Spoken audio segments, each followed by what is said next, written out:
The story begins with Cyril LaRose being dismissed as useless, even though the very dragon beside him insists he understands dragons better than anyone. Talk about a guild throwing away its most valuable tool without realizing it.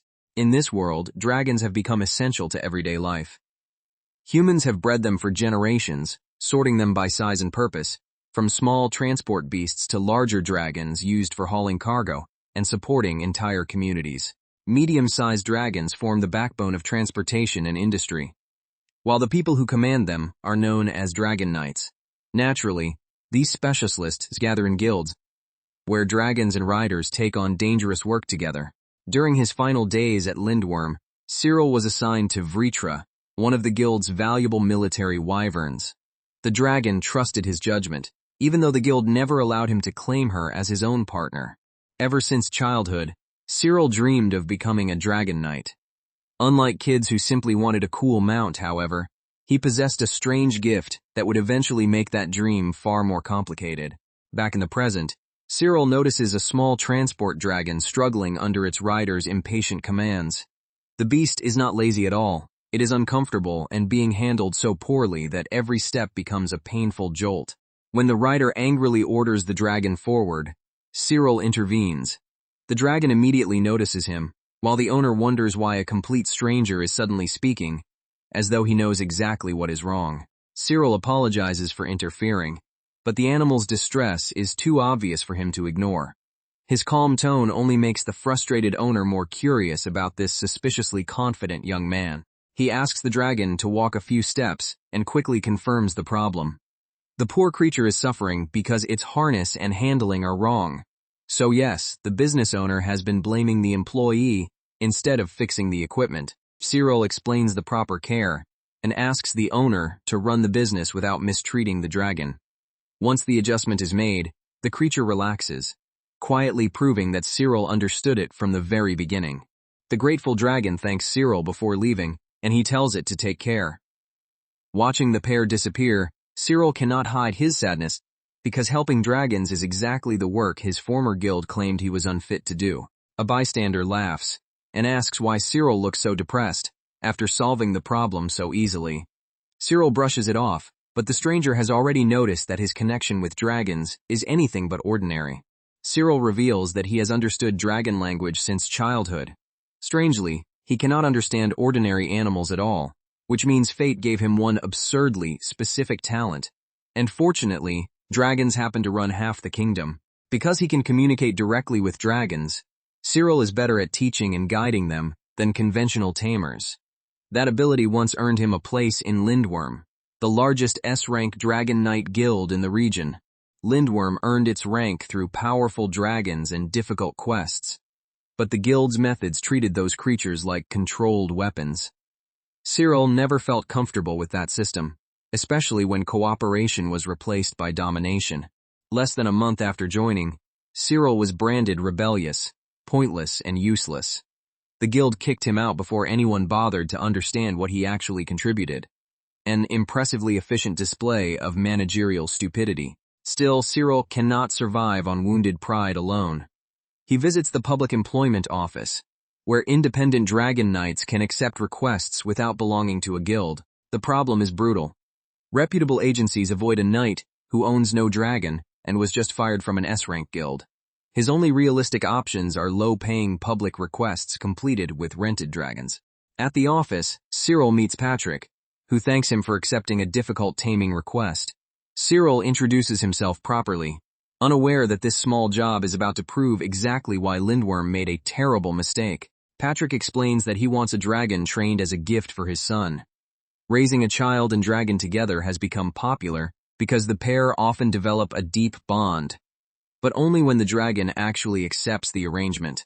Cyril says he will need to meet the dragon first and asks Patrick to lead the way. Patrick is relieved, though he admits several professional tamers already refused the job. The dragon is a tragone, a breed that will remain small enough for a child and can later help with transportation.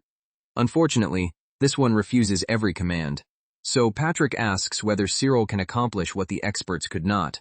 Cyril introduces himself directly to the dragon instead of barking orders. The little creature is startled to hear a human speaking its language and its suspicion immediately gives way to desperate attention. When Cyril asks whether it can understand him, the dragon answers clearly. That single response confirms the real problem was never disobedience. The humans simply never listened. The dragon explains that it was brought here with its sister and refuses to leave her behind.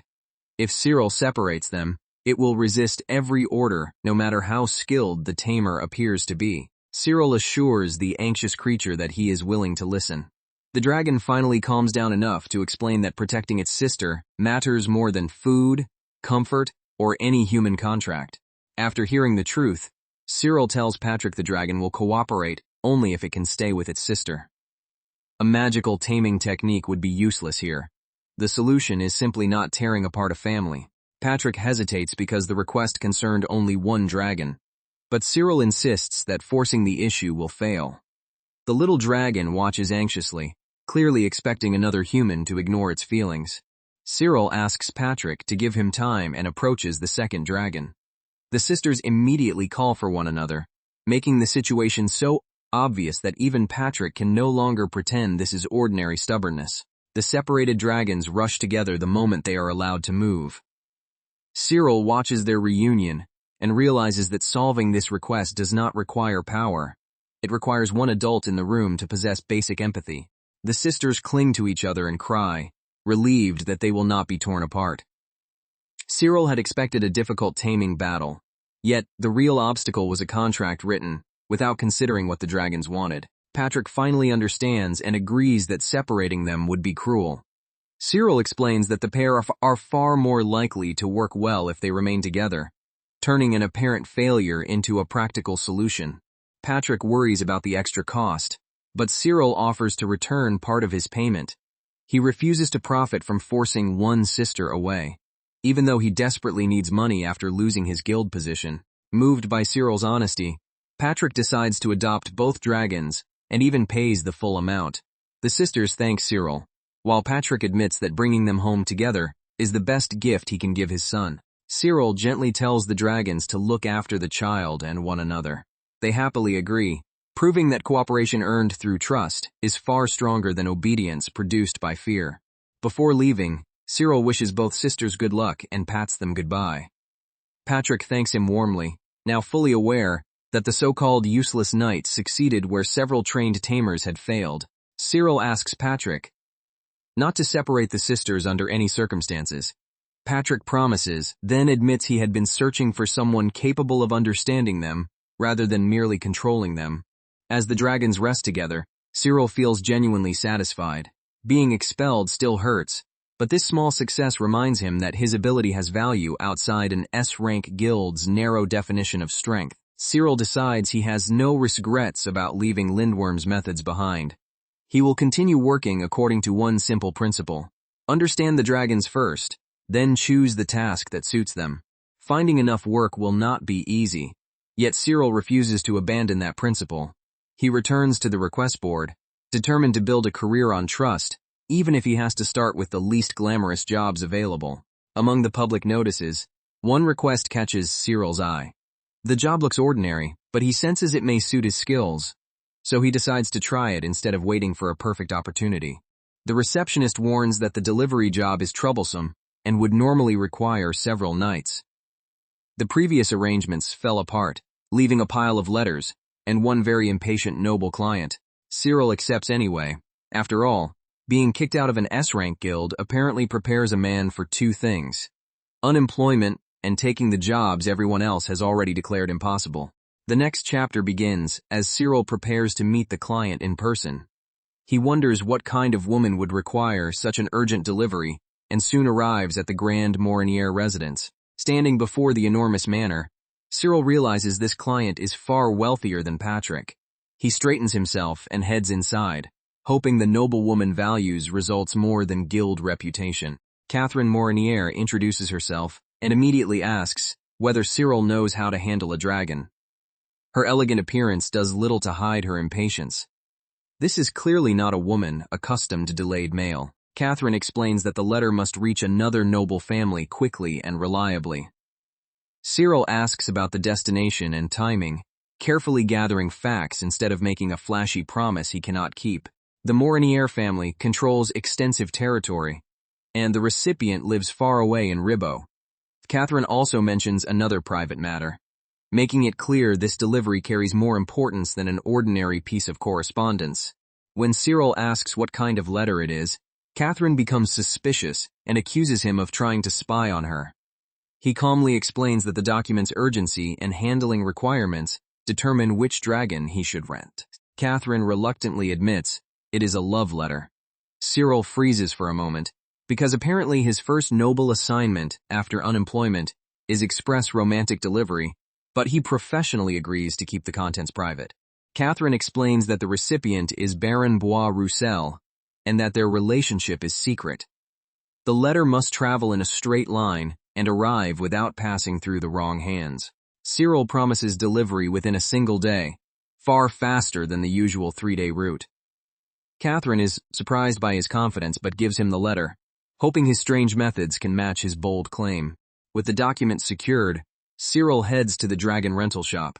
His first priority is selecting a mount whose abilities fit the route, rather than simply choosing the largest or most impressive beast. This request is more demanding than the previous taming job, because Cyril still owns no dragon. He must rely on a rental creature, and one bad choice could expose Catherine's secret before the letter reaches Ribot. Cyril arrives at the rental stable and studies the available dragons. The place is crowded with different breeds, each suited to a different kind of work, and he begins questioning them directly. The stable owner offers several conventional choices, but Cyril asks to see every dragon available. He needs a partner who can handle speed, distance, and secrecy, not merely one with a polished rental record. The owner introduces multiple dragons and mentions that some merchants prefer specific breeds.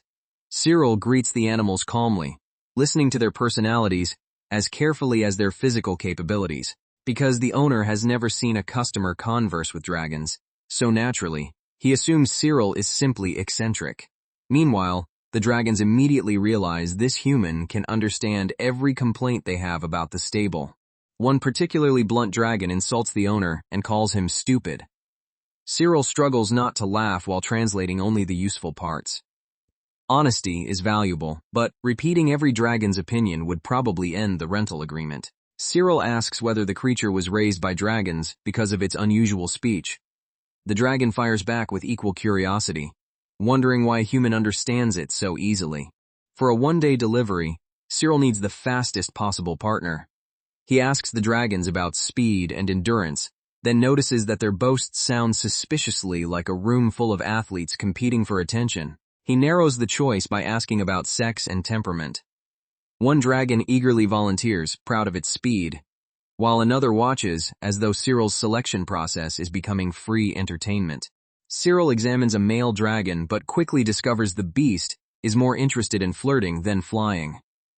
Efficient delivery is difficult when the mount treats every female dragon on the route as a scheduled stop. He chooses the dragon on the right instead, recognizing a better balance of speed and focus. The rejected male looks offended, while Cyril politely avoids explaining that uncontrollable lust is not a professional qualification. The chosen wyvern accepts the job, and Cyril prepares the harness.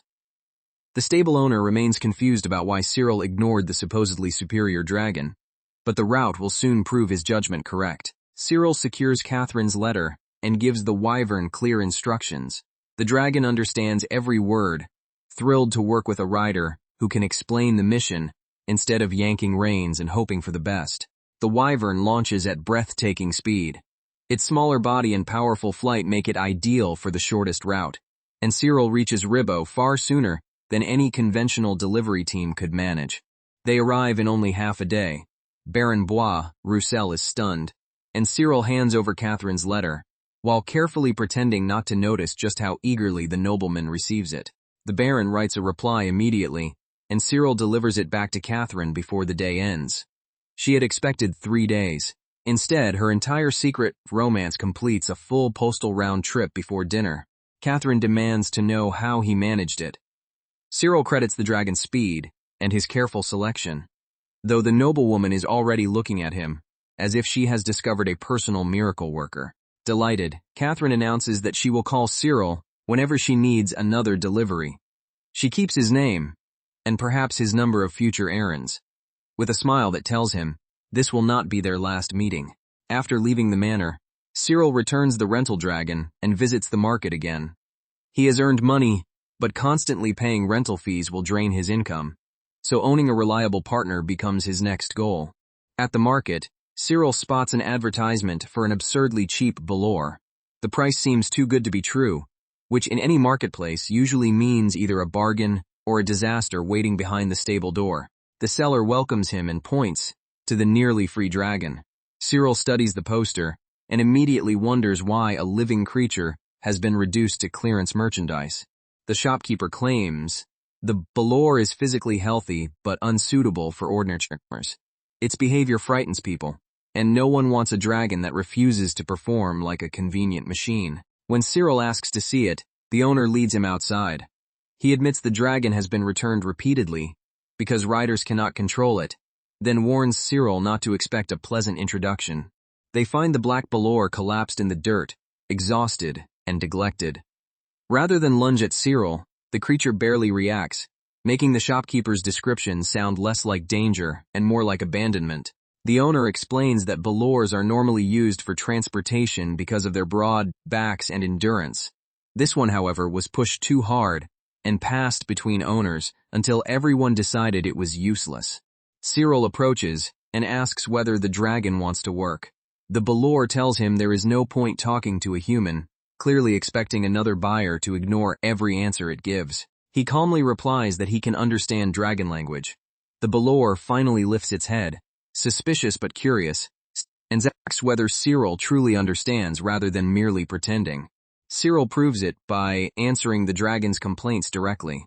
He asks what kind of work it can tolerate, and promises not to force an arrangement that will leave it injured again.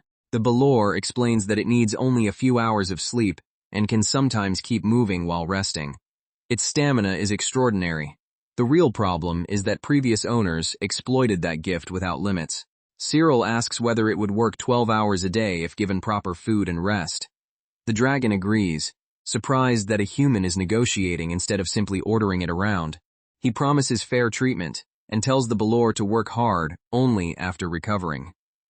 For the first time, the dragon sees employment as a partnership rather than another sentence of endless labor. The creature still worries there may be a hidden catch.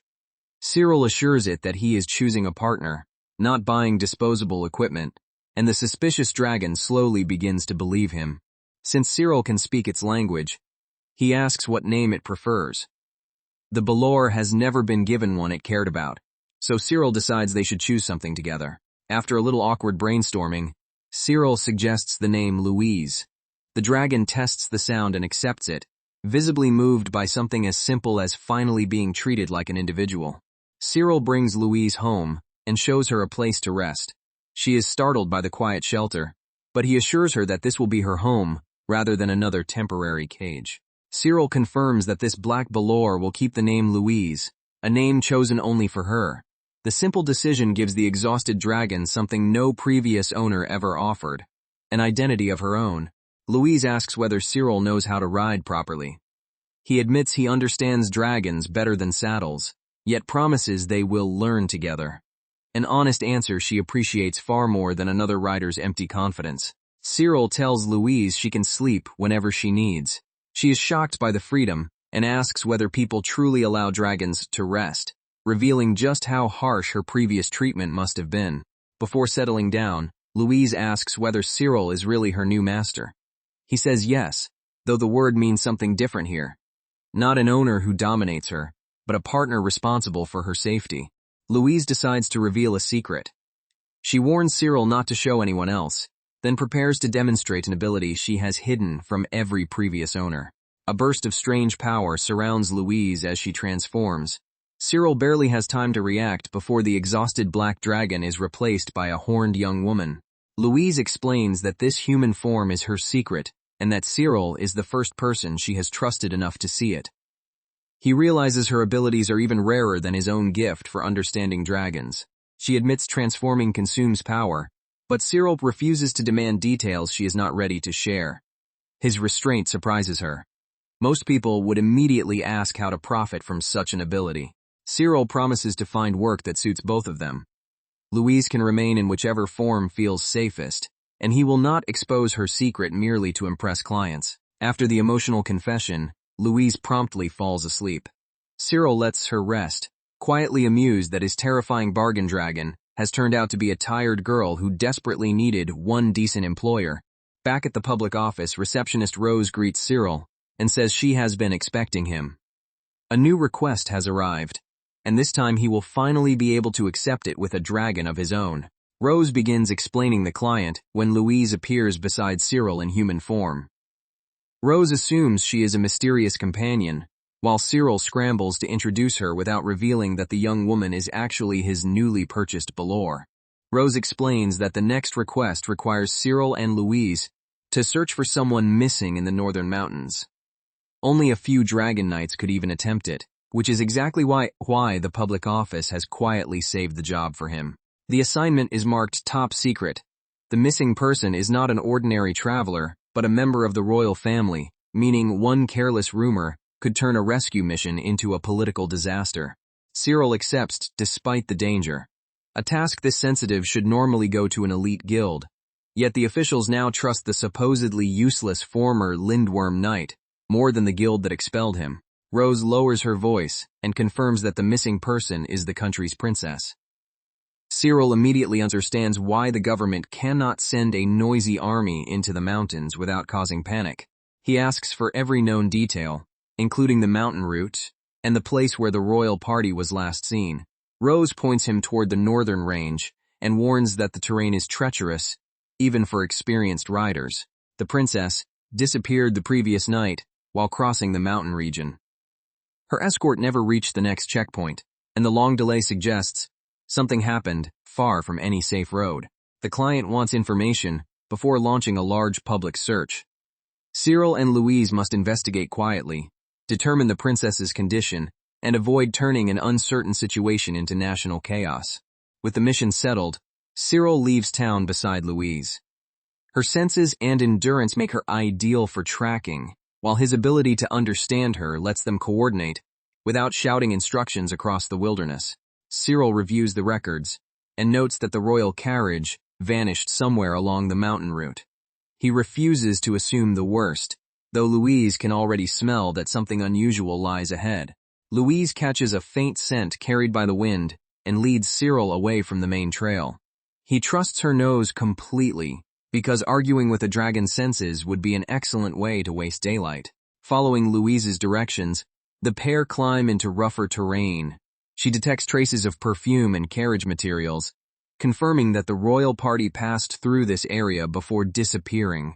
The slope becomes too steep for an ordinary horse or carriage, but Louise offers to carry Cyril. She warns him to hold on tightly, then charges upward with the confidence of someone who has finally found work worthy of her strength. After reaching a higher ridge, Louise asks for a reward, mostly food and proper litter, once the mission is over. Cyril agrees, amused that his fearsome partner negotiates benefits in the middle of a rescue operation. They discover a damaged route and a perfect place for a carriage to have fallen. Louise's excitement over finding the trail is almost adorable, though Cyril quickly reminds her that someone may be injured below. Louise claws through debris and helps Cyril clear the path. Beneath the wreckage, they find signs of a royal carriage, proving the princess did not simply wander away on her own. A broken carriage lies far below the road. Cyril and Louise descend carefully, aware that one wrong step could send them following the same route in a much less heroic fashion. From the cliff edge, Cyril spots survivors gathered near the wreck. The carriage is badly damaged, but movement below means the rescue has not come too late. They reach the crash site and find the royal attendants exhausted and injured. Cyril checks the carriage while Louise surveys the surrounding slope for anyone separated from the group. Cyril finds the princess unconscious inside the wreck and confirms she is still breathing. He prepares a recovery medicine, relieved that the mission has changed from finding a body to saving a life. The medicine is blocked by a magical barrier around the princess. Rather than panic, Cyril asks Louise to break the protection carefully so he can treat her without harming the royal patient. Louise shatters the barrier, and Cyril immediately administers the medicine. The princess's breathing steadies, earning Louise a grateful pat and a well-deserved moment of pride. The princess remains unconscious, so Cyril watches over her, while Louise guards the wreck. The attendants thank them, still stunned that 2 independent knights reached the site before the royal rescue teams. When the princess begins to wake, Cyril checks her injuries and asks her to stay calm. She is confused by his face, and nearly mistakes him for an attacker, before noticing Louise and the rescued attendants. Cyril introduces himself and explains that he came to search for her. The princess tries to rise immediately, but he firmly tells her not to move until he confirms the injuries are safe. She asks what happened to the escort, and Cyril explains the carriage fell into the ravine. Although several attendants survived, the road above remains too dangerous for a normal return journey. Cyril proposes climbing out with Louise's help and sending further support from town. The princess reluctantly agrees, realizing her royal title cannot magically rebuild a mountain road. Louise appears in human form, startling the princess, then transforms to carry both of them. Cyril asks the royal girl to trust his partner despite the unusual sight. The princess worries that she will burden Louise, but the dragon assures her the weight is nothing. Compared with the labor previous owners demanded, carrying 1 noble passenger barely qualifies as exercise. As they travel, the princess properly introduces herself and thanks Cyril. Louise listens with interest while Cyril keeps his tone respectful, still slightly overwhelmed that his latest passenger is royalty. The princess notices Cyril treating Louise as an equal and asks about their relationship. He explains that Louise is his partner, not a tool, a simple answer that clearly surprises someone raised around conventional dragon knights. Louise's affection becomes obvious enough for the princess to tease Cyril about it. He pretends not to notice, while Louise practically beams at anyone willing to acknowledge how much she likes her master. By the time they reach safer ground, the princess has fully recovered. Rose is waiting in town and nearly collapses with relief when she sees the missing royal walking back under her own power. The princess asks Cyril to wait and offers him a personal token. She says ordinary payment is not enough for saving her life and preserving the secrecy of the incident. She gives Cyril a pendant bearing the royal emblem and tells him to present it whenever he needs help. The object grants access and protection that money alone could never buy. Cyril thanks her, and the princess promises to assist him however she can. Louise also receives warm gratitude, looking extremely pleased that the rescue earned both praise and future privileges. With the mission complete, Cyril receives an unusually large reward. Louise immediately suggests shopping, because heroic dragon rescue apparently leads naturally to the most important question. What comfortable thing can they buy now? The payment equals roughly a month's salary, yet Louise is less interested in coins than in finally having proper belongings. Cyril agrees that their bare home could use more than good intentions and a floor. They decide to visit a shop specializing in dragon supplies. Louise wants something soft enough for her large body, while Cyril quietly hopes the reward survives the trip. Louise leads Cyril through the shopping district with infectious excitement. She spots a store associated with Lindworm, though entering a former guild affiliate is not exactly Cyril's idea of a Ridslang afternoon. Inside, they find several dragon beds and cages. Cyril asks Louise to choose carefully, while a familiar knight notices him and calls out from across the shop. The man recognizes Cyril as the knight Lindworm expelled and acts surprised to see him with a Balor. He has also heard rumors that Cyril now owns an unusually devoted dragon. The former guild member tries to recruit Cyril back, claiming Lindworm can make better use of his talent. Cyril politely refuses. Returning to people who discarded him would require a level of amnesia he does not possess. Louise bristles at the stranger's attitude and moves protectively beside Cyril. The guild knight calls dragons tools, while Cyril calmly replies that Louise is his partner and family. When the man insists Cyril should reconsider, Cyril ends the conversation.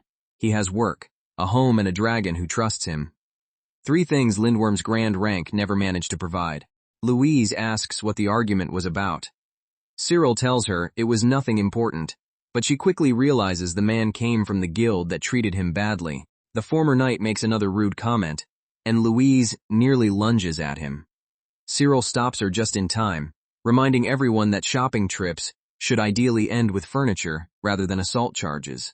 Cyril warns the man not to underestimate dragons, or the people who care for them. The guild knight laughs it off, but Louise's glare makes it clear the conversation has reached its safest possible ending. Leaving the confrontation behind, Cyril and Louise continue shopping. He promises to buy whatever sleeping arrangement suits her, even if the choices look ridiculous to a human. A clerk welcomes them and shows the dragon bedding area. Cyril explains Louise needs something large and comfortable, prompting the clerk to reveal an enormous indoor stable filled with specialized beds. Louise discovers a gigantic slime mattress and dives into it with pure joy. The bed swallows her almost completely, leaving Cyril to wonder whether he is buying furniture or adopting a second monster. The clerk explains that the slime bed supports a dragon's body and adjusts to its shape. Louise immediately decides it is perfect, making the sales demonstration remarkably easy. Cyril checks whether she is truly comfortable, and Louise happily sinks deeper into the mattress. Her expression settles the matter before the clerk even mentions the price. The slime bed is more elastic than ordinary bedding and can accommodate both dragons and humans. It is luxurious, durable, and, of course, far more expensive than Cyril expected. When Cyril hears the cost, his smile freezes. The price devours most of their reward. But Louise looks so comfortable that refusing would feel like returning her to the dirt outside the rental stable. Cyril asks whether she really wants it, and Louise answers with an enthusiastic yes. He accepts defeat and purchases the giant bed, discovering that dragon partnership includes very large household expenses. The clerk thanks Cyril for the purchase while Louise celebrates. Cyril counts the remaining money and quietly realizes his impressive rescue reward has transformed into one extremely happy mattress. The clerk admits he has seen many dragon knights attempt friendly conversation, but Cyril is the first who truly treats a dragon like family. Louise's reaction confirms that the difference is obvious even to strangers. Cyril thanks the shop and arranges delivery. Louise promises to work hard enough to repay the purchase, though he tells her comfort is not a debt she must earn. Outside, Cyril asks whether Louise is satisfied. She answers with such obvious happiness that he cannot regret the expense, even while his wallet is experiencing a personal tragedy. Louise finally asks whether they spent more than they earned. Cyril admits they did, and both stare at one another before deciding the bed was still worth it. Louise worries she may have been too selfish, but Cyril reassures her. He promised a reward and wanted to give her a real home, not merely the minimum required to keep her working. She thanks him and vows to earn the money back through future jobs. Cyril promises to reward her fairly, making their partnership feel more balanced with every honest conversation. Louise calls him master with genuine affection and smiles. Cyril recognizes that her trust is worth far more than the lost coins, though Rent will probably disagree. The next day they return to work in good spirits. Cyril checks the request board, while Louise remains eager to prove that the expensive bed has not turned her into a professional sleeper. Cyril says the previous job took longer than expected, but Louise handled it perfectly. He asks whether she wants another reward, and her immediate excitement suggests he should choose a cheaper tradition next time. Louise says she can return home alone if Cyril has errands. He trusts her in town, though he reminds her to stay careful and avoid revealing her transformation. Cyril thanks her for the day's work and sends her ahead. There should be no danger inside the city, but he still watches until she disappears down the street. As Cyril walks alone, he suddenly hears a dragon calling for help. Because no one else reacts, he realizes the voice is coming from somewhere nearby, and directed specifically at him. The desperate voice begs him to stop and says it has been waiting. Cyril follows the sound through the market, wondering what kind of dragon can speak from behind so many buildings. He finds a caged dragon being transported in a wagon. The animal stares through the bars, clearly searching the crowd for someone capable of understanding its plea. The trapped dragon growls from inside the carriage, and Cyril recognizes genuine fear rather than aggression. Whatever destination awaits it, the creature desperately does not want to go there. Cyril returns to the rental shop with a new idea. The owner recognizes him as the customer who bought the cheap velour and nervously asks whether Louise has caused trouble. Cyril assures him Louise is doing wonderfully and thanks him for selling her. The owner is relieved, but Cyril quickly explains he came to ask about another dragon. The shopkeeper assumes Cyril wants a refund until he hears that Louise is healthy, hardworking, and happy. Cyril then asks about a small dragon seen in transport, shifting the conversation to a much stranger request. The owner admits another dragon has been refusing food and commands. He tried several handlers, but the creature remains impossible to manage and may soon be sold elsewhere. Cyril offers to speak with it before any harsher decision is made. The owner appreciates the help and leads him to the animal's enclosure, still doubtful that conversation will solve anything. On the counter, Cyril notices a pendant bearing a familiar emblem. The shopkeeper panics when he sees Cyril recognize it, revealing that the royal rescue has already opened doors he never expected. Cyril shows the princess's token and explains that he helped the royal family. The owner's attitude changes instantly. Apparently, one tiny emblem can accomplish what an S-rank guild badge never did. The grateful shopkeeper asks how he can repay Cyril. Rather than demand money, Cyril requests permission to choose and negotiate with the troubled dragon directly. The owner agrees and even offers installment payments if Cyril decides to buy it. Cyril thanks him, then heads toward the enclosure with Louise's earlier rescue fresh in his mind.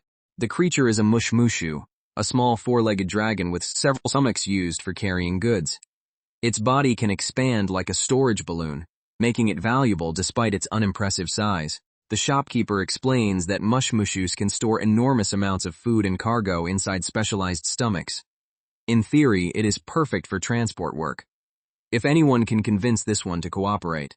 Cyril introduces himself, but the dragon refuses to speak. It has learned that humans ask questions only to ignore the answers, so silence feels safer than another false negotiation. He patiently waits and promises not to force it. The dragon finally replies, surprised that Cyril can understand every suspicious mutter it makes. Cyril asks what it wants instead of immediately offering commands.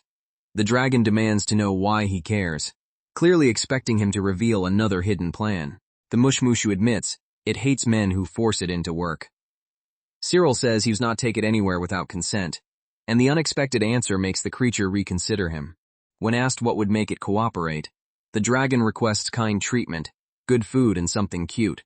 Cyril agrees, amused that the fearsome negotiation has become a very specific lifestyle contract. The creature also wants a name and refuses to be treated as anonymous cargo. Cyril promises that choosing a name will be part of their agreement, rather than another label imposed by an owner. The dragon pretends it is doing Cyril a favor by accepting his offer. He plays along, recognizing that pride is the shield protecting a creature that has been mistreated for years. Cyril names her Colette, explaining that the name matters to him and suits her. Colette accepts, then agrees to follow him, only because he asked properly. Not because she is suddenly interested, of course.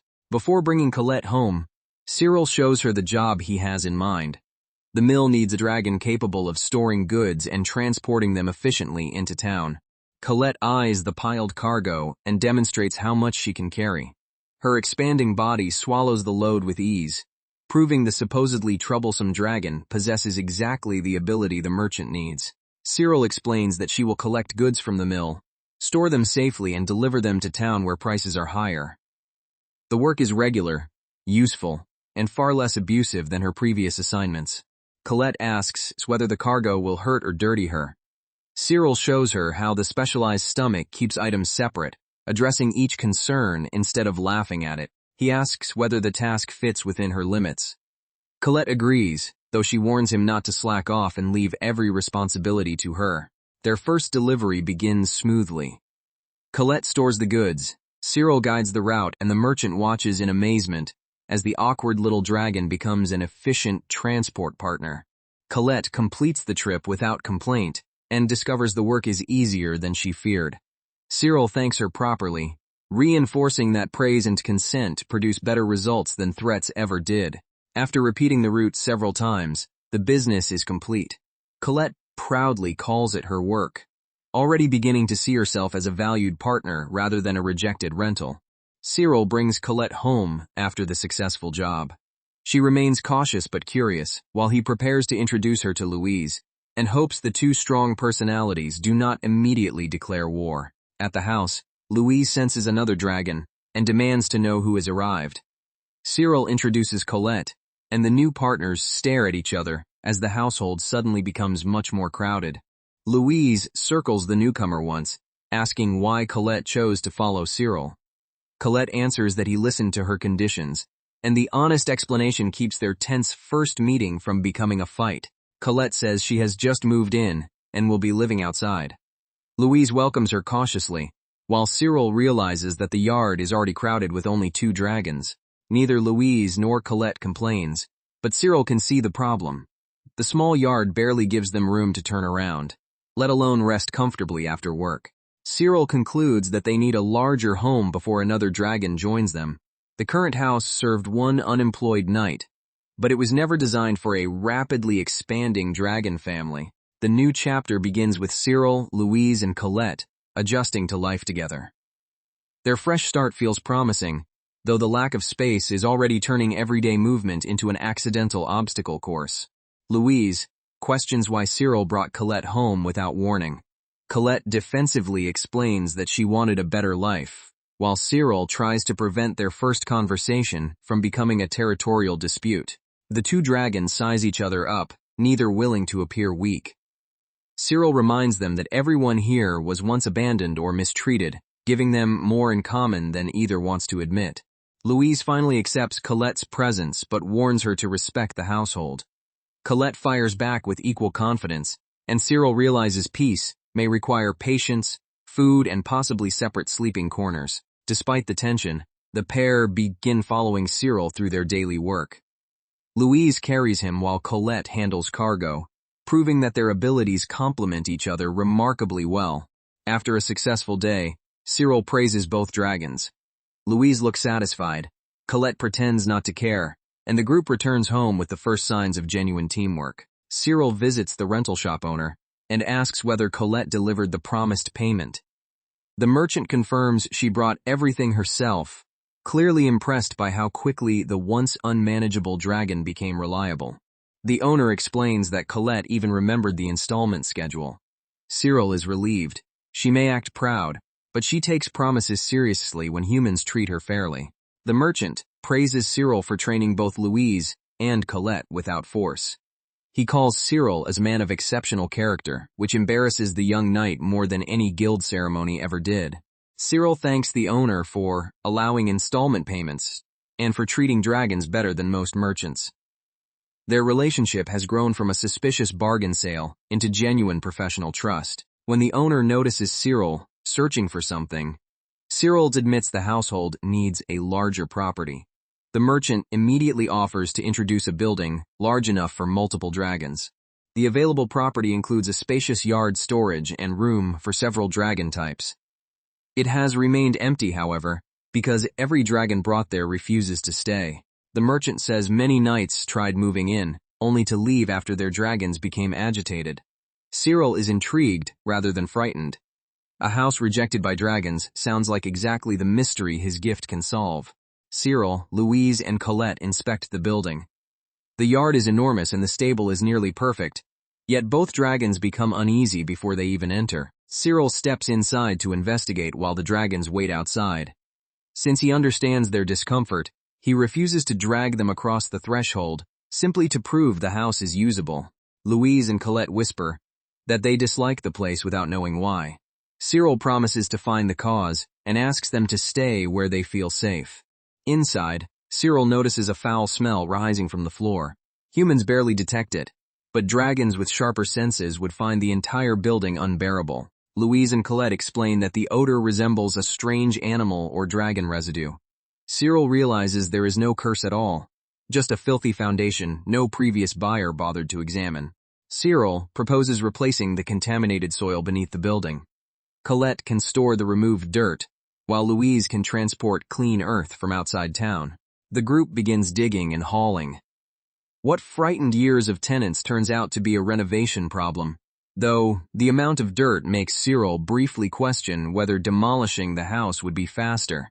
After hours of work, the rotten soil is gone and fresh earth fills the foundation. Louise and Colette cautiously enter again, immediately noticing the difference. Both dragons approve the clean space, and Cyril thanks them for their help. The property is finally usable, giving the unusual household room to grow. Colette proudly presents something she found during the digging. Louise leans closer, and Cyril realizes the abandoned foundation hid more than bad-smelling dirt. The discovery is a storage chest filled with preserved food. Colette nearly eats the contents on the spot, but Cyril checks whether anything dangerous or spoiled remains inside. Louise and Colette argue over who gets the best pieces. Cyril divides the food fairly, turning a buried mystery into the household's first celebratory feast in their new home. Since the food is safe, everyone eats together. Colette's enormous appetite becomes obvious, and Cyril learns that buying a larger house also means accepting a much larger grocery bill. Rose visits the new property and congratulates Cyril. She has watched him succeed independently and admits he seems happier outside Lindworm than he ever did inside it. Rose asks whether he plans to remain a freelancer forever. Cyril says he has not considered anything else, but she believes his growing team already resembles the beginning of a guild. She explains that most established guilds treat dragons as tools, which is exactly why Cyril dislikes them. Creating his own organization would let him build rules around cooperation instead. Rose formally asks whether Cyril wants to establish a guild. The idea catches him completely off guard. Yesterday he needed a bigger yard, and today someone is suggesting he create an institution. She describes the legal process, including registration, a guarantor, and government approval. A guild can begin with a single knight, so Cyril does not need to recruit people merely to satisfy a number. Rose adds that guild status increases access to requests and allows abilities to grow with the organization. Cyril begins to see how a one-man guild could protect his principles without trapping him under another master. Guild levels are connected to achievements, member strength, and perhaps two separate divine powers, Dragon King Romanir and the Supreme God Romancier. The exact relationship remains mysterious, but the advantages are impossible to ignore. Cyril worries about the required deposit, yet Rose says she can act as guarantor and help with the paperwork. Her confidence leaves him with very few excuses to refuse. While searching the renovated house, Colette brings Cyril a strange stone discovered underground. The object bears an unusual mark and seems far more valuable than ordinary rubble. Cyril takes the stone to an appraiser, who identifies it as a rare colored gem connected to dragon power. He decides to have it examined properly before anyone accidentally uses it as a paperweight. The appraisal costs 10,000 pieces, an amount that nearly makes Cyril drop the stone. Still, the expert confirms it is valuable enough to justify the expense. Back at the office, Cyril submits his guild application. Rose checks the documents, including the proposed name and registration details, then guides him through the final signatures. Cyril chooses a name centered on putting dragons first. Rose approves the principle, and the one-man guild officially begins with a philosophy completely opposite to Lindworm's. A tiny magical guide appears during registration and explains the guild card system. Cyril watches the floating figure with the expression of a man discovering that bureaucracy can apparently summon fairies. The guide instructs him to choose a guild emblem and related settings. Cyril makes the selections carefully, wanting every symbol to reflect respect for dragons rather than domination. Rose shows him the access panels, rank information, and treasures that unlock as the guild level rises. The system offers many benefits, though most remain unavailable to a brand new organization. Cyril notices equipment reserved for larger guilds but refuses to recruit recklessly just to unlock it. Louise and Colette matter more than racing through levels. He brings home gifts chosen for both dragons. Louise receives accessories suited to her style, while Colette watches suspiciously, pretending she has no interest in presents. Louise struggles to explain what she wants, so Cyril suggests an eye mask or ribbon. The normally fearless Belor becomes surprisingly shy when the choices sound too cute. Cyril offers to make a custom eye mask that suits her. Louise accepts, delighted that he is designing something specifically for her, instead of handing down generic dragon equipment. Colette receives a ribbon and tries to act unimpressed. Her expression betrays her completely, and Cyril wisely avoids teasing her too much. At the shop, Cyril places the custom order and pays for the accessories. The clerk promises to finish them later, while Louise keeps checking whether her eye mask will truly be unique. The tailor takes measurements and asks about materials. Cyril chooses comfort over decoration, though Louise quietly requests a little elegance, once she realizes no one will laugh at her. When the finished piece arrives, Louise examines it nervously, Cyril tells her it looks perfect, and her embarrassment quickly turns into pride. Colette also receives her gift, and immediately compares it with Louise's. The household narrowly avoids another rivalries when Cyril praises both designs equally. After registering the guild, Cyril checks the card and discovers the level has risen much faster than expected. A one-man organization should not advance this quickly under normal conditions. Rose explains that guilds usually take at least a month to reach the next level. Some people exploit loopholes by borrowing members, but Cyril has done nothing of the sort. The card confirms Dragon First has already reached level 2. Cyril is stunned, while the magical guide congratulates him, as though this impossible growth is perfectly routine. A new map function unlocks, showing the location of registered guild members and dragons. Cyril notices Louise's marker moving outside town, and wonders why the level rose precisely when she returned home.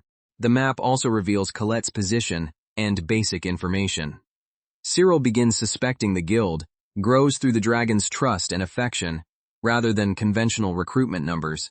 Rose says higher levels unlock more functions, and asks why his guild advanced so quickly.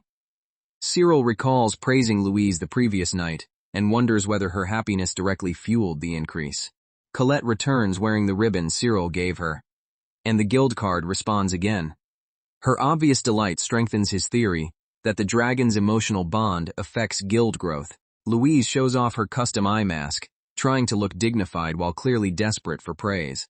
Cyril compliments it, and the guild's experience rises once more. Colette notices the change and demands Q's equal attention. Cyril praises her ribbon too, confirming that sincere affection, not manipulation, appears to strengthen the guild. The tiny guide records another increase. Cyril realizes his organization may become powerful simply by treating dragons well, a rule Lindworm would probably consider dangerously revolutionary. Dragon First's rapid progress continues, and the guild card unlocks new privileges. Cyril resolves to grow naturally, rather than turning his friend's feelings into another resource to exploit. The next chapter opens with the guild officially established and already advancing. Cyril suspects Louise's joy after receiving her eye mask caused the sudden rise. But the day brings a more urgent problem. At breakfast, Louise proudly wears the eye mask she made and modified herself. She stayed up late working on it, which explains why the supposedly tireless dragon looks exhausted. Cyril heads to the commercial office to find new requests. Government recommendations have made Dragon First increasingly visible, even though the guild still has only one human knight. He admits he disagrees with many official policies, but appreciates the support.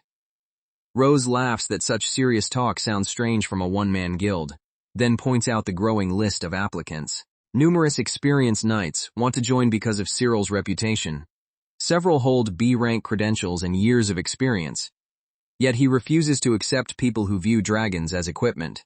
A commotion suddenly erupts outside. A dragon has escaped from Lindworm and is running through town. Cyril abandons the applicant list and heads toward the frightened creature. He asks Louise to stay back, worried her presence could alarm the escapee. Cyril approaches alone, speaking calmly while armed guild knights close in from the opposite direction.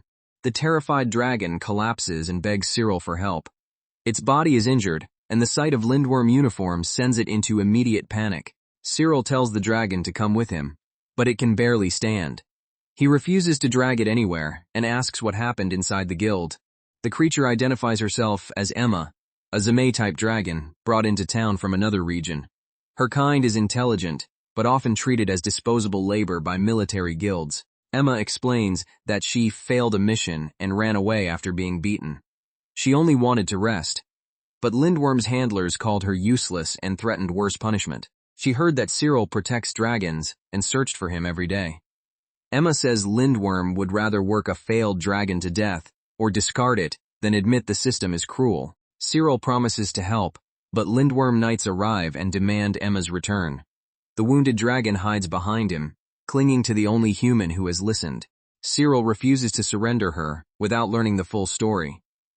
He tells the guild representatives to explain themselves while Emma remains under his protection. A Lindworm officer claims Emma attacked handlers and transferred ownership illegally. Cyril asks whether the guild ever listened to her, exposing how quickly their accusation collapses under basic questions. The officer insists Cyril return the dragon immediately and offers compensation. Cyril rejects the money, making it clear that Emma is not stolen property to be traded across a table. When Lindworm members try to seize her by force, Louise appears and blocks them. The confrontation becomes tense enough that even the surrounding crowd backs away. The knights attack, but Louise and Cyril intercept them effortlessly. Cyril warns that he will not tolerate violence against a dragon seeking protection. One officer threatens to report him to the guildmaster.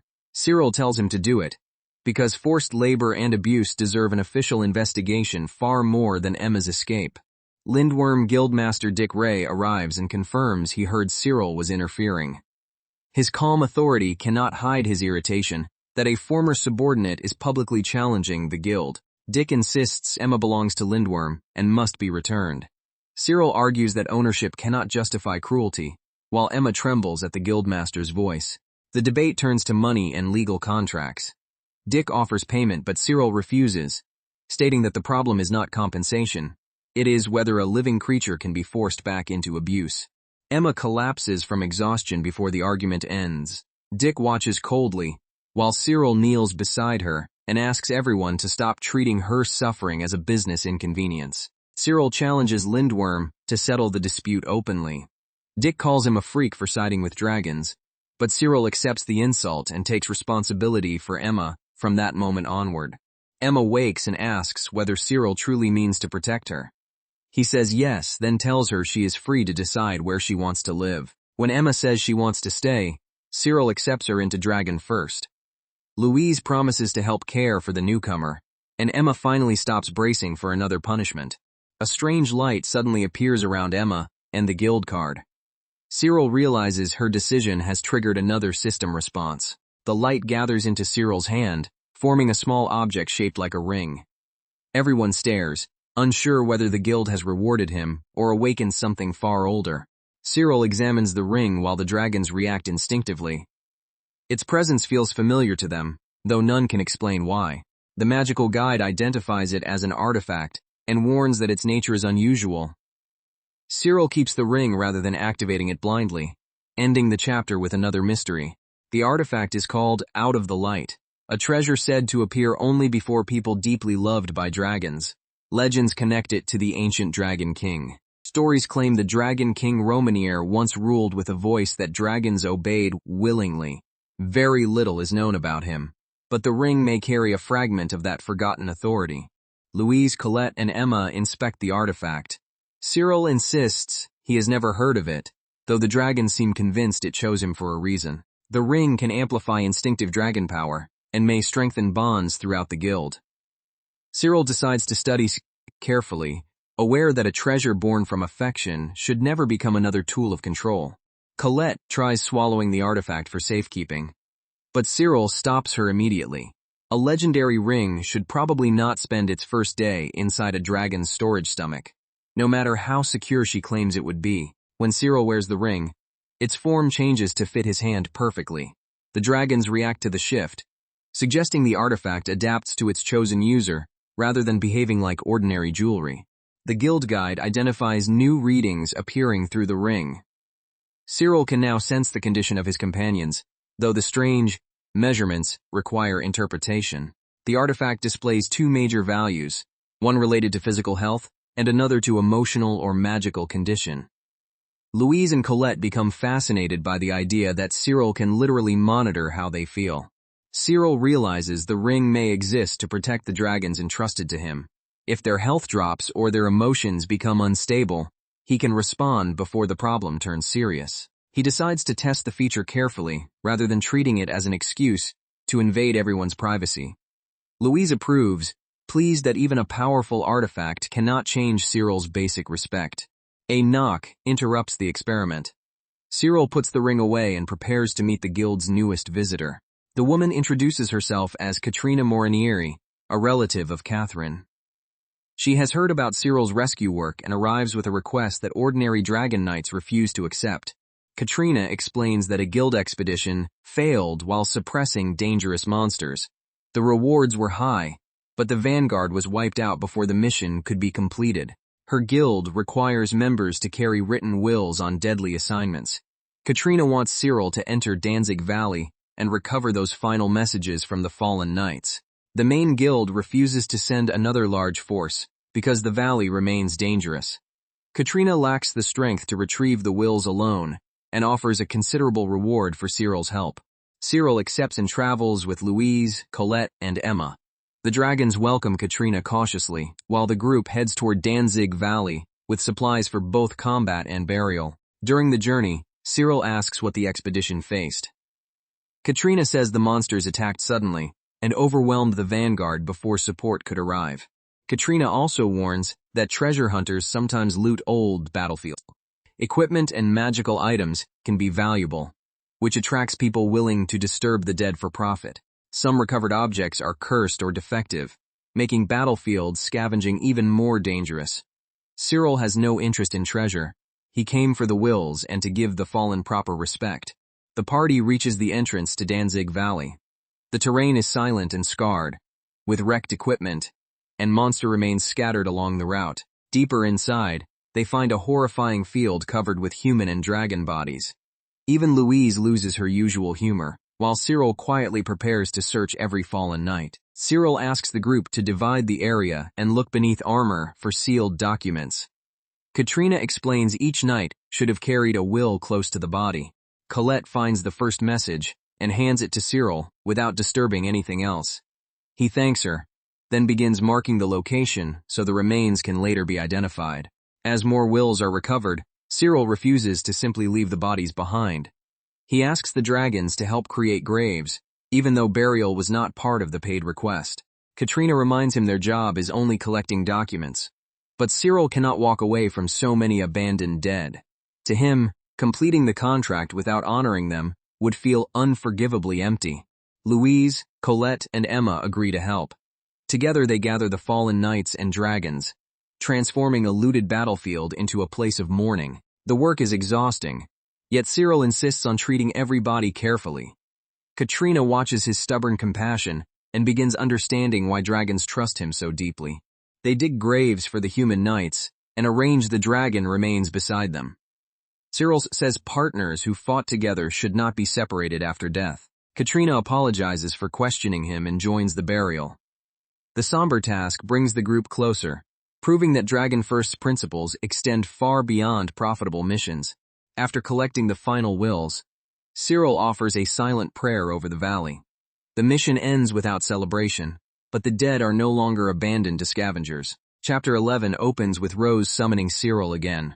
Dragon First has unexpectedly reached level 3, and a royal request now demands abilities unavailable to ordinary guilds. Rose is amazed by the guild's growth but says the request came directly from the princess. Cyril worries he has somehow offended royalty, only to learn she specifically asked for him. The new level unlocks a restricted guild facility.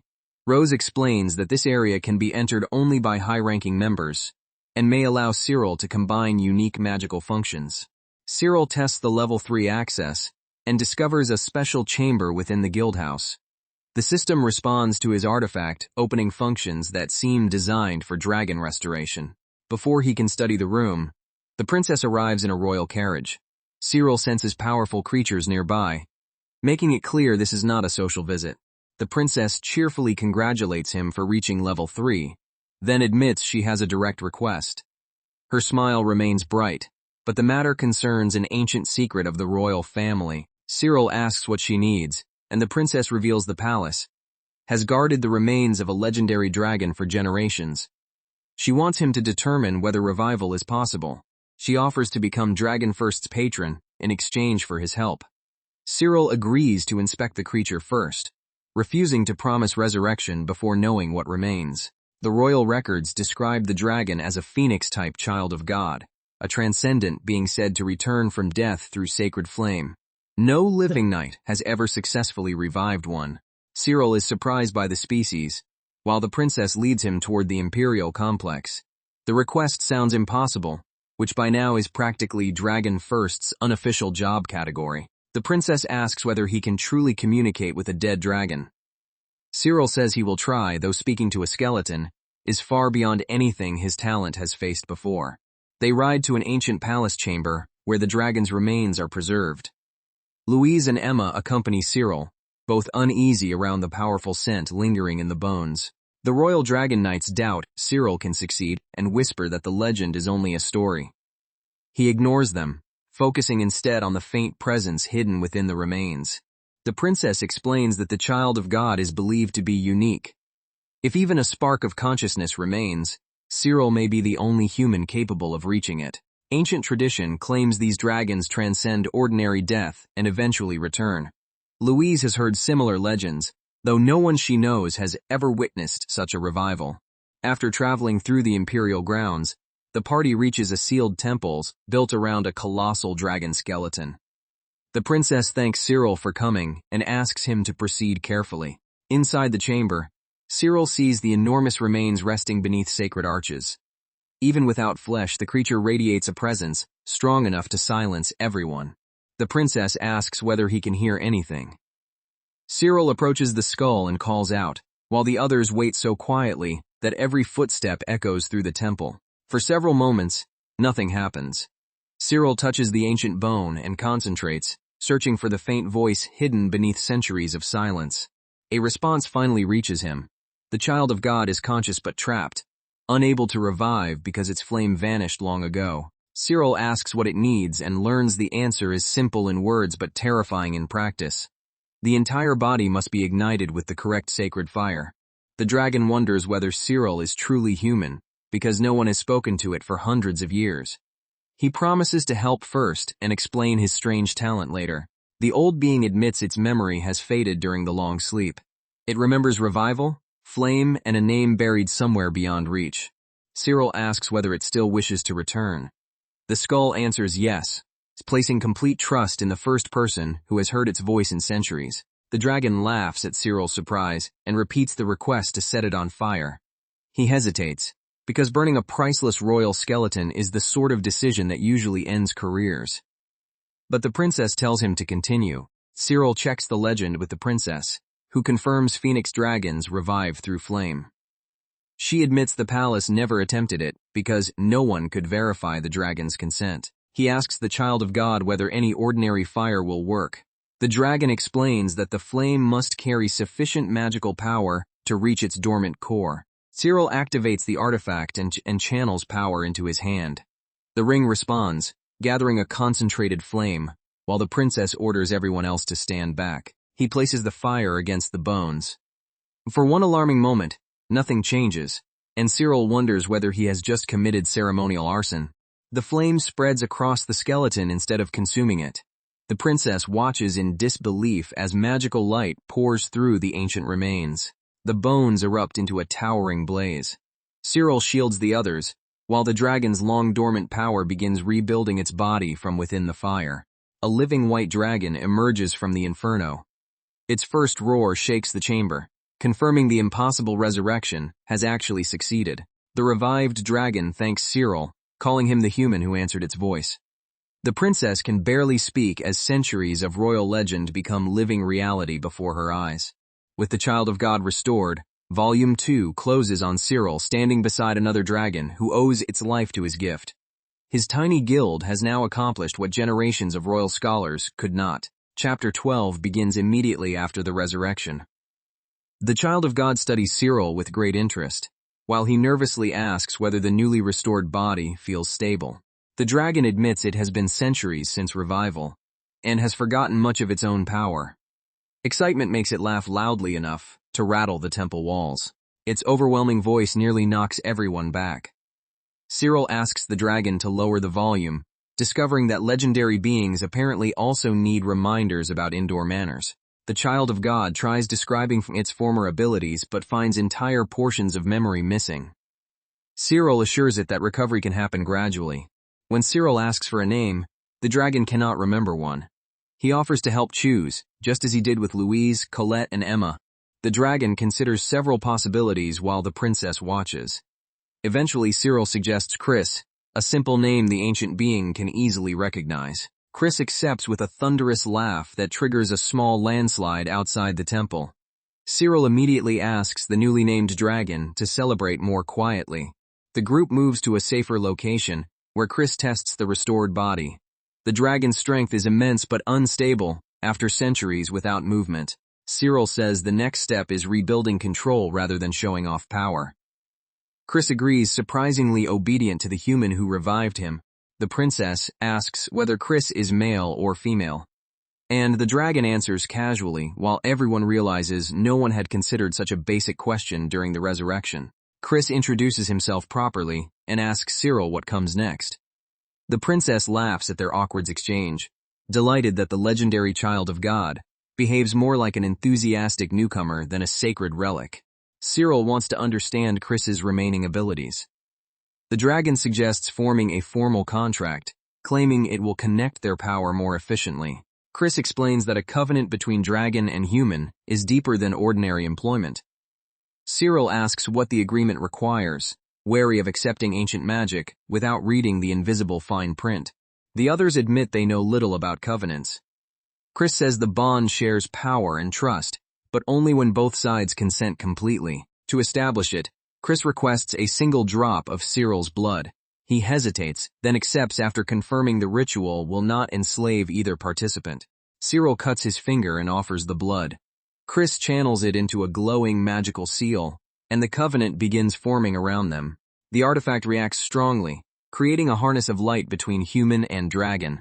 Cyril feels Chris's enormous power connect to his own senses.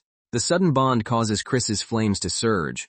Cyril concentrates on controlling the flow, determined not to set the royal complex on fire immediately after saving it.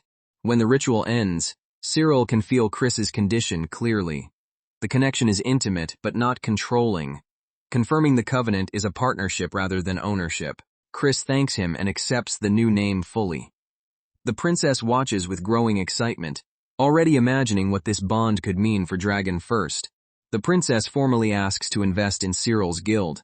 As royal patron, she can provide funding, protection, and access to specialized requests. Cyril agrees, after confirming she will not interfere with his treatment of dragons.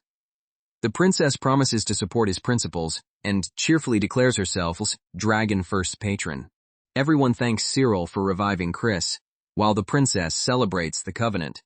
Louise, Colette, and Emma are happy for him, though their expressions suggest they are also measuring how much attention the newcomer receives. Cyril notices the other dragons acting unusually quiet. At first they were intimidated by Chris, but now jealousy is beginning to replace fear. Chris explains Cyril can form covenants with any willing dragon. The magic may grant different skills depending on each partner's nature and emotional bond. Cyril asks whether there is a limit. Chris believes the number depends on the size of Cyril's magical vessel, though forming too many bonds carelessly would be dangerous. Louise immediately demands her own covenant. Colette and Emma object to being left behind, turning ancient sacred magic into a very competitive family discussion. Cyril tries to calm them, but each dragon insists she trusts him enough for the ritual. Their tsundere attempts at pretending not to care fail spectacularly. He agrees to test one covenant at a time and asks for water. Chris prepares the ritual, while Louise steps forward with the confidence of someone determined to be first. Louise and Cyril enter a quiet room to complete the bond. She becomes unexpectedly nervous. Because the ritual exposes feelings she normally hides behind teasing, the covenant with Louise activates and fills the room with expanding light. Her power surges until magical energy nearly overflows the chamber. Chris announces that Cyril's vessel is the largest he has seen in 1,000 years. Cyril is horrified by the dramatic phrasing, while the dragons immediately understand what it means. Chapter 13 opens with the others teasing Cyril about the size of his magical vessel. Chris says he may be capable of forming an extraordinary number of covenants. Cyril proceeds with Colette and Emma. Both struggle to admit their feelings openly, making the sacred ritual look suspiciously like 3 awkward confessions in a row. Colette asks whether Cyril truly wants a covenant with her. He says yes, and the certainty in his answer finally breaks through her defensive pride. Emma also accepts the bond, relieved that Cyril sees her as a partner rather than a damaged dragon rescued out of pity. Each covenant grants a different skill. Louise's bond enhances recovery and rest, fitting the dragon who once survived endless labor by sleeping whenever she could. Colette's covenant improves storage and spatial control, while Emma's grants movement and defensive abilities. Cyril realizes every skill reflects the dragon's personality and experience. Louise tests her recovery power and finds Cyril's body heals faster while resting. The effect is useful, though her smug expression suggests she mainly enjoys having proof their bond is special. Cyril thanks all three dragons and confirms the covenants are stable. Their guild has gained remarkable abilities, but the greatest change is the deeper trust connecting the entire household. Cyril checks the new covenant's effects and discovers that his enlarged magical vessel can circulate power with surprising ease. Apparently, forming bonds with 4 dragons comes with benefits beyond simply gaining 4 very opinionated roommates. Chris asks Cyril to test the bond by throwing a fireball. Cyril releases the spell, and the Phoenix Dragon happily charges straight through the flames as if this were the most normal training session imaginable. Chris emerges unharmed and laughs at Cyril's worried reaction. The Covenant has made them resistant to each other's fire, meaning their magical compatibility is already stronger than Cyril expected. The dragons point out that the ring on Cyril's right thumb marks his authority as their contractor.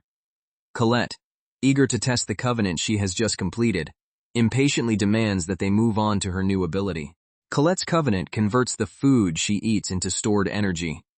In other words, she can feast as much as she likes and save the calories for later use, a power she considers nothing short of divine.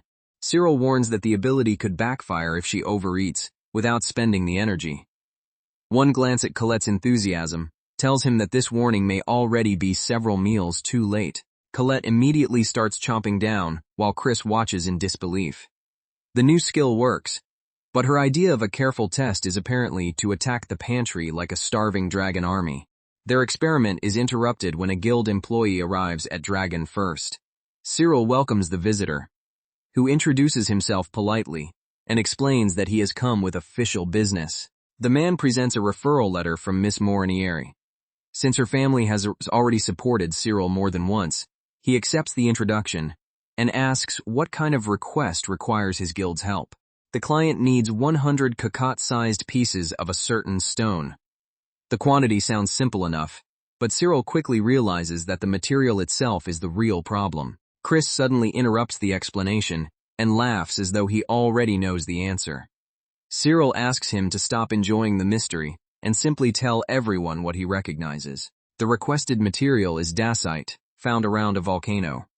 Chris can naturally locate it, so the client is visibly relieved to learn that Dragon First has exactly the dragon needed for the job. Cyril agrees to consider the request, though the remote location and unfamiliar mineral make him cautious. Chris, meanwhile, looks delighted by the chance to drag his contractor into another dangerous place. Chris explains that dacite looks like an ordinary dark stone and has almost no decorative value. Its true worth lies in a hidden property that only becomes useful under extreme conditions. When heated, the stone reveals a beautiful core and emits a special glow, earning it the nickname Dragon's Eye. Now the request makes sense. This plain rock is hiding a very expensive secret. Chris leads Cyril toward the volcanic region where dacite forms. Smoke blankets the landscape, and even Cyril has to admit that the dragon's definition of an easy collection trip is wildly different from a human's. At the crater, Chris points toward transparent shapes beneath the lava. Cyril can barely see them, but the dragon confirms that the desired stones are sitting directly inside the molten pool.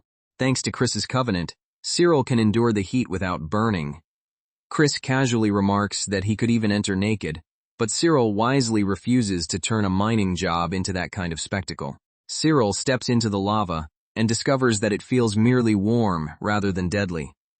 The stones are within reach, though the sight of a human calmly wading through magma would terrify any normal adventurer. He gathers the first pieces while Chris watches from the edge. Cyril is amazed that the covenant works so perfectly, and Chris proudly reminds him that very few people could attempt this without becoming charcoal. As Cyril continues collecting dacite, he questions whether the modest reward is worth all this effort. Chris answers that honest work earns more than money. It builds reputation, trust, and opportunities that power alone cannot buy. Cyril accepts the lesson and thanks Chris. The dragon may love teasing him, but his advice is sound. Every successful request strengthens Dragon First, one dangerous errand at a time. News of Dragon First's rapid achievements spreads through the city. Other adventurers, complain that the new guild is advancing at breakneck speed, and some are already searching for a scandal to explain it. Rumors claim the Green Hat Guild only succeeds because the princess favors Cyril. The critics happily insult Dragon First in private, though none of them seem brave enough to say it near his dragons. The chapter recaps Cyril's volcanic mission, emphasizing how Chris's covenant allowed him to retrieve the rare ore with ease. Dragon First's profile rises again, which naturally attracts an even shadier request. A hooded client offers Cyril 30,000 reals for a simple transportation job. The payment is absurdly high for carrying one package, so every instinct Cyril has immediately starts shouting, "Trap!" The client refuses to identify the cargo and only demands that it reach the destination unchanged. Cyril is told not to ask questions, a sentence that has never once made a suspicious job sound less suspicious. Cyril brings the offer to his dragons and asks for their opinions. Chris is immediately intrigued, while the others look far less enthusiastic about transporting an unknown object for a masked stranger. Chris insists that hiding anything from him is impossible and promises to pry out the truth. His confidence is enormous, but then again, this is a legendary dragon who treats secrets like personal challenges. Cyril questions the client again, but the hooded man continues speaking in riddles. Chris leans in dramatically, ready to expose the cargo before the discussion becomes even more absurd. Chris demands to know what the client gave Cyril, and what exactly it does. The man finally reveals that the package is valuable, dangerous, and useful enough to justify the outrageous reward. The object is dragon tear incense, an aromatic substance that creates vivid dreams of whatever the user desires. Cyril immediately understands why the client was reluctant to discuss it in public. The incense affects the mind rather than the body, and is prohibited by human law. Chris explains its effects with suspiciously detailed knowledge, making Cyril wonder how the dragon learned so much about it.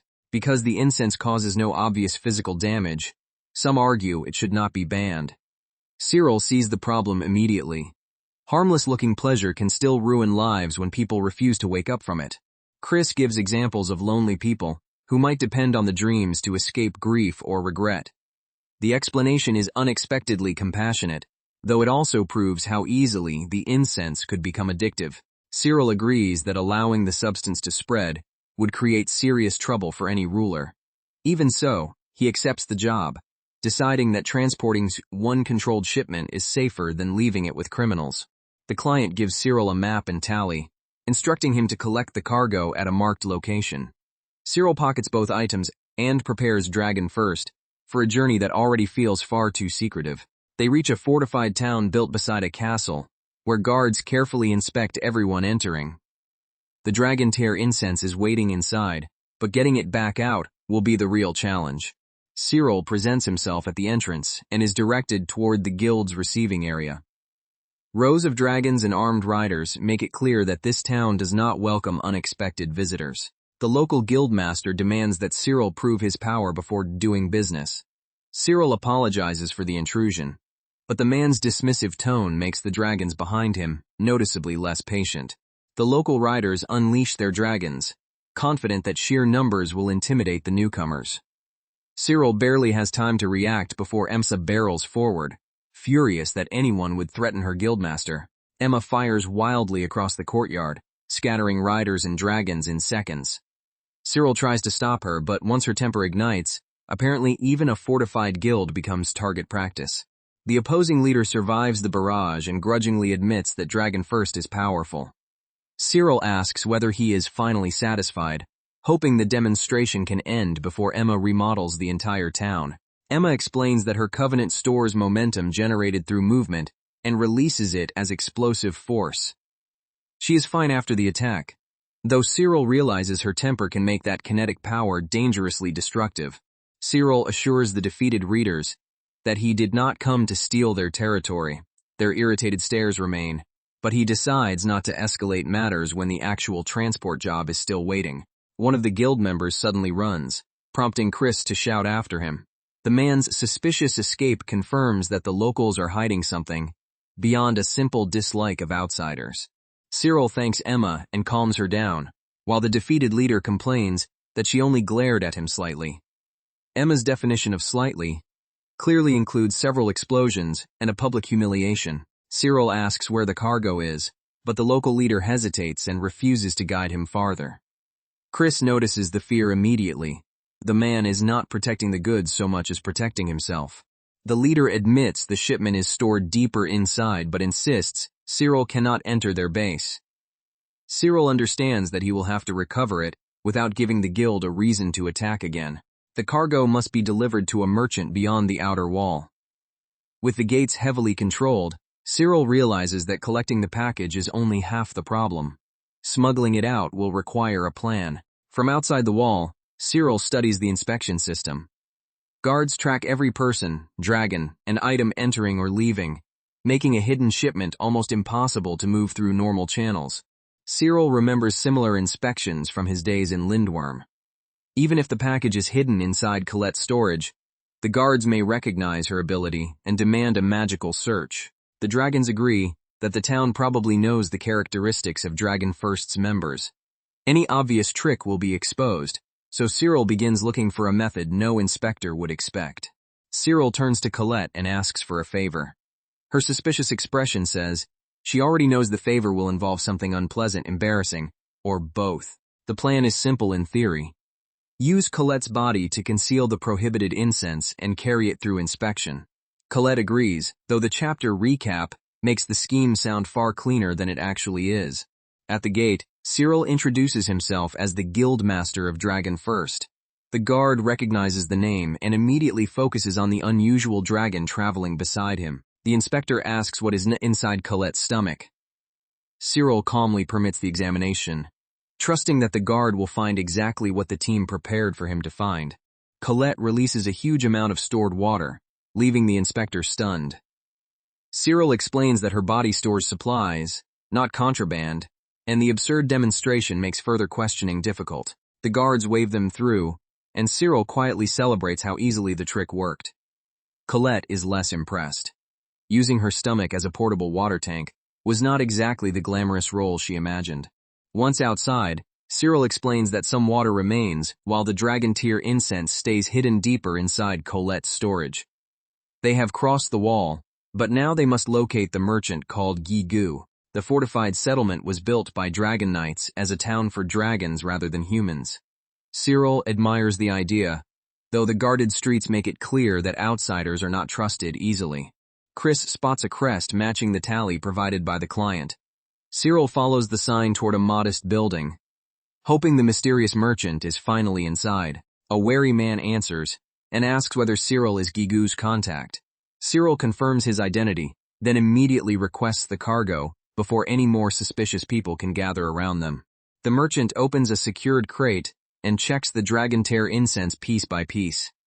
Cyril watches carefully, unwilling to carry a prohibited shipment without confirming exactly what he has received. The sealed box is handed over with the promised payment. Cyril warns that he will never accept this kind of request again unless the client explains the truth from the beginning. 30,000 reals for one delivery is impressive, but Cyril suspects the handlers earn far more from the incense. Instead of walking away, he decides to investigate where the substance comes from. By questioning innkeepers and merchants, the group learns that many traders will buy dragon tear incense without hesitation. The market is huge, which explains why criminals risk moving it through fortified towns. The merchants do not care who produced the incense or how dangerous it may become. As long as someone delivers it discreetly, they are ready to pay. A wonderfully reassuring business model, obviously. Chris admits he expected Cyril to investigate, and finally explains the manufacturing process. The name Dragon Tear is misleading. The substance is created from an ordinary-looking fruit called galleon.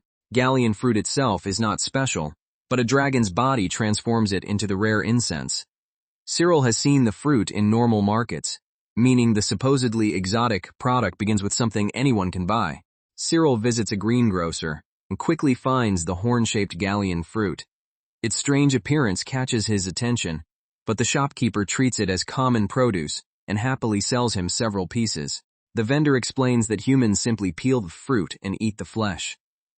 Cyril buys the entire batch, already thinking less like an adventurer and more like someone about to start a very questionable farm. Chris instructs the dragons to swallow the galleon whole, shell and all. Colette looks horrified until he explains that humans remove the shell only because their stomachs cannot process it properly. The fruit must remain inside a dragon's second stomach for roughly 1 month. Cyril realizes that dragon tear incense is not manufactured with magic at all. It is patiently grown inside a dragon. The fruit's thorns trigger protective secretions in the stomach. Over time, that coating hardens, changes composition, and becomes the valuable substance sold as dragon tear incense. Cyril asks whether the method is really that simple. Chris laughs at the question. The process is easy for dragons, but impossible for most human handlers who cannot communicate with them. Ordinary dragon knights cannot explain why a fruit must stay untouched for a month, so production fails constantly. Cyril's ability removes that problem, giving Dragon First a massive advantage. Cyril apologetically asks Louise, Colette, and Emma to swallow the fruits whole. The dragons agree, though their expressions suggest that Incense Factory was not listed in the guild recruitment speech. Chris then proposes that Cyril grow galleon himself instead of buying it repeatedly.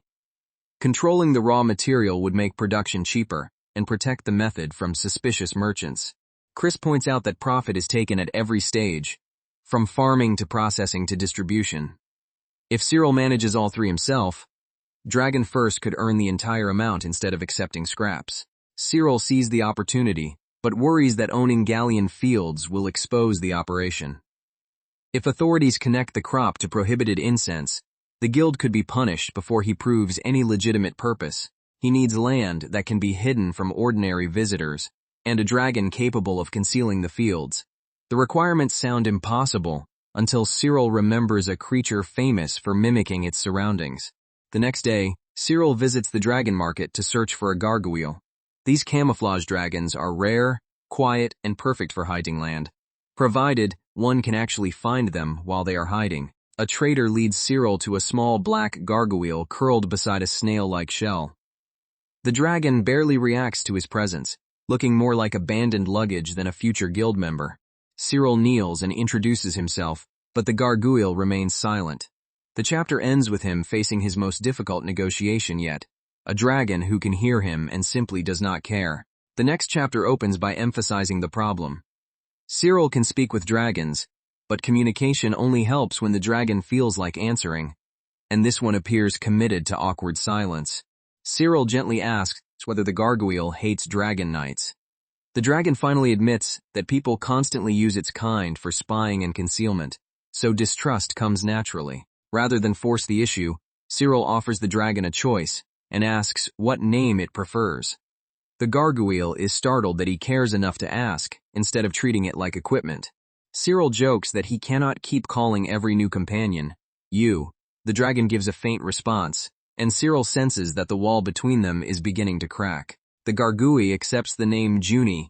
Cyril welcomes Junie into Dragon First, though the dragon's restrained reaction makes even Colette look emotionally expressive by comparison.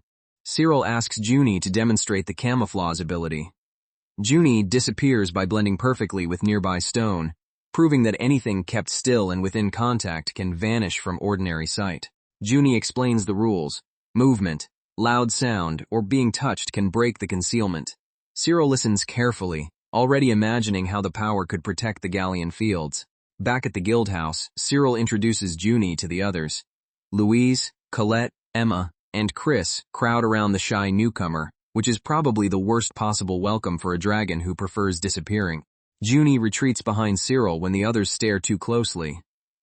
Cyril reassures everyone that she is not unfriendly. She simply needs space before trusting such an enthusiastic household. The dragons realize Junie's silence comes from fear, not hatred. They soften their approach, and Cyril explains that her camouflage will help with a confidential project. Cyril formally introduces Louise, Colette, Emma, and Chris one by one. Junie watches cautiously, but the fact that every dragon stands beside Cyril willingly makes his promises more believable. Chris explains that each member joined for a different reason, and none is being controlled. Junie finally relaxes enough to remain visible, which counts as a major social victory for the day. Cyril proposes using Junie's camouflage to hide the galleon fields, even from a person standing beside the road. If the land itself disappears, investigators will have nothing obvious to inspect. Junie asks whether the others will hate her for assisting with such a secretive job. Cyril immediately denies it, promising that Dragon First values her as a companion, not merely as camouflage. The entire household welcomes Junie, and Cyril thanks everyone for accepting her. Just as the new bond begins to feel comfortable, strange liquid drips onto Cyril. An ominous little reminder that dragon life is never tidy.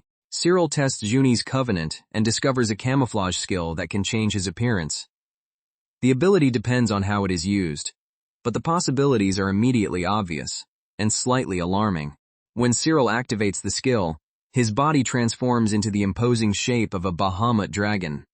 Even Chris pauses at the sight, which is saying something for a creature who usually treats surprises as entertainment. Chris explains that Junie's power lets Cyril imitate the form and presence of another dragon. It is an unusually perfect fit for someone who needs to move through guarded places without being recognized.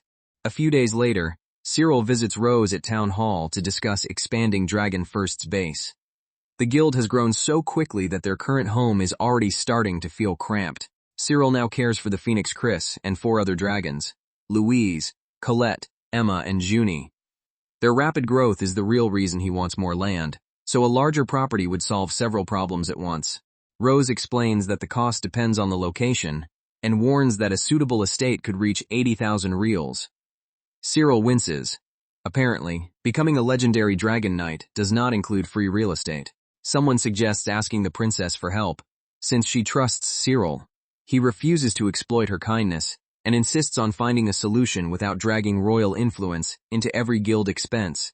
Cyril wants enough land for a home, dragon facilities, and a hidden galleon garden.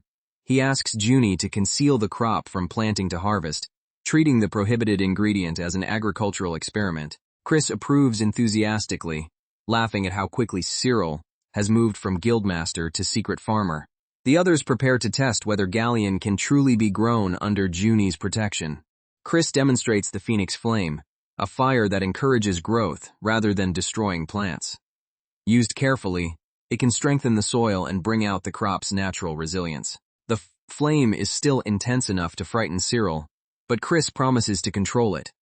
He boasts that even difficult plants will grow stronger after enduring the Phoenix's heat. Cyril trusts Chris and lets him continue. The dragon's confidence is overwhelming, yet every previous covenant test has proven that his ridiculous claims usually contain an equally ridiculous amount of truth. The plants respond to the flame, confirming that the cultivation plan can work. Cyril asks Junie to hide the area once the field is established, and thanks everyone for cooperating. With the agricultural problem temporarily solved, Cyril returns to the land search. He needs a property large enough for dragons, crops, and future members, a request that makes Northary's estate agents visibly nervous. The princess admits she has already heard that Dragon First needs a new base. She offers a large piece of unused royal land and arranges an official assessment, so Cyril can occupy it legally. Cyril tries to refuse such generous treatment, but the princess insists the land is genuinely unused. Her determination leaves him with the uncomfortable realization that accepting help may be more practical than arguing for another hour. The princess asks Cyril to leave the arrangements to her. He finally agrees, grateful but still worried that the offer is far too convenient for a guild that started only recently. The princess quickly locates a suitable estate, surprising Cyril with her efficiency. The property has been abandoned for years, but the size alone makes it worth inspecting. The princess warns that the land cannot be used immediately. Cyril follows her outside, where the impressive view is followed by a much less impressive smell drifting across the fields. The estate includes an abandoned manor and extensive farmland, but the soil is barren and neglected. Cyril sees potential beneath the damage, while everyone else mostly sees a very expensive cleanup project. Rotting buildings and broken bridges cover the property, yet basic infrastructure still exists. Cyril thanks the princess, recognizing that repairing old roads will be easier than constructing an entire settlement from nothing. The princess explains that the estate resembles a royal agricultural village. Workers receive salaries, while part of the harvest supports the crown. It is exactly the kind of organized land Cyril needs for large-scale cultivation. Cyril offers to level the damaged ground and burn away anything unnecessary. Because his covenant skills protect the surroundings, He can clear the estate faster than ordinary laborers. A sudden magical reaction startles the princess, but Cyril reassures her that he is fine. The power is intense, yet his growing number of dragon contracts allows him to control it safely. The princess then reveals that she wants to join Dragon First herself. Cyril assumes she is joking, but she insists that becoming a member is a serious request connected to the future of the estate. Cyril worries that a princess cannot openly join an adventurer guild. She apologizes for causing trouble, yet her disappointment makes it clear that she has been hoping for this chance for some time. Junie's covenant provides the solution. Cyril can change the princess's appearance so she can participate incognito. She immediately transforms into an ordinary-looking adventurer, delighted by the freedom of anonymity. Cyril studies the disguise and confirms that no one would recognize her. The princess asks him to stop using royal titles while she is transformed. Since a secret identity works poorly when announced every few seconds, she chooses the alias Jean and asks Cyril to treat her as a normal guild member. Cyril agrees, though speaking casually to the princess may be harder for him than fighting another S-rank dragon. Cyril explains that he can understand dragon language and relay what the dragons say. Jean struggles to believe him at first, so he proposes a simple demonstration using Louise. Jean agrees to test the claim and returns with Cyril to Bois Roussel. The dragons welcome him home, while she watches closely for any sign that the supposed conversations are staged. Cyril asks Louise to repeat something Jean muttered while riding her around town. Since no human should have heard the private remark, an accurate answer will prove his ability immediately. Louise hesitates and looks embarrassed. Cyril asks what is wrong, realizing that the secret may be far more personal than Jean expected anyone to repeat. Cyril warns Jean that the answer could be uncomfortable and asks whether she still wants to hear it. She insists, determined to know whether he truly understands dragons. Louise reveals that Jean once murmured something private while riding on her back. Jean's face turns bright red before the sentence is even finished, which is already a very convincing reaction. Jean protests that Louise was never supposed to tell him. Cyril points out that this is exactly the proof she requested, while Louise looks increasingly guilty for becoming an unwilling gossip. The princess finally accepts that Cyril understands dragon speech. The discovery is astonishing, but it also explains why every dragon in Dragon First trusts him so deeply.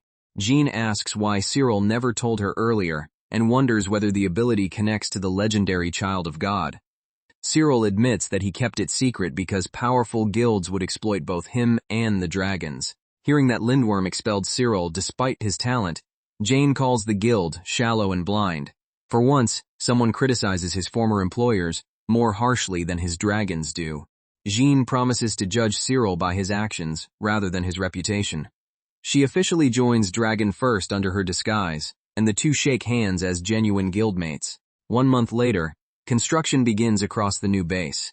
The estate is still rough, but Dragon First finally has enough land for its members, dragons, and increasingly ambitious plans.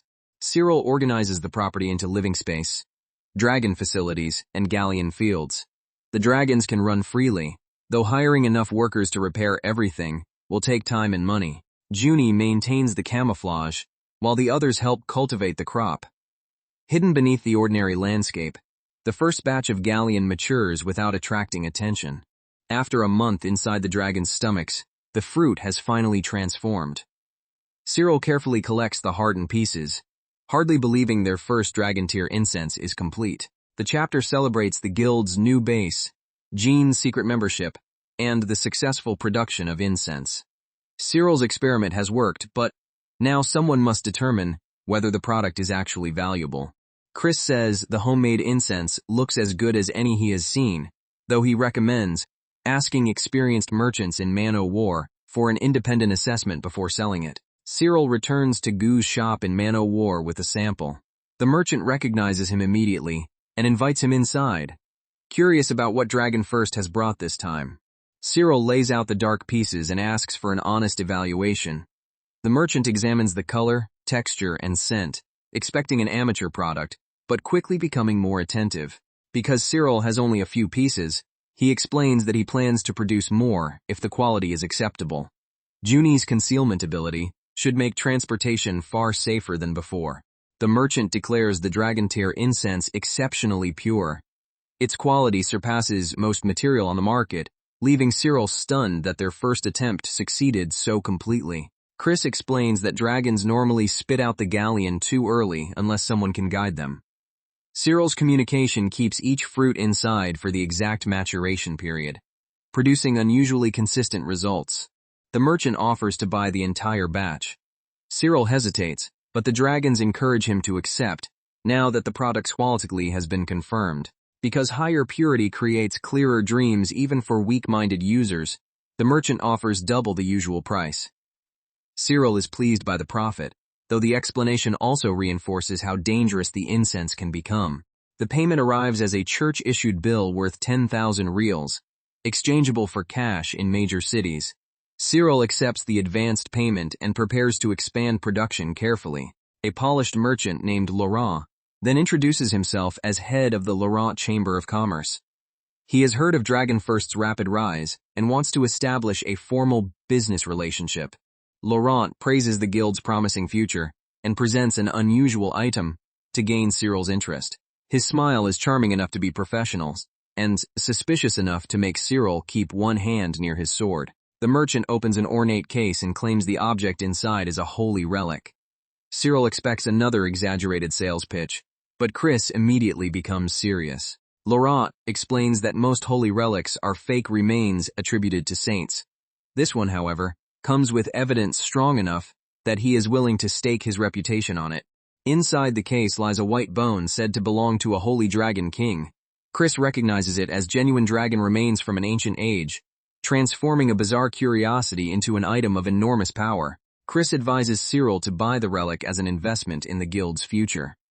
Holy dragon remains can strengthen protection and authority, and obtaining one this easily may never happen again. Cyril agrees to purchase the bone despite the cost. Chris assures him that money can be earned again, while an authentic relic from the Holy Dragon King is nearly impossible to replace. The relic responds faintly to Cyril's covenant energy. He realizes the bone is not merely valuable. It still holds power from the dragon's former life. Chris admits the remains may be from one of his own previous deaths, later worshipped by humans as a sacred tool. The revelation is so absurd that Cyril briefly forgets he just paid a fortune for it. Chris suggests grinding the bone and consuming it to absorb the power. He adds that one death should be enough for Cyril, delivering the advice with all the casual warmth of a cooking recipe. Cyril refuses to eat the entire relic, especially when only one piece exists. Chris insists the taste is not terrible, which somehow makes the proposal sound even less appealing. Cyril decides the relic should protect the whole guild instead. Louise and Junie would benefit too, and he refuses to prioritize his own strength over the dragon's safety. Chris is impressed that Cyril instinctively chooses his companions before himself. He admits that few humans would reject personal power so quickly and promises to help fulfill that wish. The phoenix channels flame into the bone and reshapes its lingering energy. Cyril watches as the relic changes form, wondering what kind of small adjustment Chris considers reasonable this time. A radiant blade-like core emerges, infused with additional phoenix power. Chris calls it the real phoenix horn, an upgraded relic capable of becoming the heart of a protective structure. Chris leads everyone to the center of the new estate. The relic must be placed at the exact magical center, where its power can spread evenly across the entire base. Cyril drives the relic into the ground. A colossal pillar of light erupts upward, forcing everyone to shield their eyes as the estate's magic lines awaken. The light expands into a massive barrier surrounding the property. Chris explains that the relic's power now covers every dragon within the boundary. As long as Cyril's dragons remain inside the base, fatal damage will be prevented. Chris tells them to retreat there whenever danger becomes overwhelming, giving the guild a true sanctuary. Cyril can barely believe the scale of the protection. What began as one ancient bone has become an invisible fortress capable of preserving the lives of everyone he cares about. Even during an emergency, the dragons will survive if they reach the barrier. Cyril realizes the new base is no longer simply a headquarters. It is the safest home they have ever had. Cyril vows to use the sanctuary to protect Dragonfirst and keep improving himself. With a secure base, stronger covenants, and trusted companions, the guild is ready to make another enormous leap. The next chapter begins as the move is completed. Cyril transfers the dragons from Bois Roussel and relocates his household, officially beginning life at their new base. Jean tours the finished buildings and calls one modest structure the Partholon. Cyril welcomes her, though her puzzled expressions suggest she expected the headquarters of a rising guild to look slightly grander. She notes that Cyril's house is simple compared with the dragon facilities. He admits he cut costs, because a Dragon Knight guild cannot function without proper stables, while he, personally, can survive with fewer comforts. Cyril plans to expand later, but urgent expenses come first. Before the discussion continues, a messenger arrives and reports that Rose needs him at Town Hall immediately. The summons sounds serious, and Cyril worries something has happened. The messenger has no details, only instructions that he come at once, which does nothing to calm anyone. Jean asks to accompany him in disguise. Cyril agrees, confident that Junie's transformation will prevent town officials from recognizing the princess. At Town Hall, Jean is introduced only as a new member of Dragon First. Cyril keeps the explanations brief, carefully avoiding any title that could expose her identity. Rose looks exhausted and tells Cyril that a major incident has occurred. Her expression makes clear that this is not another routine guild request. She needs Dragon First for a rescue mission involving a powerful dragon expedition. The scale of the emergency is far beyond what local staff can handle alone. A large accident has struck a dragon ranch used by Lindworm. Several riders escaped, but many dragons remain trapped inside the damaged facility. Lindworm submitted a rescue request, yet their expedition failed and withdrew. Rose refuses to abandon the remaining dragons, simply because the guild responsible made a disastrous mistake. Cyril immediately asks what happened, and why Lindworm cannot recover its own animals. Rose explains that unstable terrain and magical hazards have turned the ranch into a death zone. Even so, Cyril agrees to examine the situation. Whatever he feels toward Lindworm, the dragons inside are innocent and cannot be left to die for their handler's incompetence. Rose begins preparing maps and details, but Cyril asks her to move quickly. Every minute spent discussing procedure is another minute. The trapped dragons remain in danger. He apologizes for leaving abruptly and asks Rose to finish the explanation on the road. The lives of the dragons matter more than formalities, a position she understands immediately. Cyril chooses Emma and Junie for the operation. Emma provides speed, defensive force, and powerful bursts of momentum, while Junie's camouflage may let the team cross dangerous areas unseen. He leaves Colette behind to protect the base and manage supplies. Because the mission focuses on rescue rather than prolonged combat, Cyril selects abilities suited to movement and concealment. Jean insists on joining, and Cyril assigns her support duties. Chris remains at the base as the trump card guarding their sanctuary, though the Phoenix complains loudly about missing the excitement. Louise is told to keep resting until needed. Cyril then asks Junie whether her camouflage can alter how other people perceive selected members rather than hiding everyone completely. Junie explains that she can adjust the effect, but controlling several dragons at once is difficult. Cyril asks her to practice during the journey, trusting her judgment rather than demanding perfection. The first attempt makes Cyril partially vanish beside a wall. Junie says she can refine the boundary after observing how his movement disturbs the surrounding image. Cyril gently pats Junie and tells her there is no need to force the skill. She promises to keep trying, encouraged by the fact that he values her safety more than flawless performance. After roughly an hour of testing, Junie can hide selected people while leaving others visible. The improvement gives Cyril exactly the tactical option he needs for the rescue. Before departure, Colette lays out an enormous banquet so Emma can build enough stamina for the long rescue. Jean stares at the mountain of food, while Cyril calmly tells everyone to eat. Apparently, rescue preparation now includes competitive dining. Cyril confirms that every preparation is necessary and asks the team to trust his judgment. Jean sees how seriously he takes the rescue and agrees to follow his lead without hesitation. Colette continues feeding Emma until the dark dragon looks ready to collapse. Cyril feels guilty, but the journey and coming battles will demand enormous stamina, so the others encourage Emma through one painfully large final meal. Emma warns Cyril not to waste the strength she has built for the mission. Her irritation is fierce, but beneath it lies complete confidence that he will direct every bit of that power wisely. Jean declares that she will protect Cyril even at the cost of her life. Cyril immediately rejects that attitude. The purpose of the mission is rescue, not adding his own companions to the casualty list. Cyril takes command and reminds everyone that a leader must bring his friends home. The dragons respond with renewed focus, proving that his authority comes from trust rather than fear. Before they leave, Chris gives Cyril a final gift and says he will remain behind. The Phoenix's unusually serious tone makes Cyril realize that the relic may be needed if the ranch is worse than expected. The rescue route leads toward a remote ranch beyond Mount Nureyev. Cyril studies the distance and asks how long the journey will take before the surrounding conditions become unstable. They must circle the mountain before a coming eclipse changes the terrain.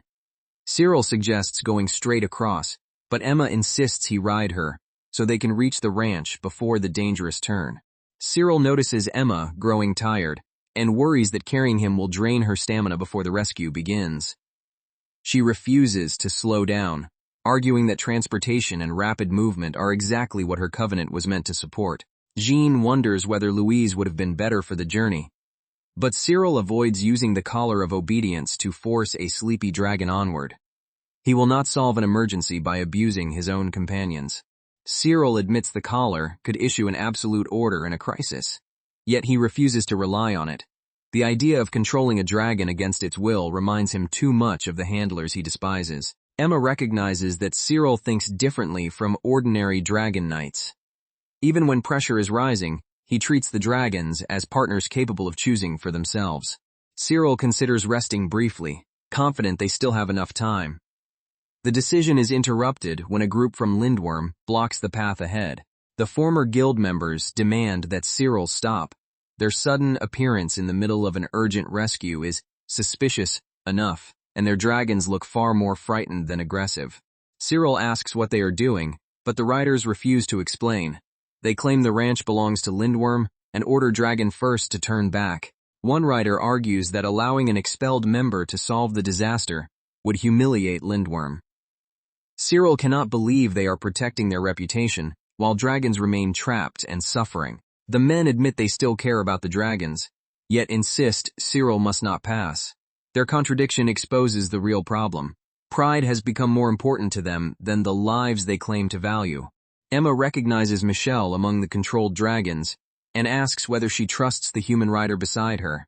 The terrified response makes clear that the dragons are not acting freely. Several dragons beg Cyril to stop their handlers, even if it means fighting them.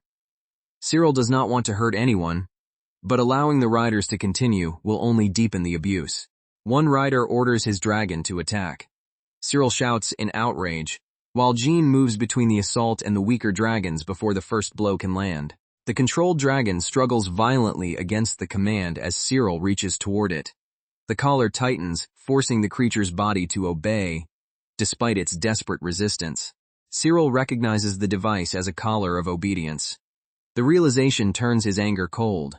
Lindworm is using magical restraint to turn unwilling dragons into weapons. The riders unleash several dragons at once. Emma and Junie brace themselves as Cyril searches for a way to break the control without injuring the victims. Jean fires across the battlefield and draws the attacks away from Cyril. The riders mock her aim, unaware that she is deliberately creating openings for the dragons to escape. Cyril asks the controlled dragons to cooperate and move only when the collar loosens. It will hurt, but synchronized resistance may be safer than forcing them to fight until their bodies collapse. Emma releases a burst of compressed kinetic force to disrupt the riders' formation. The impact knocks several handlers away and gives Cyril the moment he needs to approach the collars. One commander vanishes into the confusion, leaving his subordinates behind. Cyril realizes the man never intended to help the ranch. He came only to prevent Dragon First from gaining credit. The dragons stare at Cyril as he closes in. Their fear is mixed with hope, because he is the first human on the field speaking to them, instead of shouting orders. Jean is struck while shielding Junie, but she stays upright and keeps the riders occupied. Cyril calls out to make sure all three companions are still together. Cyril tells Emma to conserve her remaining stamina for the trapped dragons. He refuses to waste their strongest power on opponents who can be defeated by breaking the collars instead. The freed dragons gather around Cyril and thank him. Emma looks envious of the attention, which is almost adorable, considering she just forced herself through enough food to supply an army. Michelle praises Cyril as the best master she has ever seen. Exhausted dragons collapse nearby, finally able to rest without another forced command. Junie asks what Chris gave Cyril before departure. He reveals the phoenix horn, which the phoenix entrusted to him so he would not die foolishly while Chris remained at the base. Cyril wonders when such a relic should actually be used. The current battle is over, but the devastation ahead suggests the true emergency has only begun. The rescue team reaches the entrance to the ranch and finds a vast underground complex. The structure resembles a prison, more than any place intended to raise dragons. Cyril remembers growing up around broad, open facilities, and immediately senses that this ranch is unnatural. Narrow corridors and reinforced walls suggest the dragons were treated as dangerous specimens. They enter carefully and stay close. Many dragons have escaped their enclosures, and the darkness is filled with scratching, breathing, and movement from multiple directions. Claw marks, bite damage, and holes in the walls come from at least 6 different dragon species. Cyril concludes that something forced multiple creatures through the facility in a violent struggle. A massive shape moves in the darkness. The team freezes as several mismatched limbs, wings, horns, and jaws emerge from a single body. The creature crashes through the wall, revealing a monstrous combination of several dragons. Junie and Emma recoil as Cyril realizes the ranch has created something far worse than an escaped animal. The stitched creature roars, and Cyril identifies it as a chimera. Its body has been assembled from dragons that should never have been fused together. The next chapter explains that a chimera is an artificial beast made from pieces of different creatures. The ranch's real purpose was experimentation, not ordinary breeding. The chimera lashes out with multiple heads and claws. Cyril dodges the first attack, while trying to determine which movements belong to which trapped dragon. Junie narrowly avoids a crushing strike, and Emma counters with a concentrated burst of kinetic force. The chimera's mismatched body moves unpredictably, making normal battle experience almost useless. Cyril orders the team to spread out and distract the creature. He needs time to listen for the individual voices buried inside the fused body. Junie hides the group behind camouflage while they retreat to a safer position. The chimera searches wildly, unable to decide which scent or shape to pursue. Cyril questions why the creature exists at all. Chris's rescue relic may help, but he refuses to destroy the chimera until he understands whether the dragons inside can still be saved. The body contains 6 dragon species, yet that fact alone does not explain the shared movement and rage. Cyril suspects their souls have been forced together as well. Junie asks what he plans to do. Cyril admits he can hear faint voices within the monster, but the words overlap so painfully that he cannot understand them yet. Cyril decides to approach and speak directly. Emma and Junie promise to stay close, though both look ready to drag him away if the chimera takes one step too far. He asks Emma to attack a different area whenever the chimera focuses on him. Junie will maintain camouflage and create openings while Cyril concentrates on the voices. The chimera snaps at Cyril, forcing him to dodge between several jaws. He calls out repeatedly, begging the dragons inside to answer, rather than surrender to rage. At last, fragmented words reach him: "Hear me, kill me, and help." Cyril realizes the creature is not attacking from hatred. The imprisoned souls are begging for release. The voices remain distorted and human-like, each fighting through pain and magical interference. Cyril keeps listening until the request becomes unmistakable. The fused dragons believe death is the only escape.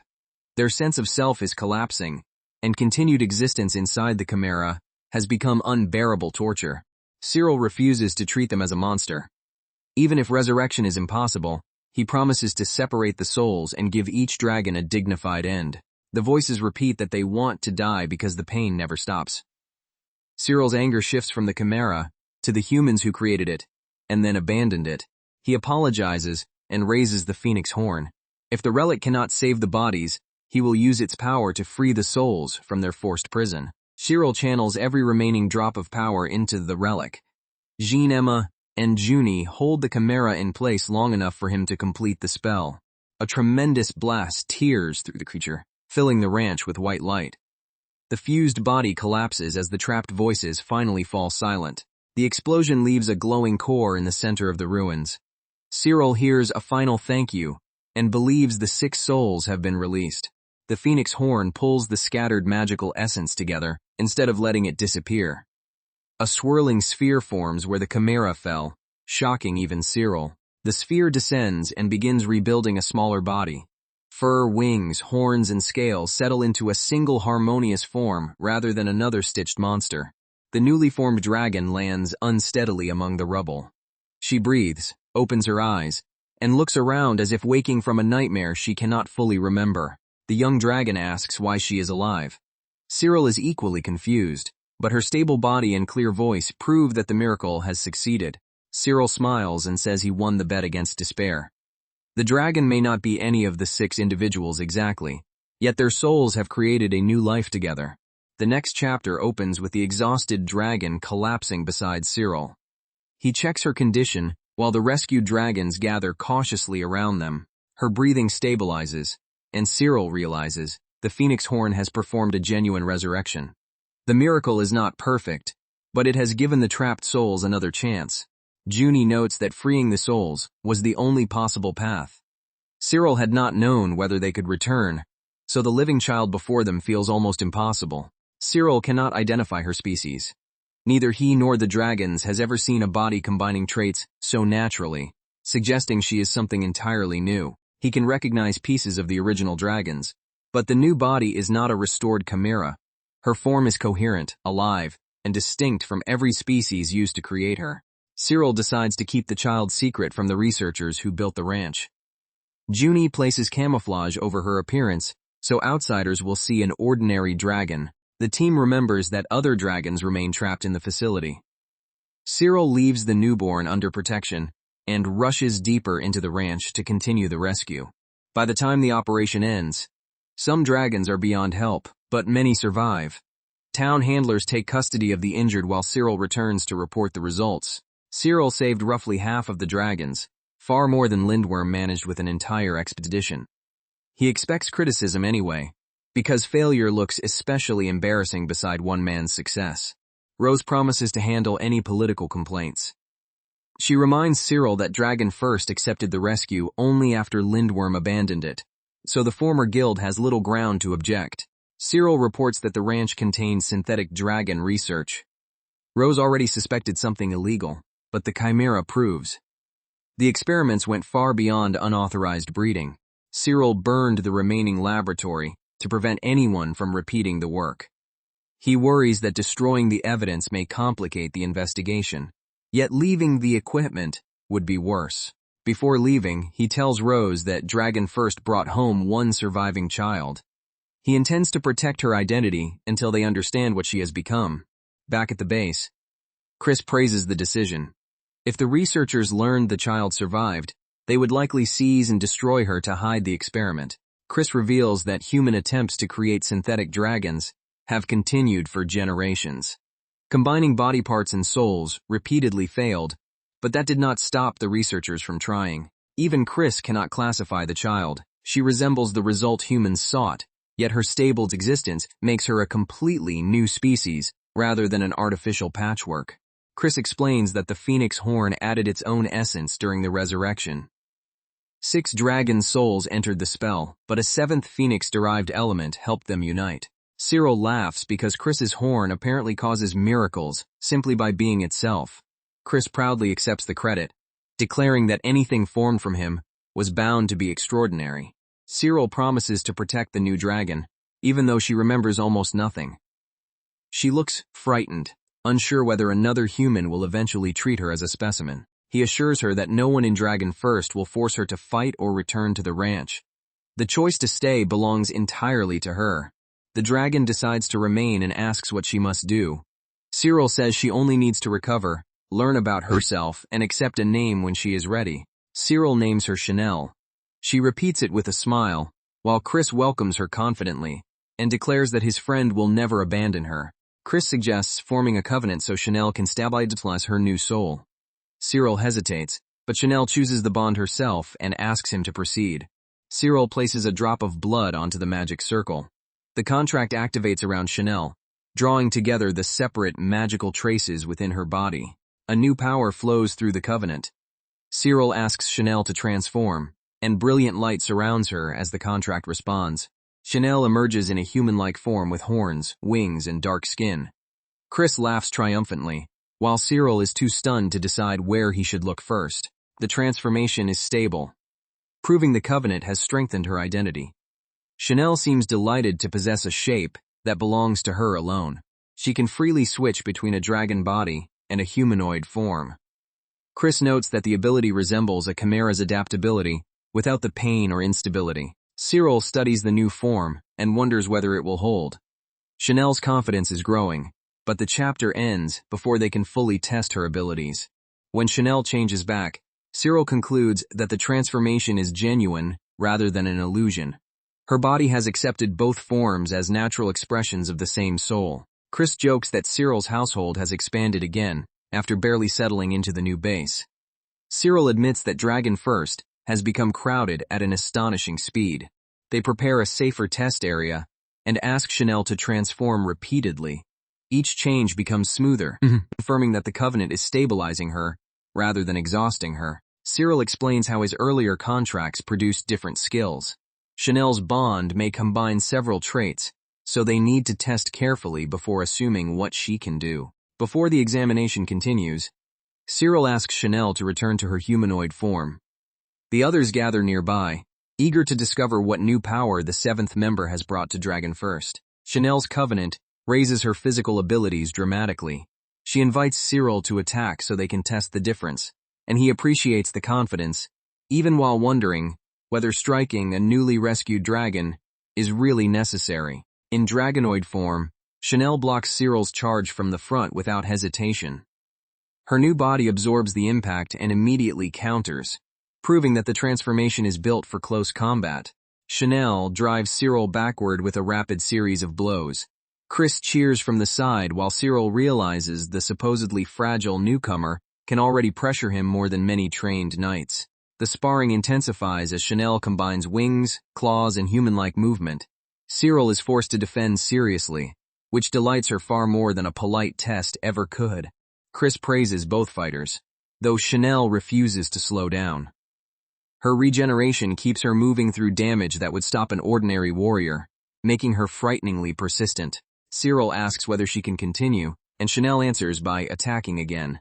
Apparently, surviving a chimera has left her with a very direct definition of "I feel fine." After the match, Chanel admits she has burned through nearly all her energy. Even an entire ox would barely fuel this form for an hour, giving her the worst efficiency Cyril's has ever seen. Despite the cost, Chanel's peak power could overwhelm even Chris for a short time. Cyril decides her dragonoid form will become Dragon First's emergency trump card. Chris laughs at the contrast between Chanel's terrifying strength and her enormous appetite. The strongest weapon in the guild may also be the member most likely to empty the kitchen. A few days later, Jean remains dazzled by Cyril's achievements. She praises him so enthusiastically that he can only thank her and hope the conversation moves on before his embarrassment becomes visible. Cyril visits town to search for proper equipment for Chanel's dragonoid form. Jean treats the new P-power as further proof that he belongs among the greatest dragon knights. Cyril reflects that he once could only speak with dragons, but now he can transform and share their abilities. The progress is remarkable. Although every major skill seems to come with an equally major food bill, Chanel eats roughly 3 times more than the other dragons, and repeating the same meals quickly bores her. Cyril considers hiring a cook who can manage variety and impossible portions. He refuses to hire a stranger casually. Anyone entering the base will learn sensitive information, so Cyril wants someone personally trustworthy rather than merely talented. Jean offers to introduce a suitable cook and becomes delighted when Cyril accepts. Her excitement is so intense that refusing a second time might have caused an international incident. Cyril agrees to meet the candidate and hopes the arrangement works. Chanel's appetite is growing, and even Colette has started looking concerned, which should terrify everyone. Before they can leave town, several rough-looking men surround the group. Cyril initially assumes they are common thugs, but Jean recognizes that the ambush has been planned. The attackers admit they will do anything for money and mock Cyril's former guild. Their comments reveal that someone connected to Lindworm paid them to create trouble. Cyril realizes the men have been waiting specifically for him. He regrets bringing Jean into danger, unaware that the disguised princess is also an experienced dragon knight, equipped with royal transformation gear. The thugs demand that Cyril surrender and reach for their weapons. Jean steps forward before he can respond, calmly deciding that the discussion has already lasted too long. Jean activates that royal dragon gear and enters a partial dragonoid battle form, crushing the first wave in seconds. The remaining men discover, rather late, that threatening the princess's guildmaster is an exceptionally poor career choice. When the fight ends, Jean returns to normal and beams at Cyril's praise. He thanks her while privately wondering how someone so cheerful can flatten an entire gang without wrinkling her clothes. Jean wants the attackers arrested and punished severely for harming Cyril. He agrees they must face justice, but refuses to let anger turn the response into an execution. Cyril decides Louise can carry the captured men back to town. The solution is practical, though the unconscious pile of thugs gives the dragon a far less dignified cargo than usual. Before leaving, Cyril searches the attackers and finds evidence linking them to Lindworm. He decides the time has come to confront his former guild directly. Jean follows him to Lindworm's headquarters, noting that the guild has repeatedly interfered with Dragon First. This time she intends to witness the confrontation herself. Standing before the old crest, Cyril says it is time to end the harassment. He enters with Jean beside him, no longer the expelled novice who once had to accept every insult silently. Inside, Lindworm members react with open hostility. One rider tries to provoke Cyril, but Jean's presence forces the room to pause before the situation explodes. Cyril demands a private meeting with the leadership. He refuses to trade insults in the hallway when the evidence concerns hired violence and abuse of dragons. Jean tells Cyril that facts matter more than anger. If the guild's responsibility is proven, the royal household can intervene without allowing Lindworm to dismiss the accusation as personal revenge. The princess listens to Cyril's account without interrupting, while a Lindworm officer watches nervously. She intends to speak openly about what she saw, rather than hide behind ceremony. One advisor suggests concealing Jean's identity to avoid political chaos. She rejects the idea, deciding that revealing the truth is more important than protecting anyone's comfort. Jean confirms that she personally witnessed the assault and the attacker's confession. Her testimony turns Cyril's complaint into a royal matter that Lindworm cannot quietly bury. The leadership asks for a private discussion and begs Jean to wait. Cyril agrees only because immediate public exposure could destabilize every dragon knight working under the guild. Pascal, Lindworm's deputy guildmaster, enters to negotiate. He recognizes that the princess's involvement makes denial impossible and asks what settlement will satisfy Dragon First. Pascal attempts to blame the attack on independent members, but Cyril points out that Lindworm repeatedly targeted Louise and interfered with his guild. The pattern is too consistent to dismiss. Jean asks exactly what the hired men said. Cyril repeats their words, including the instructions to frighten him away from Dragon First's growing influence. Pascal admits the scheme could ruin Lindworm if it reaches the king. He offers compensation and promises disciplinary action, hoping money can keep the matter from becoming public. Cyril warns that the royal household will still be informed if harassment continues. Lindworm may settle now, but one more attack will bring consequences far beyond guild politics. Pascal produces 100,000 reals as compensation.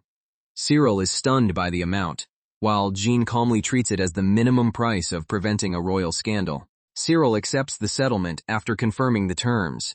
He leaves Lindworm with a formal promise that Dragon First and its members will not be targeted again. Outside, Jean becomes unusually quiet. Cyril asks what is wrong, and she admits the confrontations reminded her of an urgent problem she had nearly forgotten. Cyril offers to help immediately, but Jean insists he has already done enough for one day. He sends the captured thugs to the authorities and returns to the base with her. On the way home, Cyril stops by the dragon stable construction. The buildings are progressing, though one section of the property is producing strange magical reactions. Inside the stable, Cyril notices that the dragons are unusually comfortable. The floor feels soft and cool, and even restless members settle down almost immediately. Chris examines the ground and identifies an unfamiliar material mixed into the soil. Cyril asks the workers to stop until they understand whether it is safe. The dragons roll happily across the floor, suggesting the substance is harmless. Cyril gathers a sample, though Colette's enthusiasm has already covered half the stable in dirt. Chris identifies the plant as bluegrass growing from mineral-rich soil. The grass absorbs magical energy and creates a calming environment for dragons. The expensive soil was apparently imported specifically for the stable. Cyril learns that the builders spared no cost, even though he had expected an ordinary floor. Beneath the bluegrass lies a crystal that stores mana. Cyril still does not understand why so much effort was invested, but the dragons clearly benefit from the steady magical atmosphere. Chris explains that the crystal maintains dense mana inside the stable and draws excess energy away from humans. The system keeps dragons comfortable without overwhelming their handlers. Cyril thanks the workers and admits the result is better than anything he planned. The stable has become a genuine recovery space, rather than merely a roof and feeding area. A visitor arrives while Cyril is inspecting the grounds. Her formal escort and confident bearing immediately identify her as a noblewoman with serious business. Jean introduces the guest as a countess connected to dragon administration. Cyril welcomes her, though the woman's sharp gaze suggests she has already evaluated half the guild before speaking. The countess gives her name and thanks Cyril for receiving her. She has come because Dragon First's rise and Lindworm's decline are beginning to shift the balance among major night guilds. She manages several dragon resources and needs a reliable partner. Lindworm once handled many of her contracts, but recent failures have made continuing that arrangement dangerous. The Countess asks whether Cyril is willing to discuss transferring work to Dragon First. He agrees to listen, careful not to promise more than his young guild can handle. She admits she intends to weaken Lindworm's influence by moving contracts elsewhere. Cyril is surprised by her bluntness. This noblewoman apparently sees no reason to decorate a threat with polite ribbons. Jean warns that making an enemy of the Countess would be unwise. Her family controls valuable dragon stock, food routes, and several regional stables. The Countess offers access to rare dragons and asks what support Dragon First can provide in return. Cyril says he will help where possible but refuses to overwork his companions for political advantage. Cyril listens to the full proposal and admits that Dragon First cannot match Lindworm's scale yet. The Countess answers that she values reliability more than numbers. She asks Cyril to inspect one of her dragons before any agreement is signed. He follows her outside, curious why such an experienced noble needs his personal opinion. A magnificent white dragon rests beneath ceremonial armor. Chris identifies the creature as a Ladon, one of the oldest and rarest bloodlines still living among humans. The Countess explains that the Ladon species has been preserved by her family for generations. Its beauty and magical authority make it a symbol of their noble house. Cyril notices that this particular dragon is considered a family treasure rather than an ordinary mount. The Countess proudly describes the bloodline as the foundation of her clan's reputation. The Ladon has reached a level few handlers can manage. Since Cyril communicates directly with dragons, the Countess believes he may be capable of taking responsibility where others cannot. She asks him to ride and examine the dragon briefly. Cyril agrees, though he senses the request is testing more than his skill. She wants to know whether the Ladon accepts him. The Countess admits that transferring responsibility would be difficult emotionally. Cyril reassures her that he will never separate a dragon from a trusted family without good reason. The Ladon remains silent and distant, revealing little about its. Cyril does not force the conversation, deciding that trust must be earned over time. Closer inspection reveals bindings infused with magical tools around the dragon's limbs. The Countess says the child is still growing, but the equipment has already begun affecting her movement. Cyril asks the Ladon to transform and test her condition. She changes into a powerful dragonoid form, proving that her bloodline carries exceptional latent strength. When Cyril offers food, the Ladon responds eagerly. The simple reaction breaks her aloof image and shows that beneath the noble symbolism, she is still a hungry young dragon. The dragon eats calmly, while Cyril observes her posture and breathing. The Countess looks relieved to see someone treating the family treasure like a living child rather than a ceremonial object. Cyril calls the Ladon beautiful, and she tilts her head in confusion. The compliment matters less to her than the fact that he speaks directly and waits for an answer. The Countess confirms that the dragon is the pride of her household. Cyril notes that none of the surrounding attendants seems capable of understanding what she actually wants. After the examination, Cyril says the Ladon is healthy but emotionally isolated. The Countess accepts the criticism and promises to change how the staff interacts with her. She thanks Cyril and agrees to continue negotiations later. For now, she will send food and supplies to Dragon First as a gesture of trust. The Countess also offers to introduce someone capable of managing the guild's enormous cooking needs. Cyril immediately accepts. Chanel's appetite has turned culinary help into a strategic priority. Cyril wonders why wealthy nobles always solve problems with elaborate connections. Jean replies that this particular countess genuinely wants the dragons well fed, which is reason enough to cooperate. The next day, Rose contacts Cyril with another urgent request. He apologizes to the Countess and returns to town hall, hoping the new problem is at least smaller than a Chimera ranch. Rose admits that requests are piling up because Dragon First's reputation has exploded. Cyril is proud of the growth, but the mountain of paperwork is far less heroic than the adventures that created it. She hands him a complete list, dozens of exterminations, collections, transports, and rescues. Cyril stares at the pages and asks how one guild is supposed to complete them all. Rose explains that many clients now request Cyril specifically. His ability to resolve unusual dragon problems has become widely known, even though the reason behind that success remains secret. Some requests probably come from the Countess's influence, while others are former Lindworm clients, searching for a safer partner. Cyril realizes Dragon First must grow without repeating Lindworm's mistakes. He refuses to accept everything and overwork the dragons. Rose agrees that choosing carefully is better than chasing fame, even if several clients will be disappointed. Cyril scans the list for missions where his communication ability truly matters. One unusual rescue report immediately catches his attention. A baby dragon has become trapped in a remote mountain crevice and cannot climb out. Ordinary rescuers failed because the frightened cub attacks anyone who approaches. Rose asks whether Cyril is sure he wants the mission when more profitable work is available. He answers that a baby in danger cannot be ignored simply because the reward is small. The report comes from a region Cyril has visited before. He chooses Louise for transportation and prepares a light rescue team capable of reaching the mountains quickly. The mission records identify the area as the possible origin of several ancient dragon bloodlines. Cyril suspects the trapped cub may not be an ordinary domestic species. Because Cyril knows the terrain, Rose expects him to arrive faster than other guilds. He promises to rescue the child regardless of what kind of dragon they find. At the mountain, Louise detects a small voice from inside the cliffs. The rescue team follows the sound through a narrow path that ordinary mounts could never enter. They spot a tiny wool-covered dragon below. The cub is too small to climb, yet its claws and horns suggest a far stronger species than its fluffy appearance implies. Cyril lowers himself carefully while Louise watches from above. The baby snarls, frightened by the human approaching its hiding place. The cub is barely visible among the rocks and pale fur. Cyril speaks gently, explaining that he has come to help rather than capture it. The baby watches him in silence, then answers with a weak cry.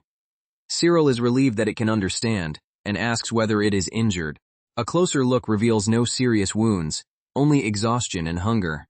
Cyril offers food and waits, refusing to make sudden movements around the terrified child. Louise explains that many modern dragons were shaped by human breeding, while truly original bloodlines are extremely rare.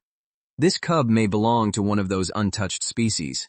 Cyril recognizes the wool and horn pattern as Bearwool origin, a purebred ancestor of domesticated Bearwool dragons. It is the first genuine specimen he has ever seen. The baby stares at Cyril and unexpectedly calls him Daddy. He freezes, wondering whether she confused his scent with a parent, or has simply decided that rescue automatically comes with adoption. Chanel immediately realizes the cub is speaking about Cyril and transforms into her humanoid form.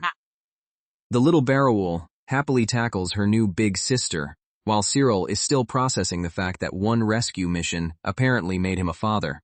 The cub curls up against Cyril and begins drawing an enormous amount of energy from him. He assumes she is simply exhausted, but the sensation feels far stronger than ordinary feeding or healing. Cyril wonders whether the baby's real parent is nearby and asks where she came from. The cub stays cheerful, yet her vague answer gives him no useful clue about how she ended up alone in the mountains. Without warning, the tiny dragon bolts across the rocks at shocking speed. Cyril stares after her in disbelief. This fluffy child has apparently skipped crawling and gone straight to breaking land speed records. Cyril and Chanel chase after her, but the cub keeps accelerating in short bursts. Unlike adult dragons built for long-distance travel, she burns through energy quickly and then immediately demands more. Chanel explains that her reconstructed dragon body is built for sustained movement, yet even she struggles to keep up. Cyril realizes the cub's explosive speed must come from some special inherited ability. Cyril transforms and joins the chase, only to discover that the child is still faster. For someone who was trapped minutes ago, she has recovered with suspiciously dramatic efficiency. The cub finally collapses beside a blackened fragment in the snow. Cyril recognizes the object as something carried from the earlier battle and wonders why she ran directly toward it. The baby begins absorbing energy from the fragment, confirming that she did not choose it by accident. Cyril suspects it contains a remnant of the purebred dragon's power. As the cub keeps feeding, Cyril apologizes for not understanding sooner. Chanel transforms again, ready to stop the child if the unstable fragment begins harming her. Chanel's legs suddenly change, developing claws and armor resembling the vanished purebred. She freezes in shock as the absorbed power alters her body right before Cyril's eyes. Cyril realizes Chanel has taken in part of the purebred's ability through the cub's strange influence. The transformation is not cosmetic. The new limbs carry the same tremendous physical force. Chanel tests the unfamiliar legs and moves faster than ever before. One step becomes a blur across the mountain, proving the absorbed power has genuinely enhanced her body. The burst ends with Chanel and Cyril exhausted beside a tree, while the baby watches innocently. Apparently, the smallest member of the group has already turned the adults into unpaid endurance test subjects. Cyril reassures the worried cub that nothing is wrong. Chanel admits the new speed is useful, though controlling it will take practice before she stops launching herself across entire valleys. Louise arrives carrying Colette and immediately recognizes the enormous wild boar nearby. Her practical assessment is simple. The creature is dangerous, but it will also make an excellent dinner. Cyril confirms that Chanel absorbed the purebred's power and decides they must study the phenomenon back at the guild.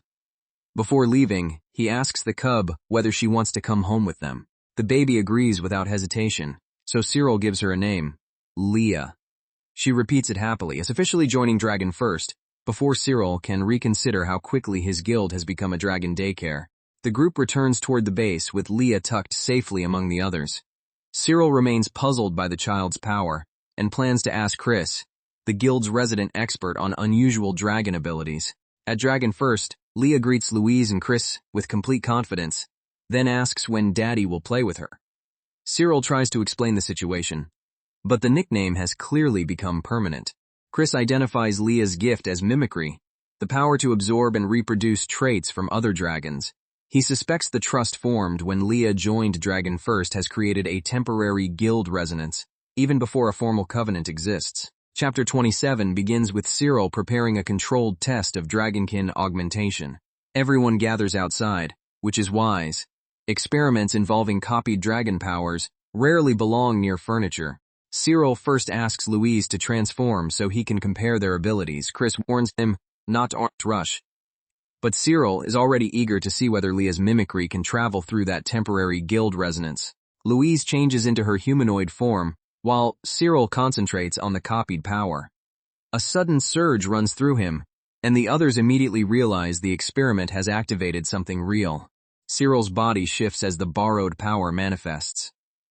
Colette and Jean stare, while he tries to understand what has changed, and whether the transformation will stop before it becomes embarrassing.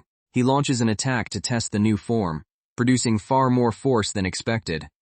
The spectators scramble back as Cyril learns the first rule of copied dragon abilities: always leave plenty of empty space. Next, Cyril tests the phoenix horn's immortality. A serious wound closes almost instantly, confirming that Chris's regenerative power can also be reproduced through Leah's mimicry. The result is incredible, but Cyril discovers the cost is equally extreme. Healing consumes nearly 10 times his normal energy, so immortality is less a free miracle and more a very expensive emergency service. Cyril concludes that copied abilities are best reserved for critical moments. Before he can continue experimenting, Jean reminds him that they still have a request to handle that day. Jean brings out information from the Royal Archives about Arc-en-Ciel, commonly called rainbow salt. The rare mineral changes flavor unpredictably, making it both valuable and extremely troublesome to use. She explains that the seasoning may taste sweet, spicy, bitter, or completely different each time.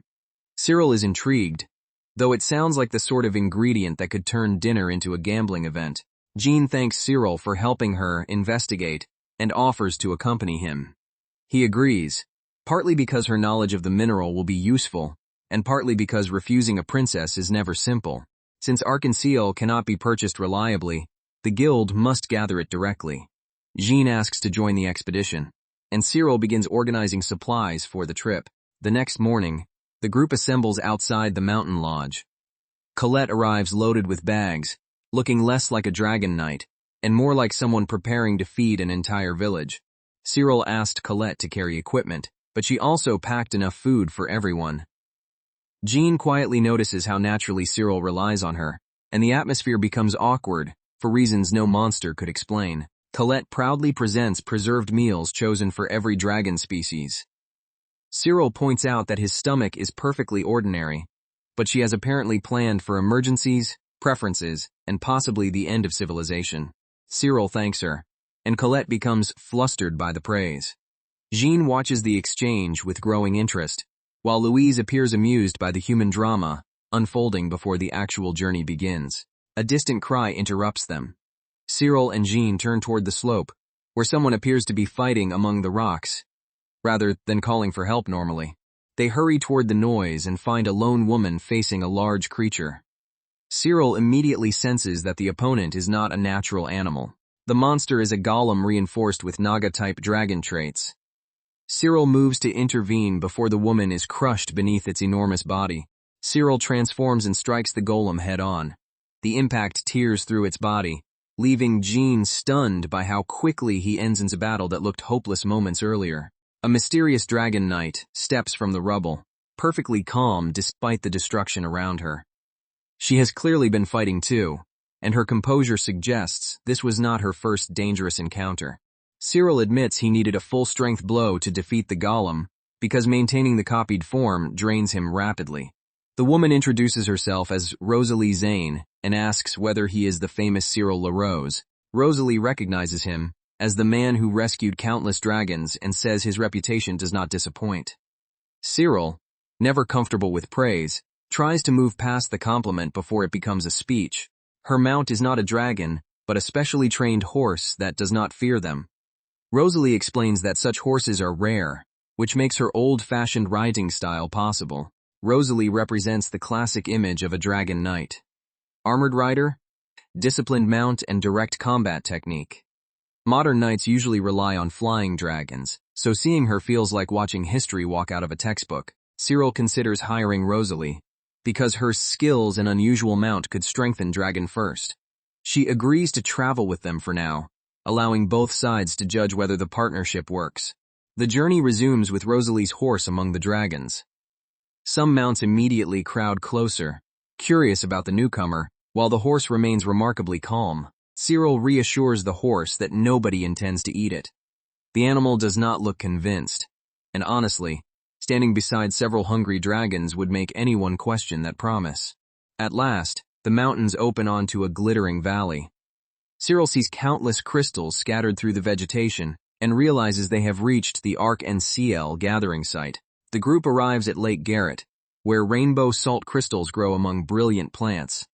Even Cyril pauses at the site. The entire valley looks as though someone spilled a treasure chest across the landscape. Jean explains that Arc-en-Ciel forms from minerals altered by the lake's unusual environment. Each crystal carries a different effect, which is why no one can predict its taste or power in advance. Cyril divides the work. Colette will gather crystals while the others hunt for food and watch for monsters. The dragons scatter enthusiastically, turning a careful expedition into a very organized picnic. Colette finds a promising cluster and begins collecting it by hand. Cyril warns everyone not to damage the surrounding growth, since the crystals regenerate only under specific conditions. A wild boar appears between the plants. Cyril approaches cautiously, hoping to secure meat without destroying the arc-and-seal field around it. The boar charges, and Cyril brings it down with a single, clean strike. Jean is impressed, though Cyril seems more concerned about whether any crystals were crushed during the attack. Colette praises Cyril's strength while he starts preparing the animal. The group settles near the lake, ready to test whether rainbow salt is truly worth the Royal Archives' excitement. Cyril seasons the meat with one crystal and takes a bite. The flavor becomes unexpectedly sweet, and the effect also sharpens his senses, proving the mineral changes more than taste. He notices his physical ability rising beyond its usual limit, but the boost drains energy rapidly. Arc-and-Seal is useful, yet once again Cyril's new powers arrive with a painfully expensive bill. Comparing the result with Leah's mimicry, Cyril realizes consumed objects may also grant temporary traits. He considers testing dragon relics next, while Chris looks increasingly worried about what Cyril plans to eat. Jean reveals that the royal treasury keeps several relics taken from deceased dragons. Cyril hesitates, but she offers a small scale that once served as a protective charm. The scale is no ordinary ornament. It belonged to a dragon whose defensive power saved Jean during a disaster. She believes Cyril may be able to absorb its remaining ability. Jean explains that the charm protected her when a landslide destroyed her carriage and killed the guards around her. She now wears the surviving scale as a pendant, carrying both protection and memory. She offers the pendant to Cyril, trusting him to use it rather than preserve it untouched. Cyril accepts carefully, promising that the relic's power will continue protecting people. Cyril swallows the scale and immediately senses a new structure forming inside his body. The others wait nervously because this experiment has somehow become stranger than eating rainbow salt. He activates the borrowed ability, and a barrier erupts around him. The protective field is strong enough to deflect debris before anyone can even finish warning him. Cyril confirms that the scale creates a defensive zone capable of blocking attacks from every direction. If he can shape it properly, the power could protect an entire group instead of only himself. To test control, Cyril creates several human-shaped targets around the field. He plans to see whether the barrier can distinguish allies from enemies instead of simply throwing everything away. The silhouettes are struck by a concentrated blast, yet the barrier shields the designated allies. Cyril is delighted. He can now deploy a wide-area defense whenever civilians are caught in battle. The test succeeds, and Leah wanders over asking what her father is doing. Cyril gently sends her aside before the next experiment, proving he has already developed the instincts of an overly cautious parent. Chris and Louise begin teasing Cyril about how seriously he treats Leah. Cyril denies becoming soft, only for his embarrassed reaction to make the dragons laugh even harder. Cyril asks Chris to demonstrate another copied ability. Chris reluctantly agrees, warning that the Phoenix Horn's power is not a toy and should be activated only when absolutely necessary. Cyril transforms and releases a vast wave of flame. The attack sweeps across the field, forcing everyone behind the barrier, despite the supposedly controlled test. The blast finally fades, leaving a scorched path through the training ground. Cyril declares the experiment successful, while Jean quietly reconsiders how much Land Dragon First needs for future practice. Chris explains that the copied flame is genuine and can damage even high-level monsters. Cyril is impressed, though the energy cost remains high enough to prevent careless use. Cyril admits he cannot maintain the strongest forms for long. Even with several abilities available, he must choose the right one quickly, instead of trying to overpower every problem at once. Chris mentions one more option with a casual tone of someone about to cause trouble. Cyril could gain far greater power by consuming an entire dragon. Everyone immediately stares at him. Cyril repeats the phrase, "Eat a dragon," in disbelief. Chris clarifies that devouring a dragon and all its energy would be efficient, apparently forgetting that efficiency is not the only concern here. Cyril's expression turns murderous, and Chris finally realizes the suggestion was insensitive. The nearby dragons wisely stop laughing before their guildmaster tests another combat ability on them. Chris retreats and explains he only meant that smaller portions or stored energy might work. Cyril calms down, but warns him never to phrase the idea like that again. Cyril asks Chris what he actually wants to propose. Chris finally gives a sensible answer. Use condensed dragon orbs that store small amounts of energy instead of harming any living dragon. Chapter 29 begins with Chris producing a 1-star dragon orb. The object looks unimpressive, and Cyril wonders whether something so small can really solve his energy problem. Chris tells him to try it.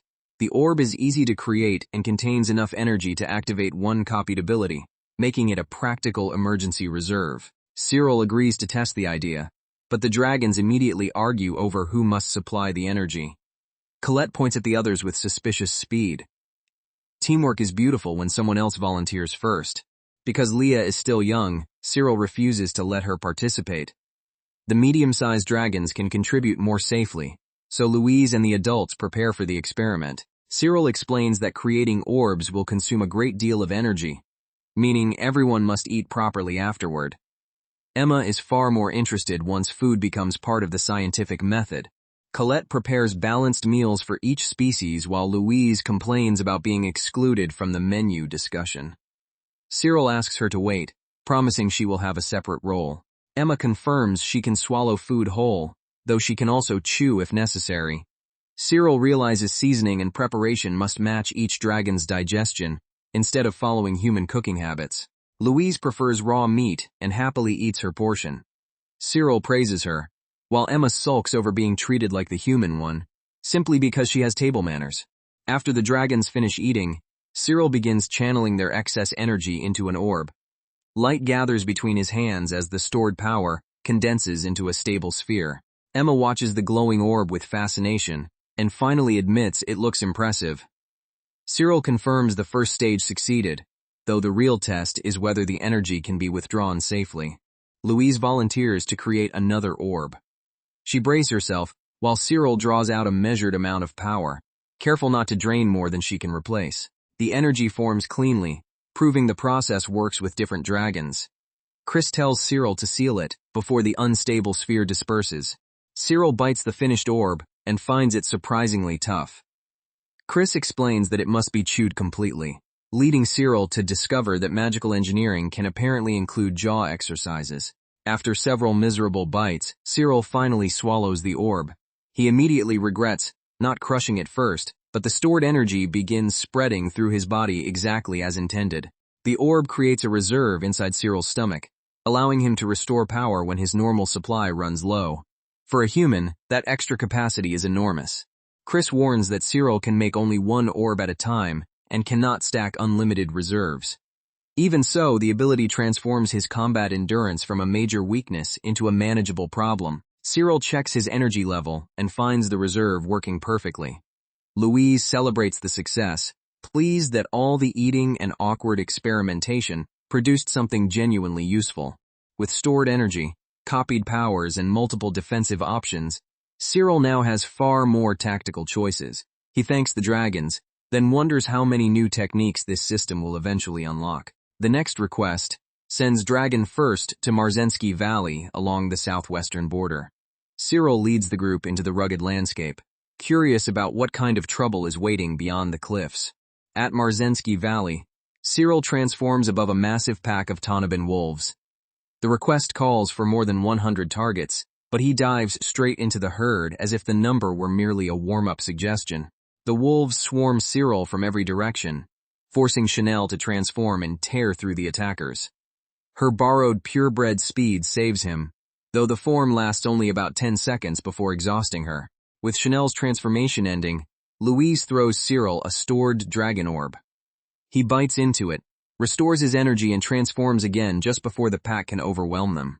Cyril remembers Jean warning that even elite mercenary squads avoid Tonabin packs. The wolves prove her point by coordinating an ambush, but Colette blocks their escape and asks permission to finish the hunt. Colette cuts through the remaining wolves with brutal precision. Cyril checks whether she is unharmed, impressed that the supposedly simple beasts used feints and teamwork like experienced soldiers. After the battle, The group returns to the local administration office. The mountain of evidence outside makes it obvious that Dragon First did not merely complete the extermination. They erased the problem. The officials praise Cyril and Colette for eliminating the entire pack. Colette casually suggests they should be allowed to rest now, which feels reasonable after turning a 100-wolf hunt into a single afternoon. Cyril asks whether the dragons may eat the carcasses, but the office needs to preserve the heads as proof. Before he can negotiate dinner, a message arrives from Jean marked as high priority. Jean asks Cyril to deliver the pack leader's head to a government warehouse for examination. Although the request came through official channels, he can tell the princess arranged it personally. At the office, Jean explains that the kingdom awards special titles to individual dragon knights rather than guilds. Cyril has heard of the system, though he admits he never paid much attention to ceremonial honors. The extermination mission officially qualifies Cyril for the title of one-star Dragon Knight. He stares at Jean in silence, surprised that one successful hunt has suddenly turned into national recognition. Chapter 30 opens with Jean praising Cyril for defeating the entire Tonaband pack alone. Cyril modestly points out that his dragons helped, but the kingdom still considers the achievement extraordinary. Jean explains the star system. Dragon Knights who accomplish remarkable feats receive public ranks. Even Cyril, who knows almost nothing about the titles, understands that the recognition carries real influence. One star marks an unprecedented accomplishment in a specific field, while higher stars require broader achievements or mentoring other knights. The rules sound vague, but Jean insists the honor must remain difficult to earn. 3 days later, Cyril receives official certification as a one-star Dragon Knight. What began as a wolf hunt has now placed his name directly inside government records. Cyril is escorted into an extravagant reception room to await the formal announcement. The furniture alone looks expensive enough to finance several guild missions, making him afraid to sit too comfortably. An attendant serves tea and pastries while Cyril waits. He samples the refreshments cautiously, wondering whether royal hospitality always requires this much ceremony for a simple document. A knock interrupts the silence, and Jean enters in her official uniform. Cyril rises quickly, still uncertain whether he should greet her as a guild colleague or as the kingdom's princess. Jean jokes that the luxurious treatment is appropriate for a one-star Dragon Knight. Cyril finally understands that the elaborate room is not random. The government is already treating him as an honored figure. When Cyril asks why she summoned him personally, Jean says the title is only part of the reason. Several commercial representatives have been waiting for the chance to speak with him. Jean presents documents from agents seeking access to Dragon First's products. Because Cyril has earned a national title, businesses that once ignored the guild are suddenly eager to cooperate. She explains that approved retailers can now distribute Dragon Tear incense legally in more regions. Cyril realizes the title has opened markets faster than months of ordinary negotiations ever could. One supplier offers to purchase a large batch of incense at once. Jean recommends accepting carefully, since a single agreement could make Dragon First dependent on the wrong company. Outside, merchants and adventurers recognize Cyril immediately. Several call themselves fans and ask to shake his hand, leaving him visibly less comfortable than he was against the wolves. The crowd surrounds Cyril with congratulations. Louise watches from behind him, amused that their master can face monsters without blinking, but looks ready to flee from enthusiastic supporters. Shopkeepers propose partnerships and promise to advertise Dragon First's name. Cyril accepts their greetings politely, though the sudden business attention feels more exhausting than combat. 2 young merchants ask to become authorized sellers for the guild. Cyril is pleased by their sincerity and agrees to review their proposal instead of choosing the richest bidder immediately. The merchants thank him and gently greet the older dragon beside him. Cyril reminds them that good treatment of dragons matters more than impressive sales numbers, earning their enthusiastic agreement. Another representative requests a special shipment of Dragon Tier incense for distant territories. Cyril sees the opportunity, but he also recognizes that production must expand before the guild promises too much. Cyril decides to spread distribution gradually rather than chase every offer. If demand continues growing, Dragon First will need a reliable trading company and a far larger production network. Cyril travels to the Warco Trading Company, a respected merchant house dealing in rare dragon goods. Their showroom already displays dragon-tier incense, proving his product has reached influential buyers. The company manager explains that a master dragon is being used in a pavilion breeding program. The creature is expected to control several males and produce unusually valuable offspring. Cyril asks whether the dragon is treated properly. The manager insists the process is regulated, but his interest lies clearly in the commercial value of the resulting eggs. Before agreeing to anything, Cyril requests to observe the breeding facility himself. The manager accepts, confident that the famous one-star knight will be impressed by their methods. At the enclosure, Cyril meets an experienced dragon handler who has studied breeding for years. The man proudly explains how male dragons are managed around a dominant female. The handler says the female master dragon controls the group and can calm aggressive males. Cyril understands the biological principle, yet he remains uneasy about treating dragons purely as profitable livestock. A rare black egg is brought out as proof of the program's success. Its shell carries an unusual aura, suggesting the hatchling may inherit traits from an ancient bloodline. The manager reveals that a noble has already offered an enormous payment for the egg. Cyril's new title makes him useful as both an evaluator and a public guarantee of authenticity. When the proposed fee reaches 3 million reals, Cyril nearly chokes.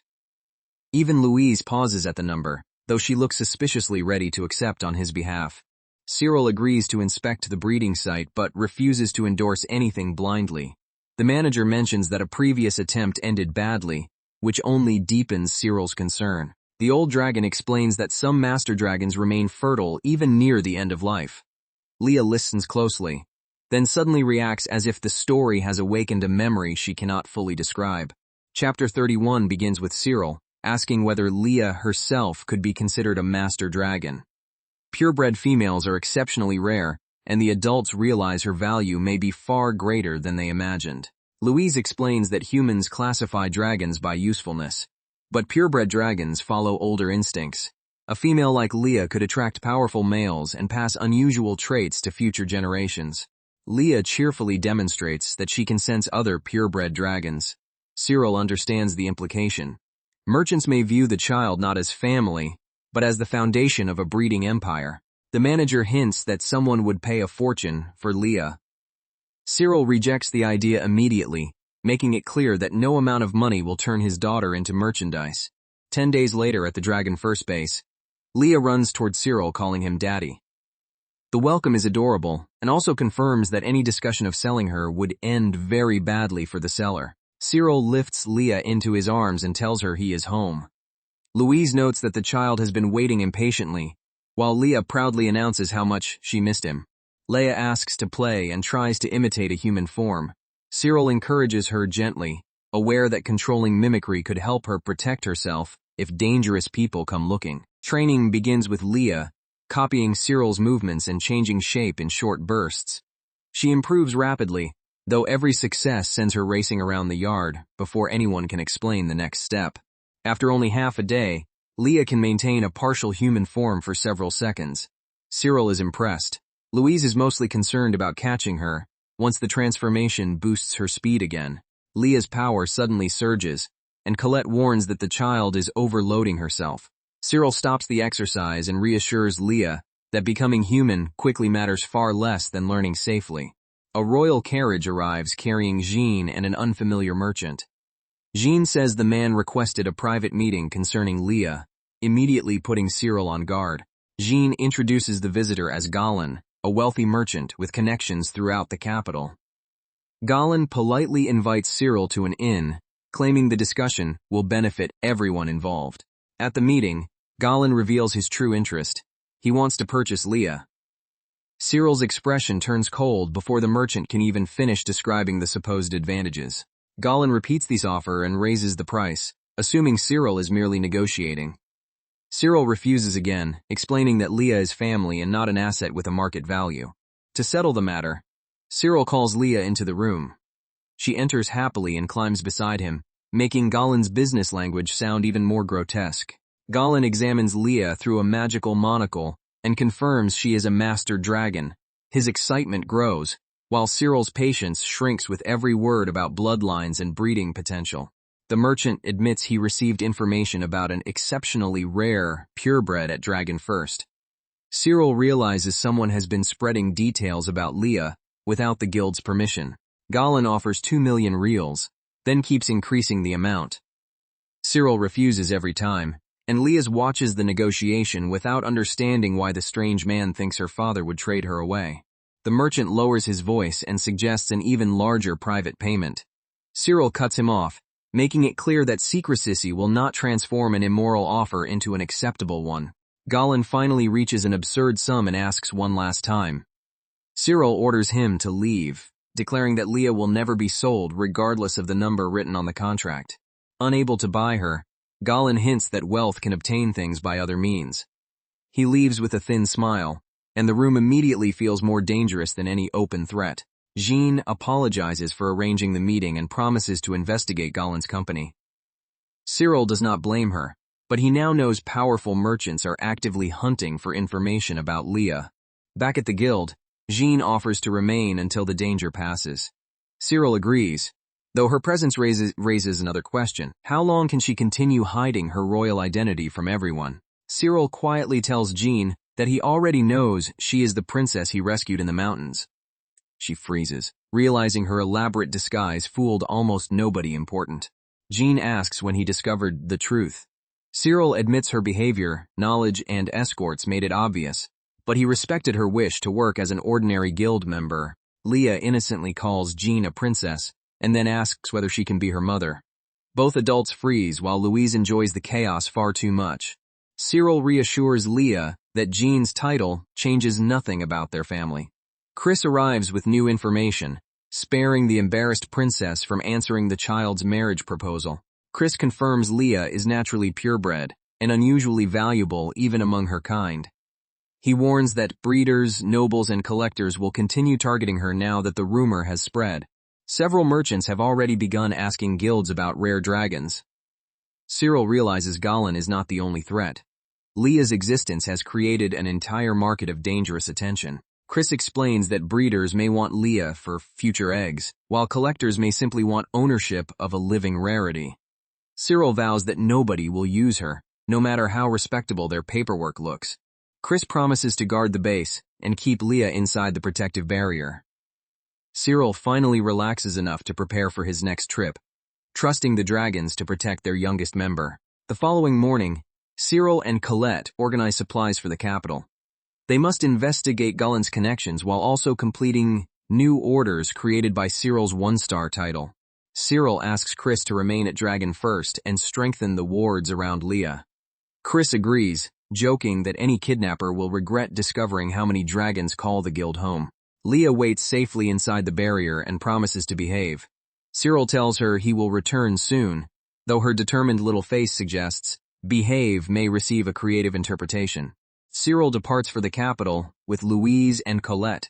He hopes the trip will reveal who leaked Leah's identity before Galen or another merchant makes a more aggressive move. Chapter 32 begins at the Dragon Roost district of the capital, an area packed with inns, stables, and shops built for traveling dragon knights. Cyril immediately notices how crowded everything has become. The stable assigned to Dragon First is barely large enough for the group. Louise squeezes inside with offended dignity, while Cyril searches for somewhere that does not treat dragons like oversized luggage. An innkeeper explains that nearly every room and stall is occupied because famous knights have gathered in the capital. Cyril accepts a modest room and heads downstairs for information. The tavern is full of people discussing Dragon First. Several patrons argue about whether Cyril is truly as strong as the rumors claim, unaware that the man himself has just sat nearby. A group of men recognizes Cyril and loudly repeats stories about his victories. Their exaggerated versions makes him sound capable of defeating armies before breakfast, which is flattering and deeply inconvenient. A confident woman at the next table laughs at the men and mocks their hero worship. She asks whether Cyril really deserves the attention, clearly hoping to provoke a reaction. When one patron insults her, the woman transforms her arm and knocks him aside. Cyril realizes she is a dragon knight, and apparently one who treats tavern etiquette as optional. The argument explodes into a full brawl. The woman drops several men with effortless strikes while Cyril watches, uncertain whether helping would calm the situation or simply give her another opponent. The fight ends with bodies scattered across the floor. Someone asks whether Cyril did anything, and the honest answer is no, Sue. The woman handled every challenger before he could stand up. The innkeeper calmly explains that tavern brawls are common, and participants fight at their own risk. He seems more annoyed about damaged furniture than the pile of unconscious customers. The woman says she prefers men who can become angry and fight back. The innkeeper hands Cyril his room key and advises him to enjoy his stay without testing that philosophy personally. Alone upstairs, Cyril feels bored and checks the dragon orb stored inside his body.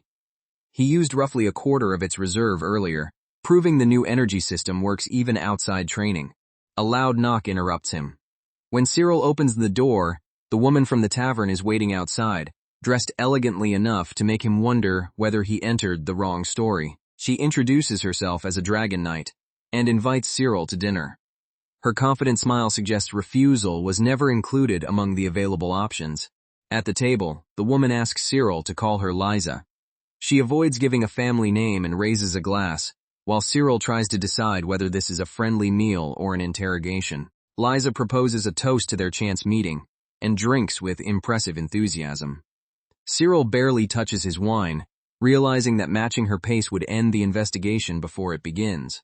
She admits she watched him during the tavern fight and likes straightforward, rugged men. Liza also claims female dragon knights naturally seek strength after spending their lives around powerful dragons. A commotion outside interrupts the conversation. Liza leans toward the window, and Cyril notices people moving through the street below under cover of darkness. The group appears connected to a noble staying at the inn. Cyril wonders why a high-ranking family would choose such a crowded, rough district instead of a guarded mansion. Liza explains that several visitors came to the noble's room earlier and made secret contact at night.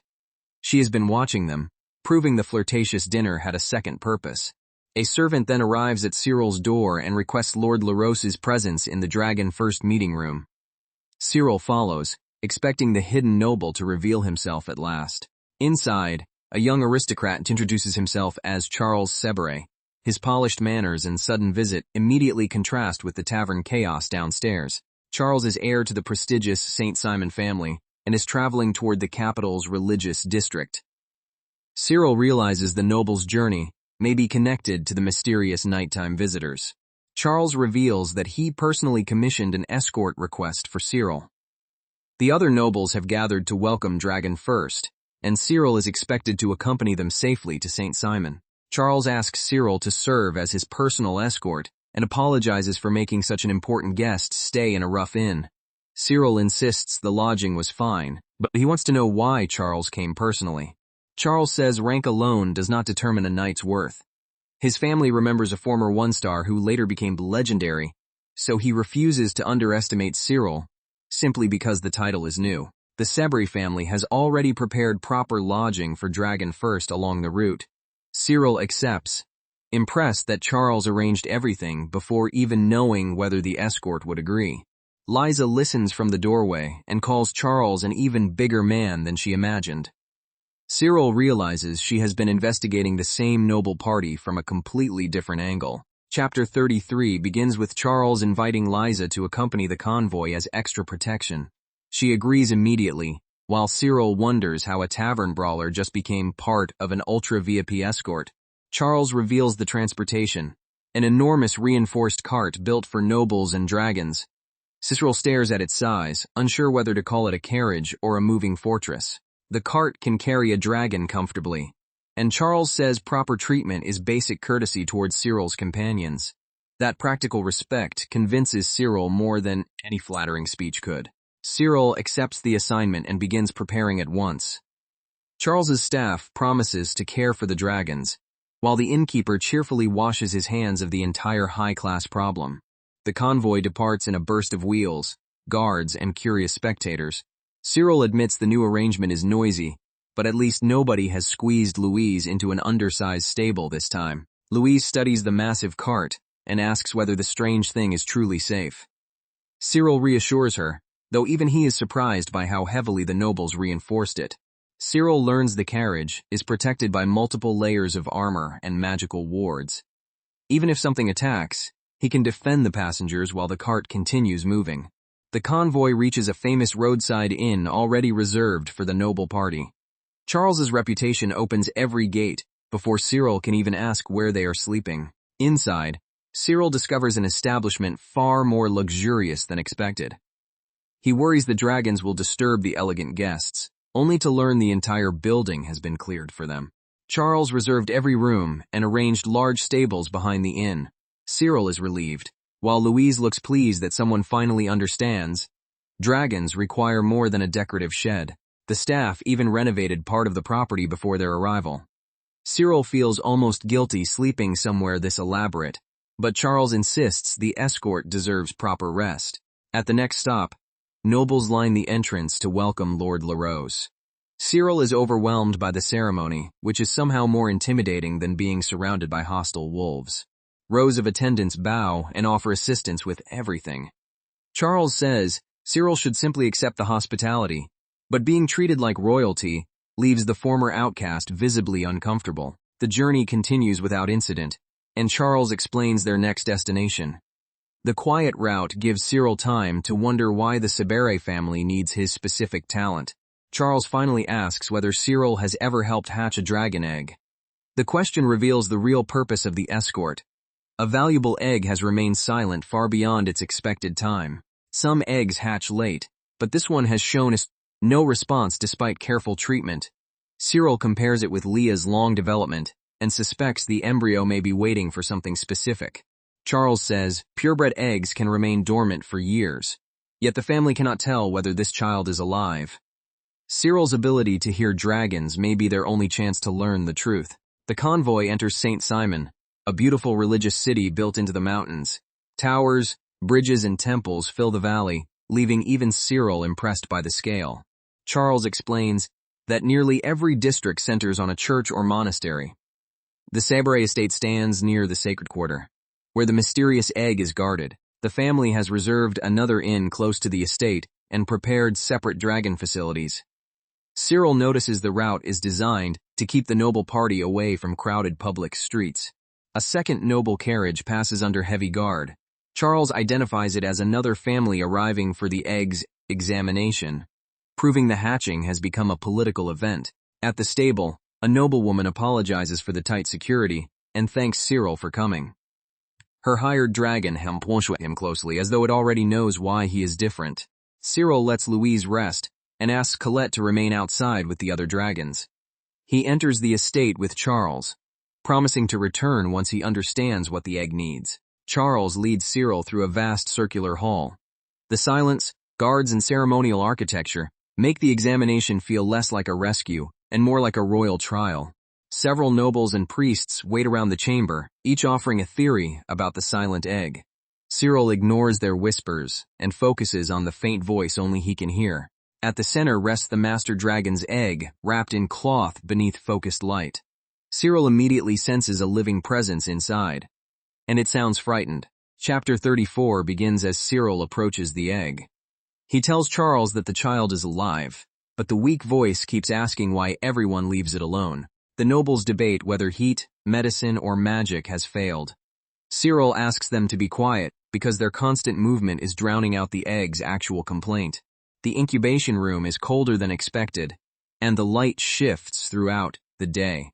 Cyril wonders whether the changing environment is stressing the child rather than helping it. Charles orders the shutters adjusted, but Cyril realizes temperature is not the main issue. The egg's voice reacts whenever Charles moves away. A noble asks whether Cyril is truly conversing with an unborn dragon. He confirms it, then listens as the egg calls specifically for someone standing nearby. Cyril kneels beside the cradle and asks what is wrong. The tiny voice answers that it does not want to be left alone again. The egg recognizes Cyril's voice but says he is not the person it needs. When Charles steps closer, the shell trembles for the first time in months. Cyril finally understands. The child is not afraid of heat or darkness but of abandonment. Charles's presence calms it, while the crowded experts only make it anxious. Cyril asks everyone except Charles to leave the chamber. The nobles hesitate, Yet Charles trusts him and clears the room despite their protests. Once they are alone, the egg speaks more clearly. It has been waiting for Charles, and refuses to hatch whenever he disappears for long periods. Cyril tells Charles to remain beside the cradle and speak gently. The shell begins to crack, confirming that companionship, not another expensive treatment, was the missing condition. A loud snap echoes through the chamber. Charles panics, but Cyril smiles and tells him the sound means the child is finally ready. The egg hatches safely, and Charles thanks Cyril with overwhelming relief. After months of failed rituals, the solution was simply making the frightened child feel wanted. Cyril checks the newborn and finds it healthy, though exhausted. He asks Charles to keep the baby warm and nearby, instead of returning it immediately to the isolated incubation room.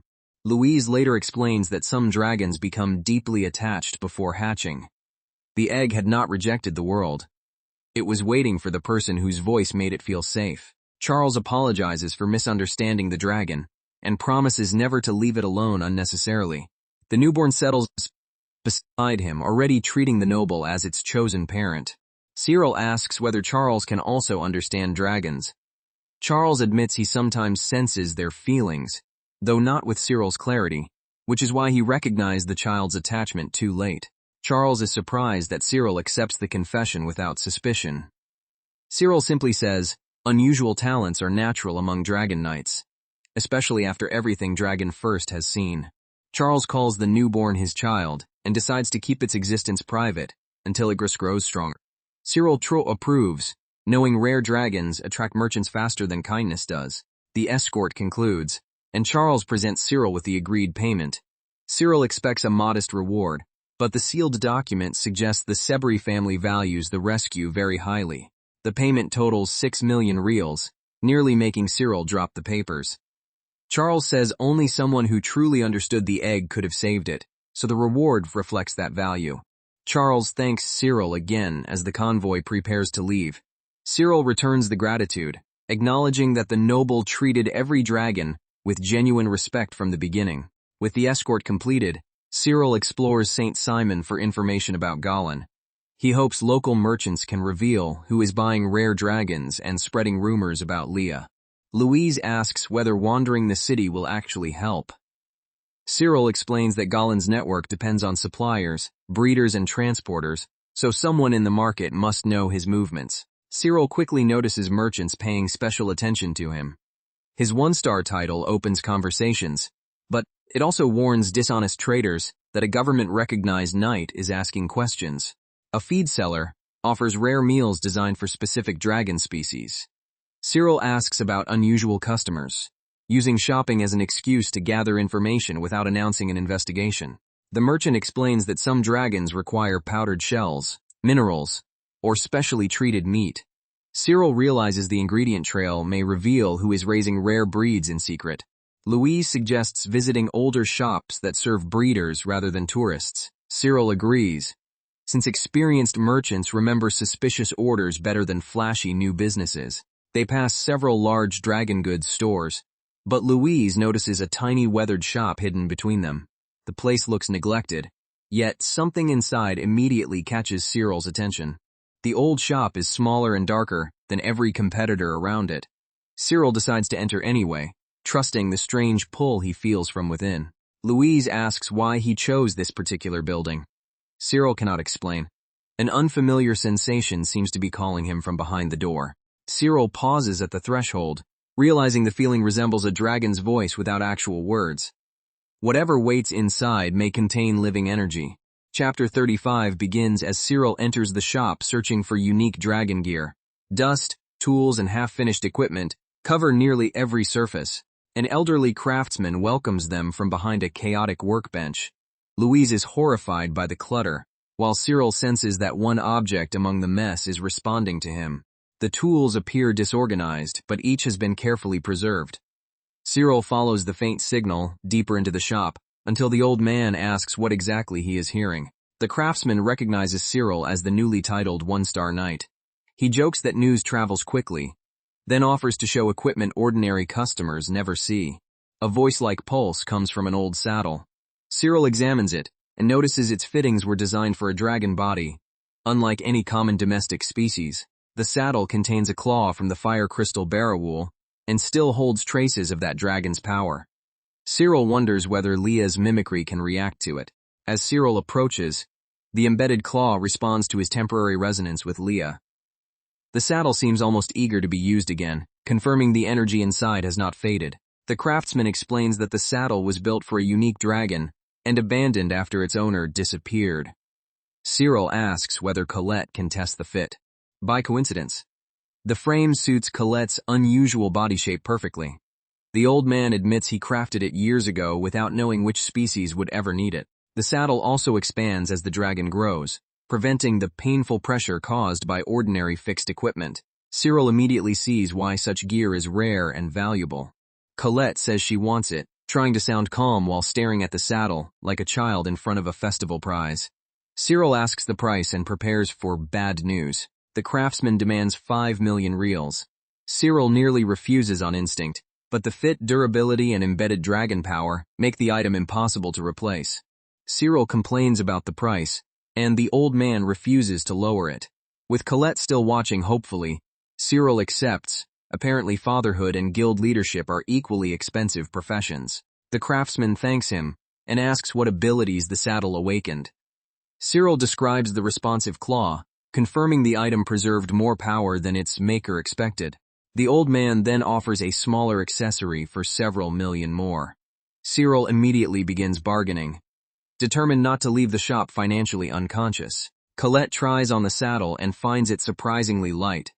The frame adjusts to her body, distributing weight without restricting her wings or movement. The craftsman shows other equipment made from claws, scales, and bones of deceased dragons. Each object carries a fragment of the original creature's characteristic ability. He introduces the idea of a dragon vector, a creature or tool altered by absorbing processed dragon material. Cyril realizes the same principle may explain Leah's mimicry and his own copied powers. Cyril asks whether dragon parts can be used as food. The craftsman mentions phoenix horn bones and a powerful medicine called divine medication, though he warns such knowledge is dangerous in careless hands. Proper processing can turn a dragon's remaining energy into special tools. Eggshells, scales, and bones each preserve different properties, making preparation as important as the material itself. The craftsman explains that even eggshells protect young dragons before birth. When processed correctly, that defensive power can become medicine or equipment for humans. Cyril thanks him and leaves the city, but one detail keeps bothering him. The master dragon's discarded eggshell may still contain valuable energy. He remembers the shell lying near the incubation room and suspects it came from an original master dragon bloodline. If recovered, it might reveal something connected to Leah. Cyril decides to return to the mountain where Leah was found and search for similar fragments. 2 days later, Dragon First begins combing the snowy terrain. Louise notes how often their missions lead back to this mountain. Cyril agrees. Leah, the purebred fragment, and now the eggshell all seem tied to the same place. A strange movement appears ahead. Cyril stops the group, sensing that whatever is hiding near the rocks may become violent. They find a small rabbit-like creature chewing on a piece of shell. Cyril approaches carefully, assuming it is an ordinary animal that happened upon the remains. The creature swallows the fragment, and dark flames erupt around its body. Cyril realizes the harmless animal has absorbed dragon material, and the transformation is already beginning. A monstrous black silhouette rises from the flames. Louise shouts that it is eating part of a dragon's body, exactly matching the craftsman's warning. The creature becomes a dragon vector, its rabbit form twisted by the absorbed energy. Cyril prepares to fight before the unstable power spreads further. The vector lunges without warning, moving far faster than its original body should allow. Cyril barely avoids the first strike and searches for a way to separate it from the shell's power. Cyril blocks another attack and is driven backward. The monster's new body may be unstable, but every impact carries the strength of a dragon. He transforms and counters with a full power blow. The vector survives, proving copied dragon traits can make even a tiny animal terrifyingly durable. Colette joins the battle in her armored form, intercepting the monster before it can reach the others. Her new saddle remains secure, even through the violent movement. With dragonkin augmentation, Colette surpasses the vector's speed and lands repeated strikes. Yet the creature keeps regenerating from the energy still burning inside it. The fight stretches on as Cyril searches for the core. He cannot win by exhausting a monster fueled by dragon remains, so he prepares to absorb the power directly. Cyril catches the vector during its charge and holds it in place. Colette attacks from the side, creating the opening he needs to reach the corrupted fragment. The creature bites Cyril's arm and refuses to release him. While it pulls harder, Colette rushes in, and Cyril activates his absorption before the vector can tear through his defense. The vector finally releases Cyril and collapses, but he notices storm clouds gathering over the mountain. Since his transformation lasts only seconds, he must move before the weather traps everyone on the ridge. A sheer cliff blocks the safest route down. Cyril spots a narrow path across the rock face, while Colette warns that the unstable ground may collapse beneath their weight. Louise suddenly shouts for everyone to run. The wounded vector rises again, proving that one absorbed fragment has given the stubborn creature far more lives than anyone requested. Cyril climbs toward higher ground as the monster charges through the rocks. He plans to lure it away from the others, even though the cliff offers almost no room to dodge. The vector leaps directly at Cyril, and he transforms in midair. His counterattack knocks it back, but the creature uses the cliff walls to rebound immediately. Chanel joins the battle and strikes from above. Her purebred speed keeps the vector from settling on the ground, forcing it into a position Cyril can control. The monster adapts by fighting in the air, where Cyril cannot easily pin it down. Chanel calls him a fool for chasing alone and intercepts another attack. Cyril releases a concentrated blast that overwhelms the vector and destroys the corrupted energy inside it. He lands safely, then admits he may have put slightly too much power into the finishing move. Everyone survives, and Cyril thanks Colette and Chanel for covering him. He warns that more creatures may have eaten dragon remains, so the mountain must be searched carefully. Among the ashes, they find hardened shell fragments still filled with power. Cyril realizes the vector did not consume everything, giving Dragon First a chance to recover the remaining material safely.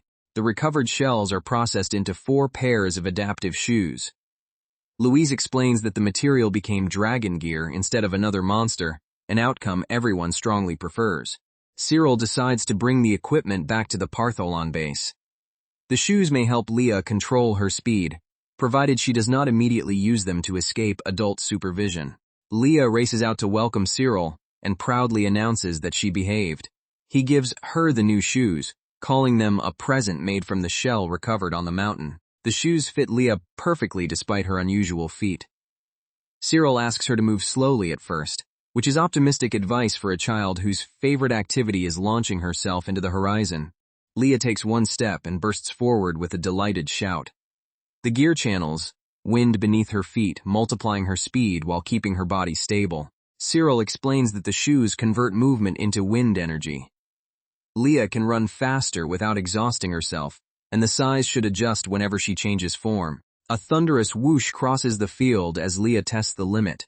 Cyril can barely follow her path and wonders whether he has accidentally created the world's fastest runaway child. Leah transforms into her humanoid form, and the shoes reshape instantly to match.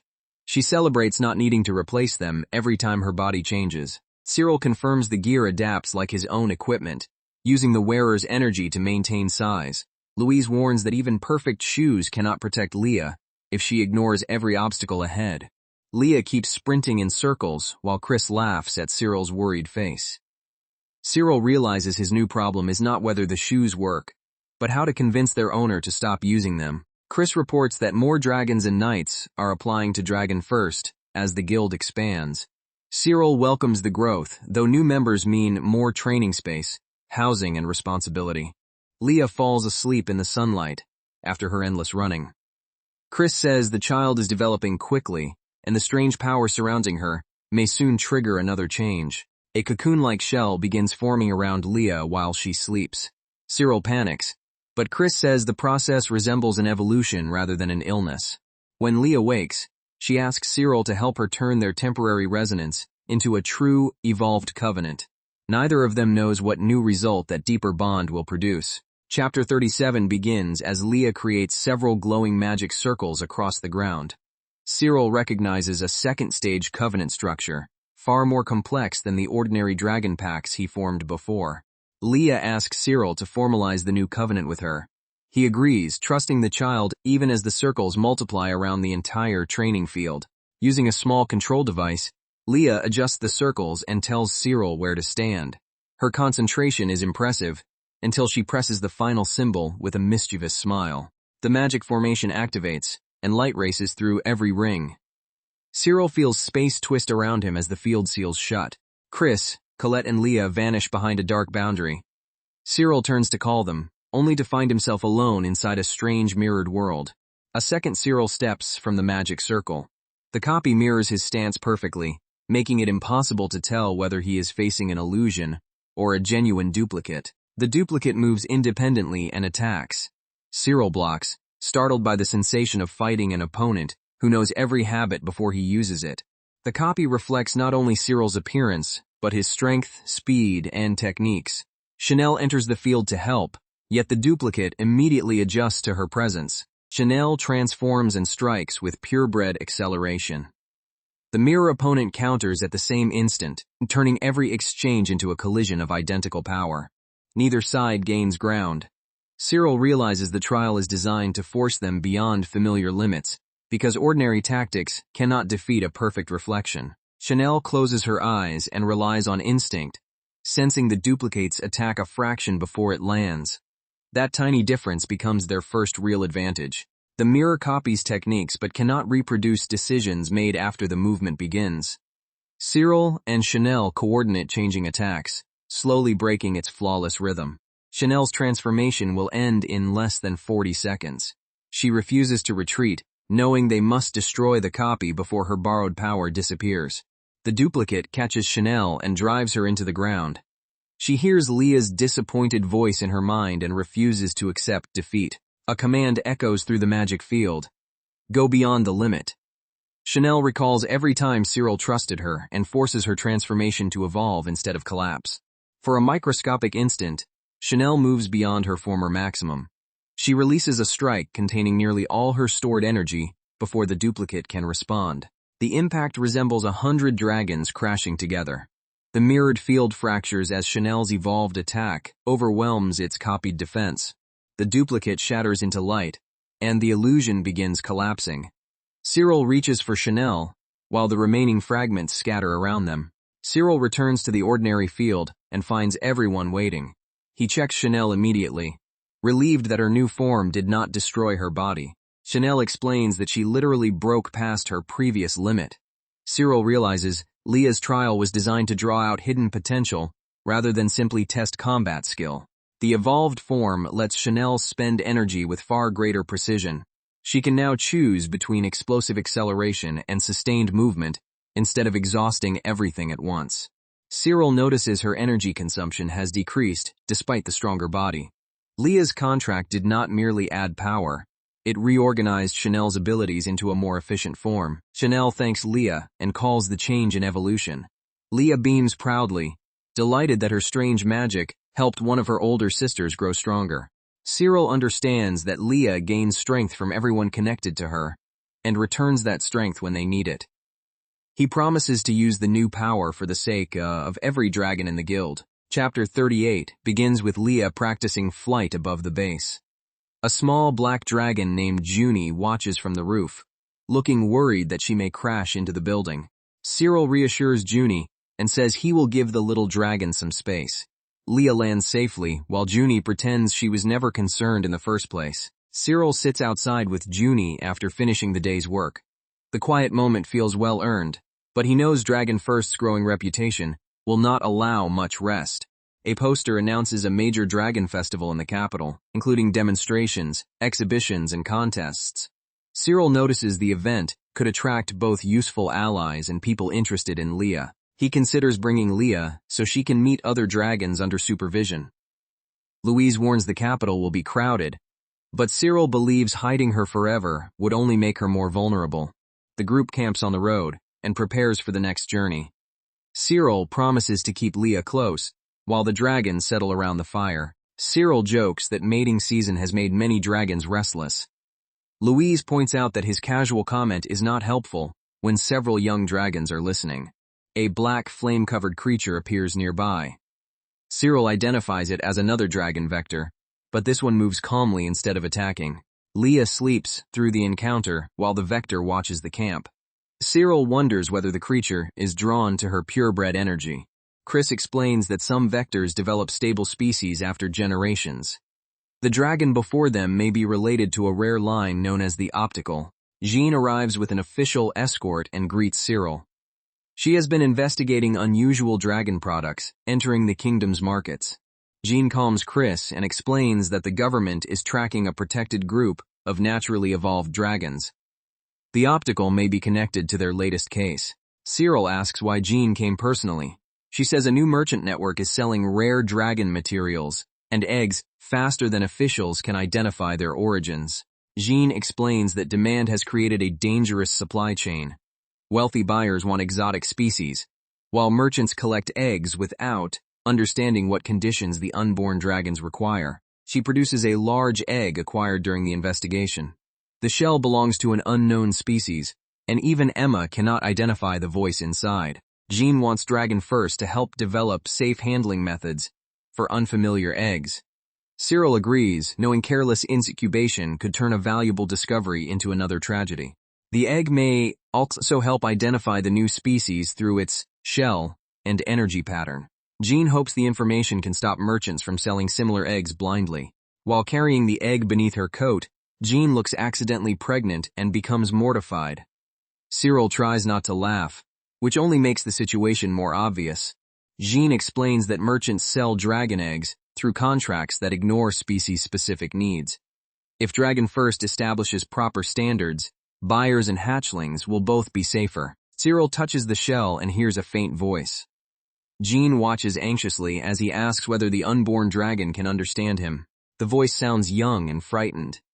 It answers Cyril weakly, confirming that the egg is alive, but suffering from its current environment. Cyril asks what is wrong, and the child begs him to help. The shell grows warmer in his hands as the distress increases. The egg repeatedly says, "It is hot." Jean realizes the incubation temperature used by the merchants may be completely wrong for this species. Cyril moves the egg away from the fire and cools it slowly. The voice relaxes, proving that the creature needs a much colder environment. When Jean accidentally brings it near warmth again, the egg loudly protests that it hates the heat. Cyril immediately lowers the temperature before the shell is damaged. The child calms once the air becomes cool enough. Jean apologizes for nearly overheating it and records the new conditions for future eggs. Louise suggests the species may come from high mountains or frozen valleys. The unborn dragon reacts strongly to the idea of returning to its birthplace. Cyril asks where it came from, and the egg responds with an image of the dragon vector's origin. The clue points toward a remote region known as Thunder Mountain. Chapter 39 begins, as Jean prepares an expedition to Thunder Mountain. She believes the site may reveal how the unknown eggs entered merchant circulation. Jean explains that traders began selling the eggs after vectors appeared near the mountain. She suspects someone collected them without realizing they belonged to a living native species. Louise asks whether the merchant claimed the eggs were wild. Jean says the paperwork is inconsistent, and several shipments may have been disguised as ordinary dragon goods. Cyril consults Chris, who recognizes stories about Thunder Mountain, but not the egg species. Jean concludes they must investigate the origin directly. The unborn dragon reacts whenever the mountain is mentioned, confirming the connection. Cyril promises to return it home, instead of letting another merchant decide its value. During travel, Jean loses her balance on the uneven road and falls against Cyril. Both freeze awkwardly, while Louise looks away with the patience of someone witnessing predictable human nonsense. The carriage jerks again, forcing Cyril to catch Jean with a rope around them. She insists the situation is entirely practical, though her face strongly disagrees. Cyril asks whether she is injured while they remain tangled together. Jean says she is fine, and neither makes any immediate effort to explain the pose to the others. Chris laughs openly when he sees them. Cyril blames the road, Jean blames the carriage, and the unborn dragon wisely remains silent. Thunder Mountain comes into view, surrounded by constant storms. Jean explains that many believe the native species vanished long ago, though the egg proves otherwise. The expedition reaches the lower slopes and begins searching for old nesting sites. Cyril senses the egg becoming more active as they approach the mountain. Lightning repeatedly strikes specific ridges instead of scattering randomly. Cyril suspects the storms are being drawn by dragon energy rather than ordinary weather. Jean finds the remains of an ancient foundation beneath the rocks. The ruins match markings on the merchant records and may have been used to collect eggs. A weathered map shows a cave system beneath the mountain. Cyril decides the source lies below, where the storm's energy converges. A wild dragon lands nearby and warns them not to approach carelessly. It says the mountain's power protects the hidden nests from outsiders. Before entering the caves, the group stops at a nearby village tavern for food. Jean tries to blend in, though her noble manners make the disguise questionable. Several men notice Jean and invite her to sit with them. Cyril declines politely, but the drunkest patron keeps pushing the invitation. One man grabs Jean's arm and boasts that she should join people who know how to have fun. Cyril steps forward, but Jean's expression says she has already chosen a solution. Cyril tells the men Jean is traveling with him. They challenge him instead, demanding proof that the quiet knight deserves to stand beside her. The tavern proposes an arm wrestling contest. Cyril accepts to end the argument quickly, while Jean watches with suspicious amusement. A larger man takes Cyril's hand and leans in confidently. Before the match even starts, Jean asks whether they are absolutely sure about this decision. Jean channels her royal transformation gear into one arm and slams the challengers through the table herself. The entire tavern goes silent as the princess demonstrates why she never needed rescuing. Dust settles over the unconscious men. Jean says they will probably be fine, and the owner stares at the wreckage, while reconsidering his definition of probably. The tavern owner gives Cyril a quiet corner and serves tea on this house, apparently deciding cooperation is cheaper than another demonstration. Cyril thanks him while Jean calmly resumes the investigation. Before Cyril leaves, Jean presents several treasures borrowed from the royal vault: a ring, a pendant, and other protective gear. Apparently, royalty considers 10 million real equipment a perfectly reasonable travel accessory. She explains that the ring and pendant transform into armor for a dragon knight and his partner. Cyril nearly chokes at the price, but Jean insists safety matters more than the treasury's feelings. Jean admits she selfishly wanted Cyril to carry something capable of protecting him in a crisis.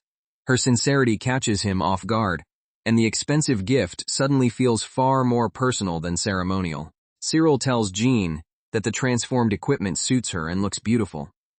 She freezes, blushes furiously, and asks whether he truly meant it, because subtle flirting clearly was not included in today's itinerary. He calmly repeats that she is beautiful, making Jean even redder. Chris laughs at the scene, while the others wait for the two hopelessly sincere travelers to remember they still have a mountain to reach. After settling the tavern bill and exchanging contact information, Cyril thanks the owner for the help. The group gathers its supplies, and the friendly farewell closes their brief but surprisingly eventful stop. Cyril says goodbye to Dragon first and promises to return. With their route confirmed and the mysterious egg still reacting, he and Jean resume the journey toward Thunder Mountain. Their road passes a magnificent lake belonging to the neighboring nation. Even Cyril pauses to admire the view, though the ominous mountain beyond it quickly reminds everyone why they came. Jean points out Thunder Mountain in the distance, a region of constant rain, lightning, and wild dragons. The landscape practically screams danger, which naturally means Cyril walks toward it without hesitation. The terrain grows harsher as they climb, with heat and strange energy rising from the ground. Cyril senses that the egg is responding more strongly to every step. At last they reach the entrance to Thunder Mountain's ancient cave system. The unnatural air inside confirms that this is no ordinary nesting ground, and probably no ordinary ruin either. The moment they approach, something darts from the cave and blocks the path. Cyril stops short as the strange guardian hovers before them, clearly unimpressed by uninvited guests. The creature turns out to be a human-sized paper dragon, an artificial construct rather than a living species. Cyril recognizes it as dragon gear designed to guard the entrance. More paper dragons appear and launch dart-like attacks. Jean activates her royal dragon gear immediately. while Cyril realizes the cave's defenses were built by someone who very much wanted visitors to stay outside. Jean answers with 9-finger flame shot, burning through the first wave in a single fierce barrage. Cyril checks that she is unharmed as scraps of enchanted paper scatter around them. Although paper is weak to fire, the constructs keep reforming and multiplying.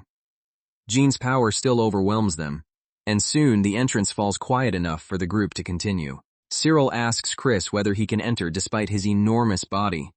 Chris assures him there is no problem and prepares a much smaller form for the narrow passage. A tiny phoenix-like dragon appears where the great dragon stood. Cyril and Jean stare in surprise at the adorable transformation, which is not quite the intimidating guide they expected. The little dragon proudly introduces himself as Chibi Chris. His laugh is exactly as grand as before, only now it comes from a body small enough to perch on Cyril's head. Cyril observes that Chibi Chris resembles a young phoenix dragon. Chris explains that the avatar lasts about an hour and carries only part of his full memory and power. The miniature form behaves far more childishly than the original, much to Jean's confusion. Cyril decides not to overthink it. Arguing with a laughing pocket-sized ancient dragon would achieve very little. Chibi Chris climbs onto Cyril and insists he can guide them. Though his speech and knowledge are limited, he remembers enough about the cave to lead the expedition onward. Chris warns that the avatar will vanish when its time expires. Cyril accepts the limit, and the three enter the cave before their tiny guide can disappear at the worst possible moment. Inside, the passage becomes pitch black.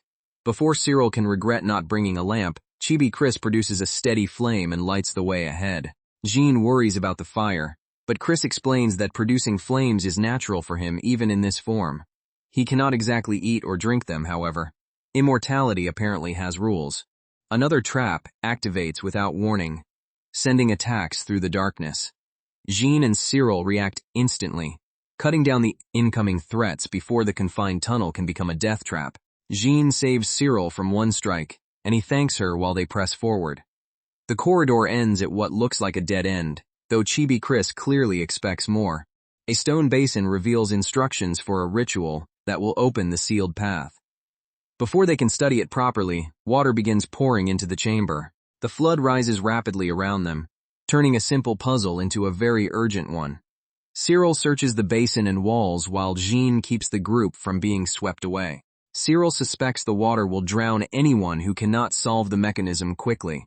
Chibi Chris watches the basin, seemingly certain that the answer lies in how much it can hold. They keep observing as water flows toward the vessel.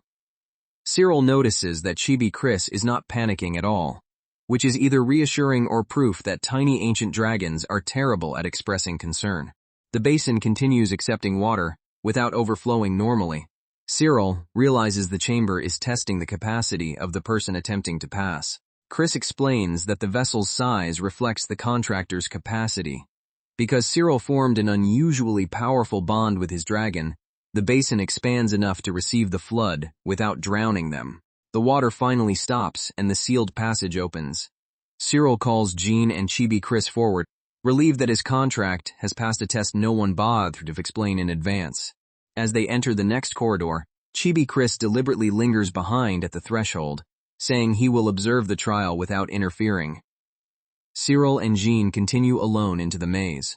The rough cave gives way to a perfectly built stone corridor, proving that the interior was deliberately constructed. Cyril studies the walls, wondering who created such elaborate defenses beneath the mountain. At a fork, strange footsteps and voices echo from different directions. Cyril chooses a route cautiously, aware that the cave may be testing perception rather than combat strength. Two versions of Jean appear ahead and call to Cyril at the same time. Both carry her voice and memories, yet the magical split makes each presence feel incomplete. Each woman insists she is Jean and warns that the other is an imposter. Cyril stops instead of choosing immediately, trusting the uneasy reaction that tells him the truth is more complicated. When Cyril questions them, both give genuine details only Jean should know. The corridor is not presenting a simple fake companion. It has divided the real Jean's consciousness between two bodies.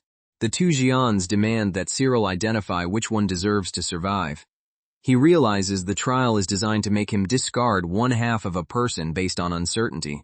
The mirrored figures attack whenever he tries to approach both of them. Cyril defends himself without striking a killing blow, determined to find a solution that does not sacrifice either half. Although their movements differ slightly, both copies carry pieces of Jean's real presence. Cyril refuses to mistake those differences for proof that one life is false. The illusion multiplies their images throughout the corridor, turning the trial into a nightmare of familiar faces. Cyril remains calm and watches for the magical thread connecting them. Two central versions demand that he choose between them. Cyril refuses to guess blindly, knowing the test itself is trying to turn compassion into suspicion. Both continue pleading their case, but Cyril notices that their memories and reactions complete one another. Neither version is whole without the other. The divided Janus crowd around him in a desperate ambush. Cyril endures the chaos long enough to reach the shared magical thread instead of attacking either woman. He severs the spell controlling the split rather than striking a Jean. The surrounding copies collapse, leaving the two genuine halves standing together. Chibi Chris reappears on Cyril's shoulder and confirms what he suspected. The trial divided Jean's mind into two equally real vessels. Chris explains that he remained outside the illusion, so he could judge Cyril's decisions without influencing it. His cheerful confession earns an exhausted glare from both humans. The magic had isolated the two halves from one another, making each sincerely believe she was the only real Jean. Cyril now understands why neither presence felt completely false. When asked which Jean was real, Chris answers that both were. The statement finally makes sense. Each carried half of the same living consciousness. Cyril refuses to abandon either half and declares that he will save both. The trial's magic responds, revealing that compassion, not suspicion, was the answer it demanded. The two Jeans merge back into one body as the illusion ends. Cyril's decision proves he would rather risk himself than discard someone based on uncertainty. Chibi Chris admits the entire scenario was another trial.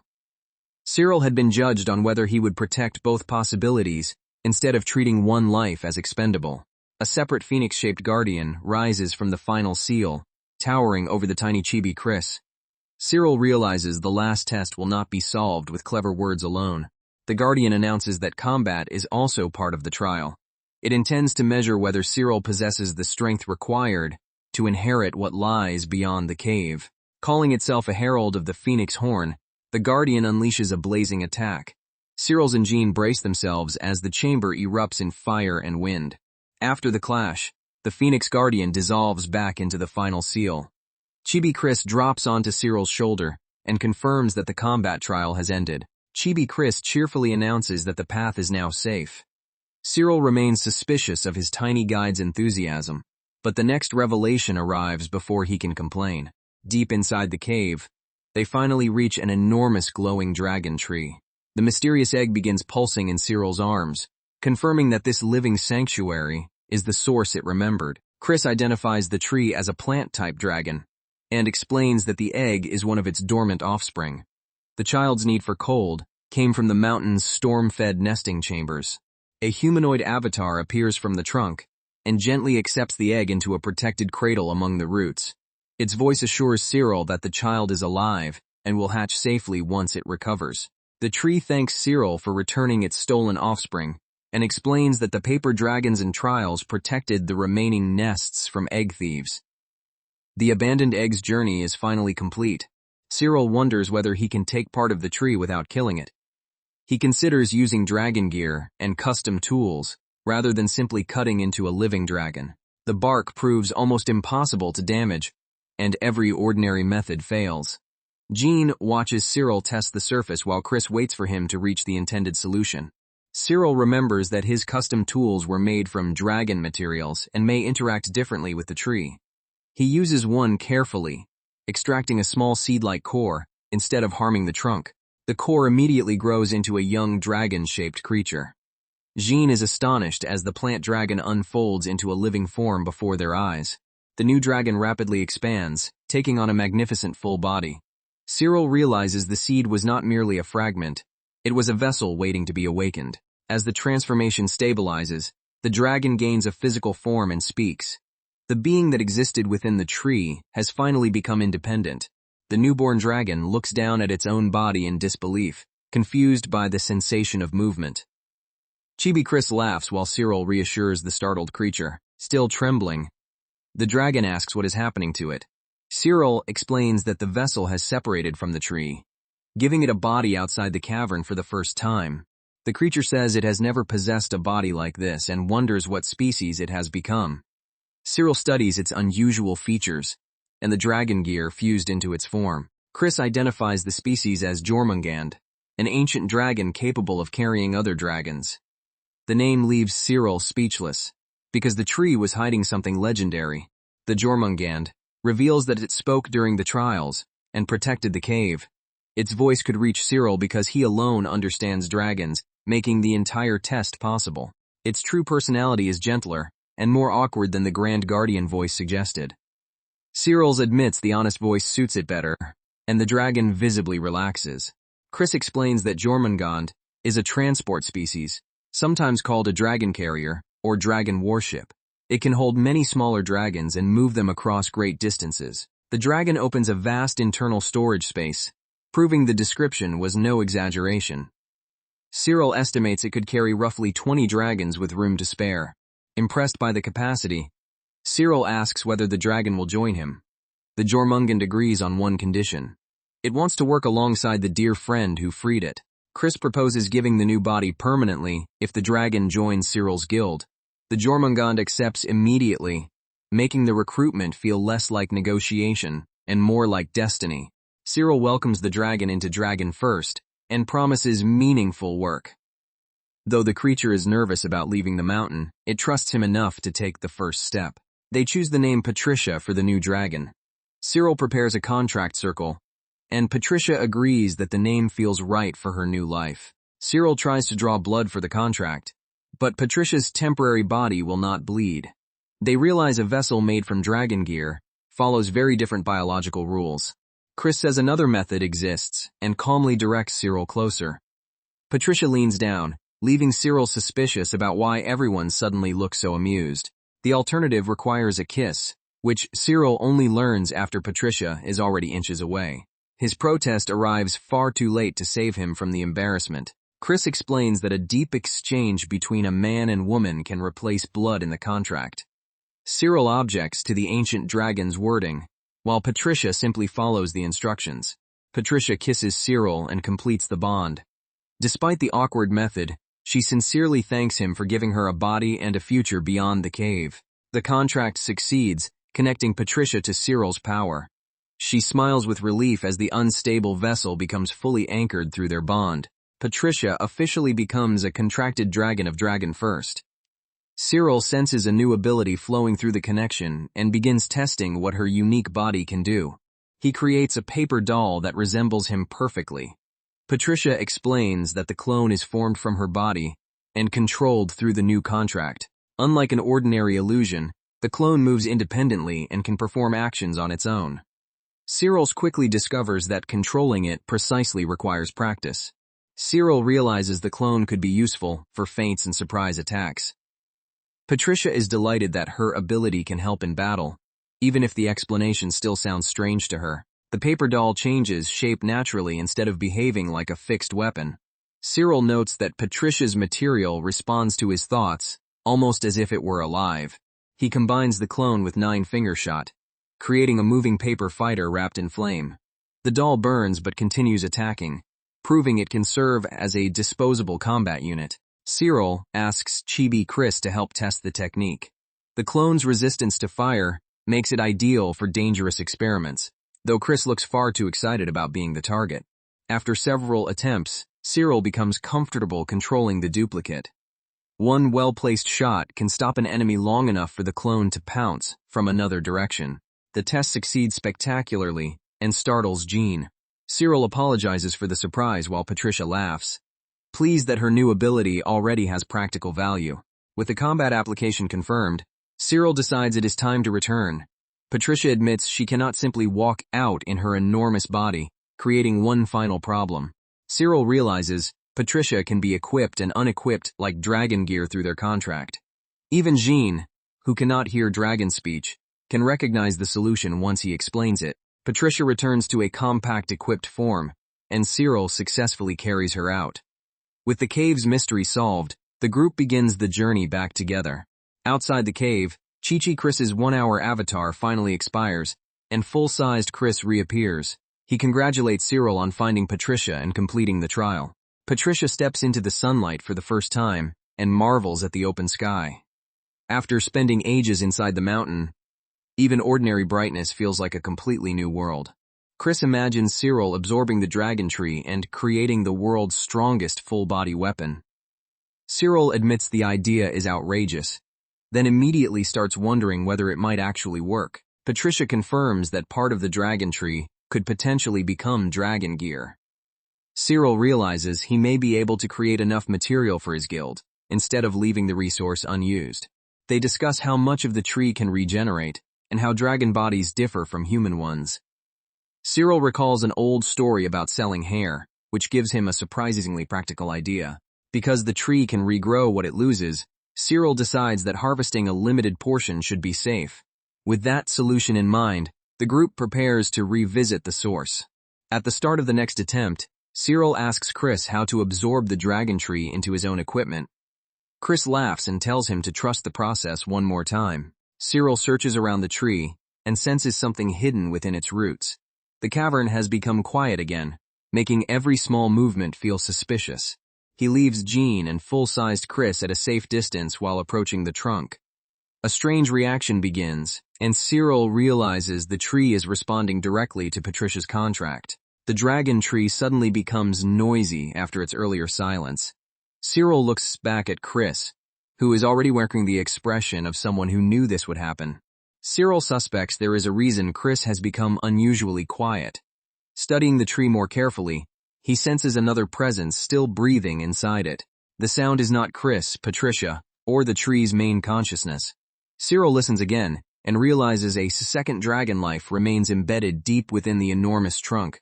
He concludes that the dragon tree is not merely a plant, but the source of multiple dragon vectors. Something within it has been growing unnoticed for years. Chris explains that dragons can have animal type and plant type origins. The tree represents one side of that lineage, while the hidden presence belongs to the other. Cyril asks the tree to transform, and the buried energy begins separating into animal and plant forms. The cavern shakes as both natures respond at once. A dragon body emerges from the roots, grown directly from the tree's accumulated power. Cyril watches the impossible biology unfold with the enthusiasm of a craftsman discovering a new material. Chris identifies the creature as an earth dragon, also known as dragon grass. Cyril realizes the animal and plant forms share the same source, explaining the second voice he heard. The newly revealed dragon is medium-sized, oddly shaped, and undeniably alive. Cyril names her Verdia, so she will not remain an anonymous extension of the tree. Cyril admits the world still contains mysteries even he cannot immediately explain. Chris says the next challenge is learning how to use the tree's power for dragon gear creation. To contract with Verdia, Cyril needs to mix his blood with the sap flowing through her plant dragon body. He carefully explains the ritual and waits for her consent. Verdia willingly offers a drop of sap, and Cyril completes a blood and sap pact rather than repeating Patricia's unusual kiss ritual. The agreement anchors her identity without harming the parent tree. The contract succeeds, and Cyril receives a new skill connected to Verdia and the dragon tree. Energy gathers around his hand as she willingly shares part of her renewable power. Using his own hair as a core, Cyril shapes the material into a full-bodied dragon tool. To his delight, it becomes a saddle exactly as he imagined. Because Verdia and the parent tree can regrow material with dragon energy, Cyril plans to create more tools with their permission. Verdia remains to guard the sanctuary, while the group leaves Thunder Mountain, carrying a renewable resource that could transform Dragon first. Back at the dragon tool shop, the clerk recognizes Cyril immediately. His reputation has spread so quickly that even buying supplies now comes with celebrity treatment. The clerk explains that customers increasingly request the same dragon gear used by Lord Cyril. Cyril is pleased but embarrassed. Apparently saving dragons also makes him an accidental brand ambassador. More people are training as solo dragon handlers after hearing about him, and Colette has become a local attraction through her mining work. Cyril checks on her schedule before beginning his next project. The clerk shows him an unusually shaped dragon tool brought in by another customer. Cyril examines its craftsmanship and asks what makes it valuable. She explains that some rare species require gear built around unique anatomy rather than standard measurements. After returning from Thunder Mountain, Cyril is more convinced than ever that one design never fits every dragon. A veteran dragon describes how his species repeatedly loses strength despite ordinary care. Cyril identifies the real issue. The gear lacks features suited to that dragon's natural body. Cyril compares several dragons and asks the shop to match equipment by species, temperament, and movement. The clerk is impressed by how quickly he notices differences others overlook. She offers to introduce him to a specialist who handles complicated custom orders. Cyril accepts, seeing an opportunity to improve gear for dragons, normally dismissed as difficult. Before leaving, the clerk reveals a device shaped like a claw shell. She believes it may solve one customer's problem, though producing it will require a careful fitting. Cyril tries the claw equipment and immediately attracts curious onlookers. He jokes that he may have found another way to get surrounded in public without meaning to. A new chapter opens with several dragons waiting outside the shop. Cyril asks what they need, and the most impatient one pushes forward before anyone can answer politely. One dragon complains that the proposed equipment feels strange, while another insists Cyril has already solved harder problems. He calms both sides and begins checking the fit himself. A patterned dragon proudly shows off its unusual scales and asks whether they are beautiful. Cyril compliments them honestly, instantly winning its cooperation. The surrounding dragons begin arguing over whose features are most impressive. Cyril lets the competition burn itself out before redirecting them toward the actual fitting. Patricia studies the strange dragon and confirms that its scales spawn differently to ordinary gear. Cyril realizes the material must flex rather than press tightly against the body. Another dragon panics and refuses to hold still, forcing Cyril to calm it face to face. He explains that the fitting will not hurt, despite its dramatic objections. The nervous dragon asks whether Cyril dislikes its face. He immediately reassures it that the problem is purely technical, not personal, an important distinction when dealing with a creature capable of breathing fire. Cyril praises the dragon's features and gently measures the troublesome area. The flattery works, and the once hostile patient allows him to continue. He discovers that the species needs specialized joints and softer contact points.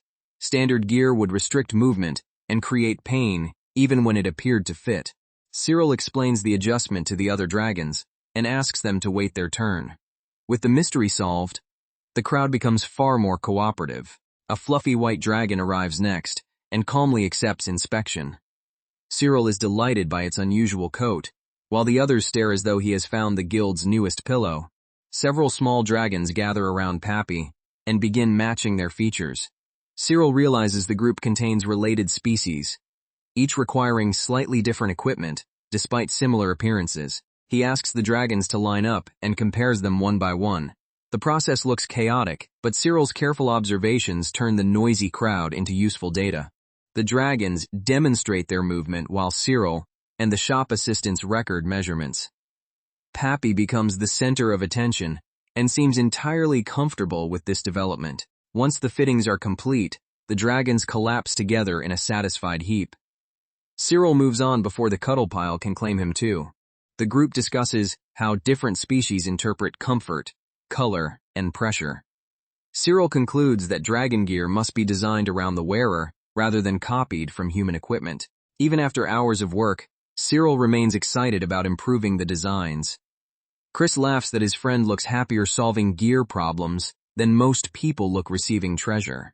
The shop displays a sign advertising improved dragon equipment, and word spreads quickly through town.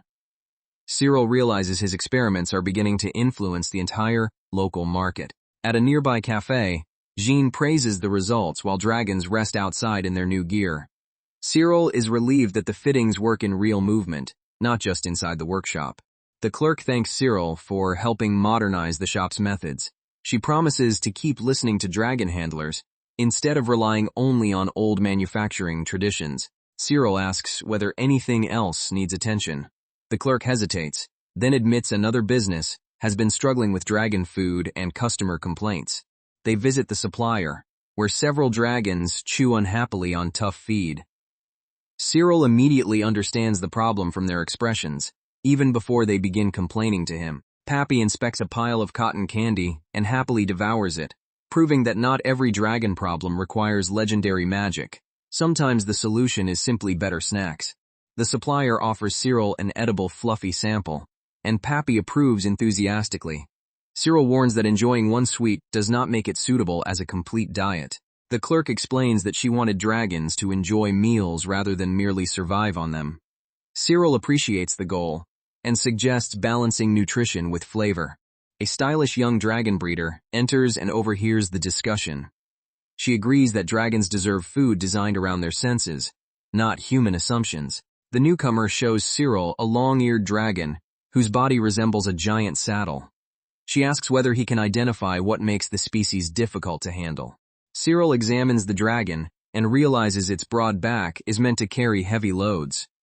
The breeder is impressed that he understands its purpose without being told. He notes that the dragon's unusual shape is not a defect but an adaptation. The creature relaxes when Cyril treats it as specialized rather than inferior. Pappy settles happily nearby, while Cyril and the breeder discuss future cooperation. Another potential business partnership has appeared, and Cyril did not even have to be expelled from anything this time. Chapter 45 moves the group to an old battlefield base. Cyril finds Louise scouting the ruined area and asks what she has discovered. Louise reports that something has been attacking travelers near the plain. Cyril decides to investigate personally, bringing several dragons suited to open terrain. Patricia lies in the sun while the others prepare, looking more like a comfortable hill than a legendary carrier. Cyril gently wakes her for the mission. Tracks across the plain suggest multiple monsters moving together. Cyril notices that the formations are too organized for ordinary beasts. The group follows the trail deeper into the wilderness. A familiar dragon companion catches a scent and leads them toward movement ahead. One dragon warns that predators are closing from several directions. Cyril orders everyone into position and prepares for an ambush. A spotted dragon offers to help Louise while Cyril watches the ridge. Their teamwork has improved enough that he can trust each pair without issuing every command. A distant explosion reveals the attackers. Cyril spots figures racing toward them and calls the dragons back before the enemy can surround the group. A pack of lion-like monsters charges across the plain. Cyril tells Louise to stay behind him, but she is already transforming and preparing to fight. The largest lion lunges first. Louise answers with 9-finger flame shot, blasting the creature before it can reach the formation. She follows with 9 heavens flaming dragon, filling the battlefield with fire. The monsters scatter as Cyril directs the others to block their escape routes. The combined attack breaks the pack's momentum. Cyril watches the flames clear and confirms that the remaining beasts are retreating rather than regrouping. The spotted dragon admits it had been hunting the same pack and thanks Cyril for the help. Together they prevented a fight that might otherwise have ended in mutual destruction. After the battle, Cyril checks for injuries and finds everyone safe. The market route can reopen, though the short-tempered spotted dragon still looks annoyed that it needed assistance. Back in town, Cyril confirms that several dragon markets have been operating normally again. Jean, however, still has not found the rare dragon they need. She suggests meeting a breeder in St. Simon, whose family has long served the royal household. The connection may provide access to dragons never offered on the public market. Jean explains that highly intelligent or exceptionally strong dragons are usually traded privately. Established families keep the best bloodlines within trusted networks rather than open auctions. The breeder can also advise them on laying facilities, specialized gear, and stable design. Cyril eagerly accepts the introduction, already thinking several projects ahead. A major problem remains. Some dragons cannot lay eggs under current conditions.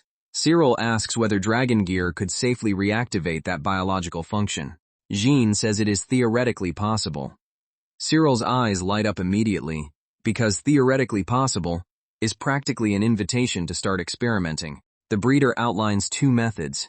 The first uses unique dragon gear designed to alter physical biology, but such equipment is extremely rare and difficult to match.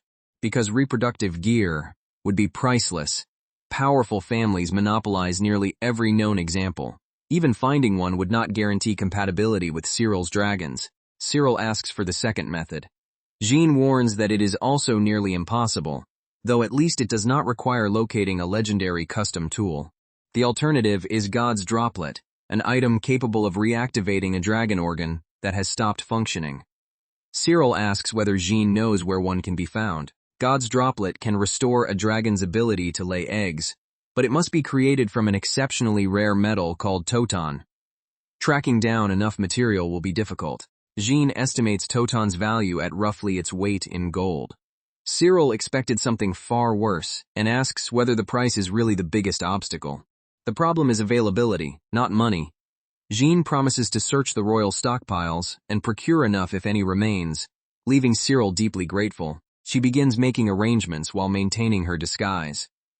Cyril thanks her, and Jean promises further updates, even if the search takes time. Chris asks which dragon Cyril intends to help lay eggs. Cyril admits he became so excited by the possibility that he has not chosen anyone yet. They agree to wait for Jean's report before deciding. Laying an egg would be a demanding ordeal, and no dragon should be pushed into it simply because the medicine exists. Chapter 46 opens with Cyril returning to the dragon gear shop alongside Louise. The clerk greets him warmly and reports that business has become busier than ever. Cyril checks the sales of his improved equipment and finds nearly everything sold out. The clerk is delighted, though the empty shelves make the shop look suspiciously abandoned. Customers are already asking about the next shipment. Cyril promises another delivery and requests permission to examine other gear for fresh inspiration. The clerk explains that many dragon market deals now fail because dragons refuse unsuitable equipment. Merchants have begun asking for Cyril's help. After hearing how well he treats his partners, she shows him a collection of returned tools and asks what can be improved. Cyril studies the designs, realizing most problems come from ignoring individual dragon preferences. Rumors say Cyril's dragons live in unusually good conditions, so customers increasingly trust his judgment. He is surprised that kindness has become a professional qualification, though it certainly should have been one all along. The supplier thanks Cyril for changing how people think about dragon care. Cyril replies that he was only helping his companions, but the broader effect clearly pleases him. He suggests that better treatment should become standard rather than exceptional. The shop agrees to revise its practices and educate other handlers. The next morning, Cyril finishes his business and prepares to leave. Louise rises from her resting place, while townspeople gather nearby to see the famous guild depart. Every eye follows Louise through the street. Cyril notices the attention and realizes her striking gear has become an advertisement all by itself. A local merchant approaches and asks to speak with Master LaRose. Cyril agrees, curious about the formal gratitude hidden behind the nervous introduction. The man apologizes for the behavior of his late predecessor and explains that his family supplies food to Dragon Knight guilds. He wants to repair the relationship properly. He thanks Cyril for indirectly improving the entire dragon food business. Better-fed guild dragons have made customers demand higher standards everywhere. Suppliers across several guilds are upgrading their feed because dissatisfied dragons can no longer be ignored. Cyril realizes his conversations have changed an industry through simple common sense. Most handlers cannot understand a dragon's complaints, so they previously guessed at solutions. Better food has become the easiest visible improvement, and the dragons are clearly happier. Cyril says improved meals will raise motivation and tolerance in daily work. The merchant offers his company's highest grade food as a gift and future supply. Louise eyes the sample with immediate interest, while Pappy looks equally hopeful. Cyril begins to suspect the negotiation has already been approved by the true's decision-makers. The merchant asks one favor in return. Cyril listens carefully, expecting a business condition rather than pure generosity. He wants permission to advertise that his firm regularly supplies Dragon First. The food would be free, but the guild's reputation would provide enormous publicity. Cyril understands that Louise's attention earlier already drew customers to the brand. He agrees, appreciating that the exchange benefits both sides without exploiting the dragons. The merchant thanks him enthusiastically, saying Cyril's name alone is worth more than an ordinary campaign. Another deal closes, and Cyril leaves with enough premium food to excite the entire guild. Cyril asks Chris whether he has ever wanted to eat a human-style meal. Chris says he has no real need, though watching everyone enjoy food makes him curious. The premium portions are enormous, roughly 4 times human size. Cyril notes that even dragon food looks intimidating when served like a banquet for giants. The dragons gather around the new meal and begin eating eagerly. Cyril watches for reactions, while the merchant's claims face the most honest possible product test. Pappy appears troubled despite the others enjoying themselves. Cyril encourages her to eat, but her hesitation suggests the flavor is not working for every species. Chris explains that the food barely registers as taste to a dragon tongue. Human seasoning is far too weak, making the supposedly rich meal almost flavorless. He compares dragon senses to seeing colors humans cannot perceive. Cyril realizes taste is not merely stronger for dragons. It may be based on entirely different concepts. To simulate dragon seasoning, Cyril considers multiplying the concentration dramatically. He becomes determined to give his companions meals they can genuinely enjoy. He feels guilty that the dragons have been eating straight from packages and starts planning proper tableware. Naturally, the thought turns into another dragon gear business idea within seconds. Chris laughs that Cyril can connect almost any problem to craftsmanship and business. Cyril promises to make a complete dining set once they return. The next day, Jean arrives looking troubled. Cyril asks what is wrong, and she hesitates before bringing up the missing Totan. Royal records show that the kingdom should possess a large amount of Totan, yet no one can locate it. The material is so rarely used that its disappearance went unnoticed. Jean clarifies that the records were not simply mistaken. Someone may have removed or discarded the stockpile, but the truth has been buried for years. Even though Totan was officially stored in the kingdom, the actual quantity is now 0. Cyril realizes the search has become an investigation rather than a purchase. No one knows when the metal vanished or whether it entered the black market. Jean apologizes, but Cyril refuses to blame her for a mystery created long before they met. Cyril points out that rare treasures are often thrown away by people who do not recognize them. An old, neglected object may still contain exactly what they need. Jean agrees that valuable relics sometimes reappear in unexpected places. Cyril suggests tracing former owners, rather than searching only official inventories. The approach may be their only option. Cyril asks Chris whether Totan has any other recognizable form, while Jean searches historical records for likely locations. They discover that a large amount may remain in an abandoned mine owned by Baron Burke. The isolated site becomes their best chance of obtaining the metal. The name Baron Burke makes Jean visibly uncomfortable. Cyril notices immediately and asks why the nobleman's reputation affects her so strongly. Jean describes Burke as stubborn and resistant to anyone who pushes authority carelessly. He is also connected to the reason the princess has seemed depressed. Using royal rank will probably make him less cooperative, so Cyril proposes approaching indirectly. They need information and persuasion, not a confrontation between nobles. The Baron's name sounds familiar to Cyril, though he cannot place it. He asks for every detail Jean can provide before they travel. Learning that Burke lives in Rebat and rings a bell during local ceremonies finally triggers Cyril's memory. He has heard the connection through Lady Catherine. Cyril realizes Baron Burke is a close acquaintance of Lady Catherine. That relationship may give them a route into negotiations without invoking royal authority. At the Morinier household, Cyril explains the situation and asks for help arranging a meeting. Lady Catherine listens with immediate interest. Catherine agrees to assist and cheerfully offers more than a letter. Her expression suggests she has already decided this trip will be entertaining. She announces that she will accompany them to Ribat herself. Cyril accepts, though Jean looks surprised by how quickly the noblewoman turns an investigation into an excursion. Catherine chooses Patricia as their transportation and marvels at the dragon's unusual body. Cyril explains that the ride is completely safe. Patricia forms a comfortable passenger compartment within her back. Catherine settles inside with delighted curiosity, treating the legendary carrier like the world's most fascinating carriage. The improvised transport works perfectly. Catherine praises Cyril just as she had nearly given up hope of reaching Burke without a tedious journey. Patricia strides across the landscape with the passengers secure inside. Catherine calls the experience incredible, and Cyril admits the dragon continues surprising, even him. Cyril explains that Patricia is the only known dragon of her kind in the modern world. Catherine is amazed that he has contracted a living legend. Because Patricia was incarnated through special dragon gear, she can reshape her body to a degree. Cyril reveals that she created an entire room inside her hump for Catherine's comfort. Catherine appreciates the space but asks why there are no chairs. Cyril pauses, realizing that even legendary mobile architecture needs basic furniture. He calls Patricia, who immediately understands and reshapes the interior. The dragon begins forming seats directly from her body. A complete chair appears in seconds, leaving Catherine thrilled. Cyril confirms Patricia created it on the spot, while Jean watches the noblewoman become increasingly excited. Catherine says everything around Cyril feels extraordinary, despite looking ordinary to him.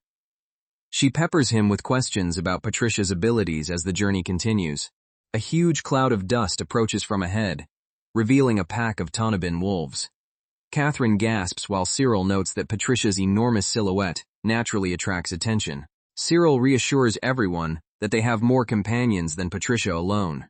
He calls toward the rear of the formation as the monsters close in. Emma and Louise charge forward for sortie time, intercepting the wolf pack before it reaches Patricia.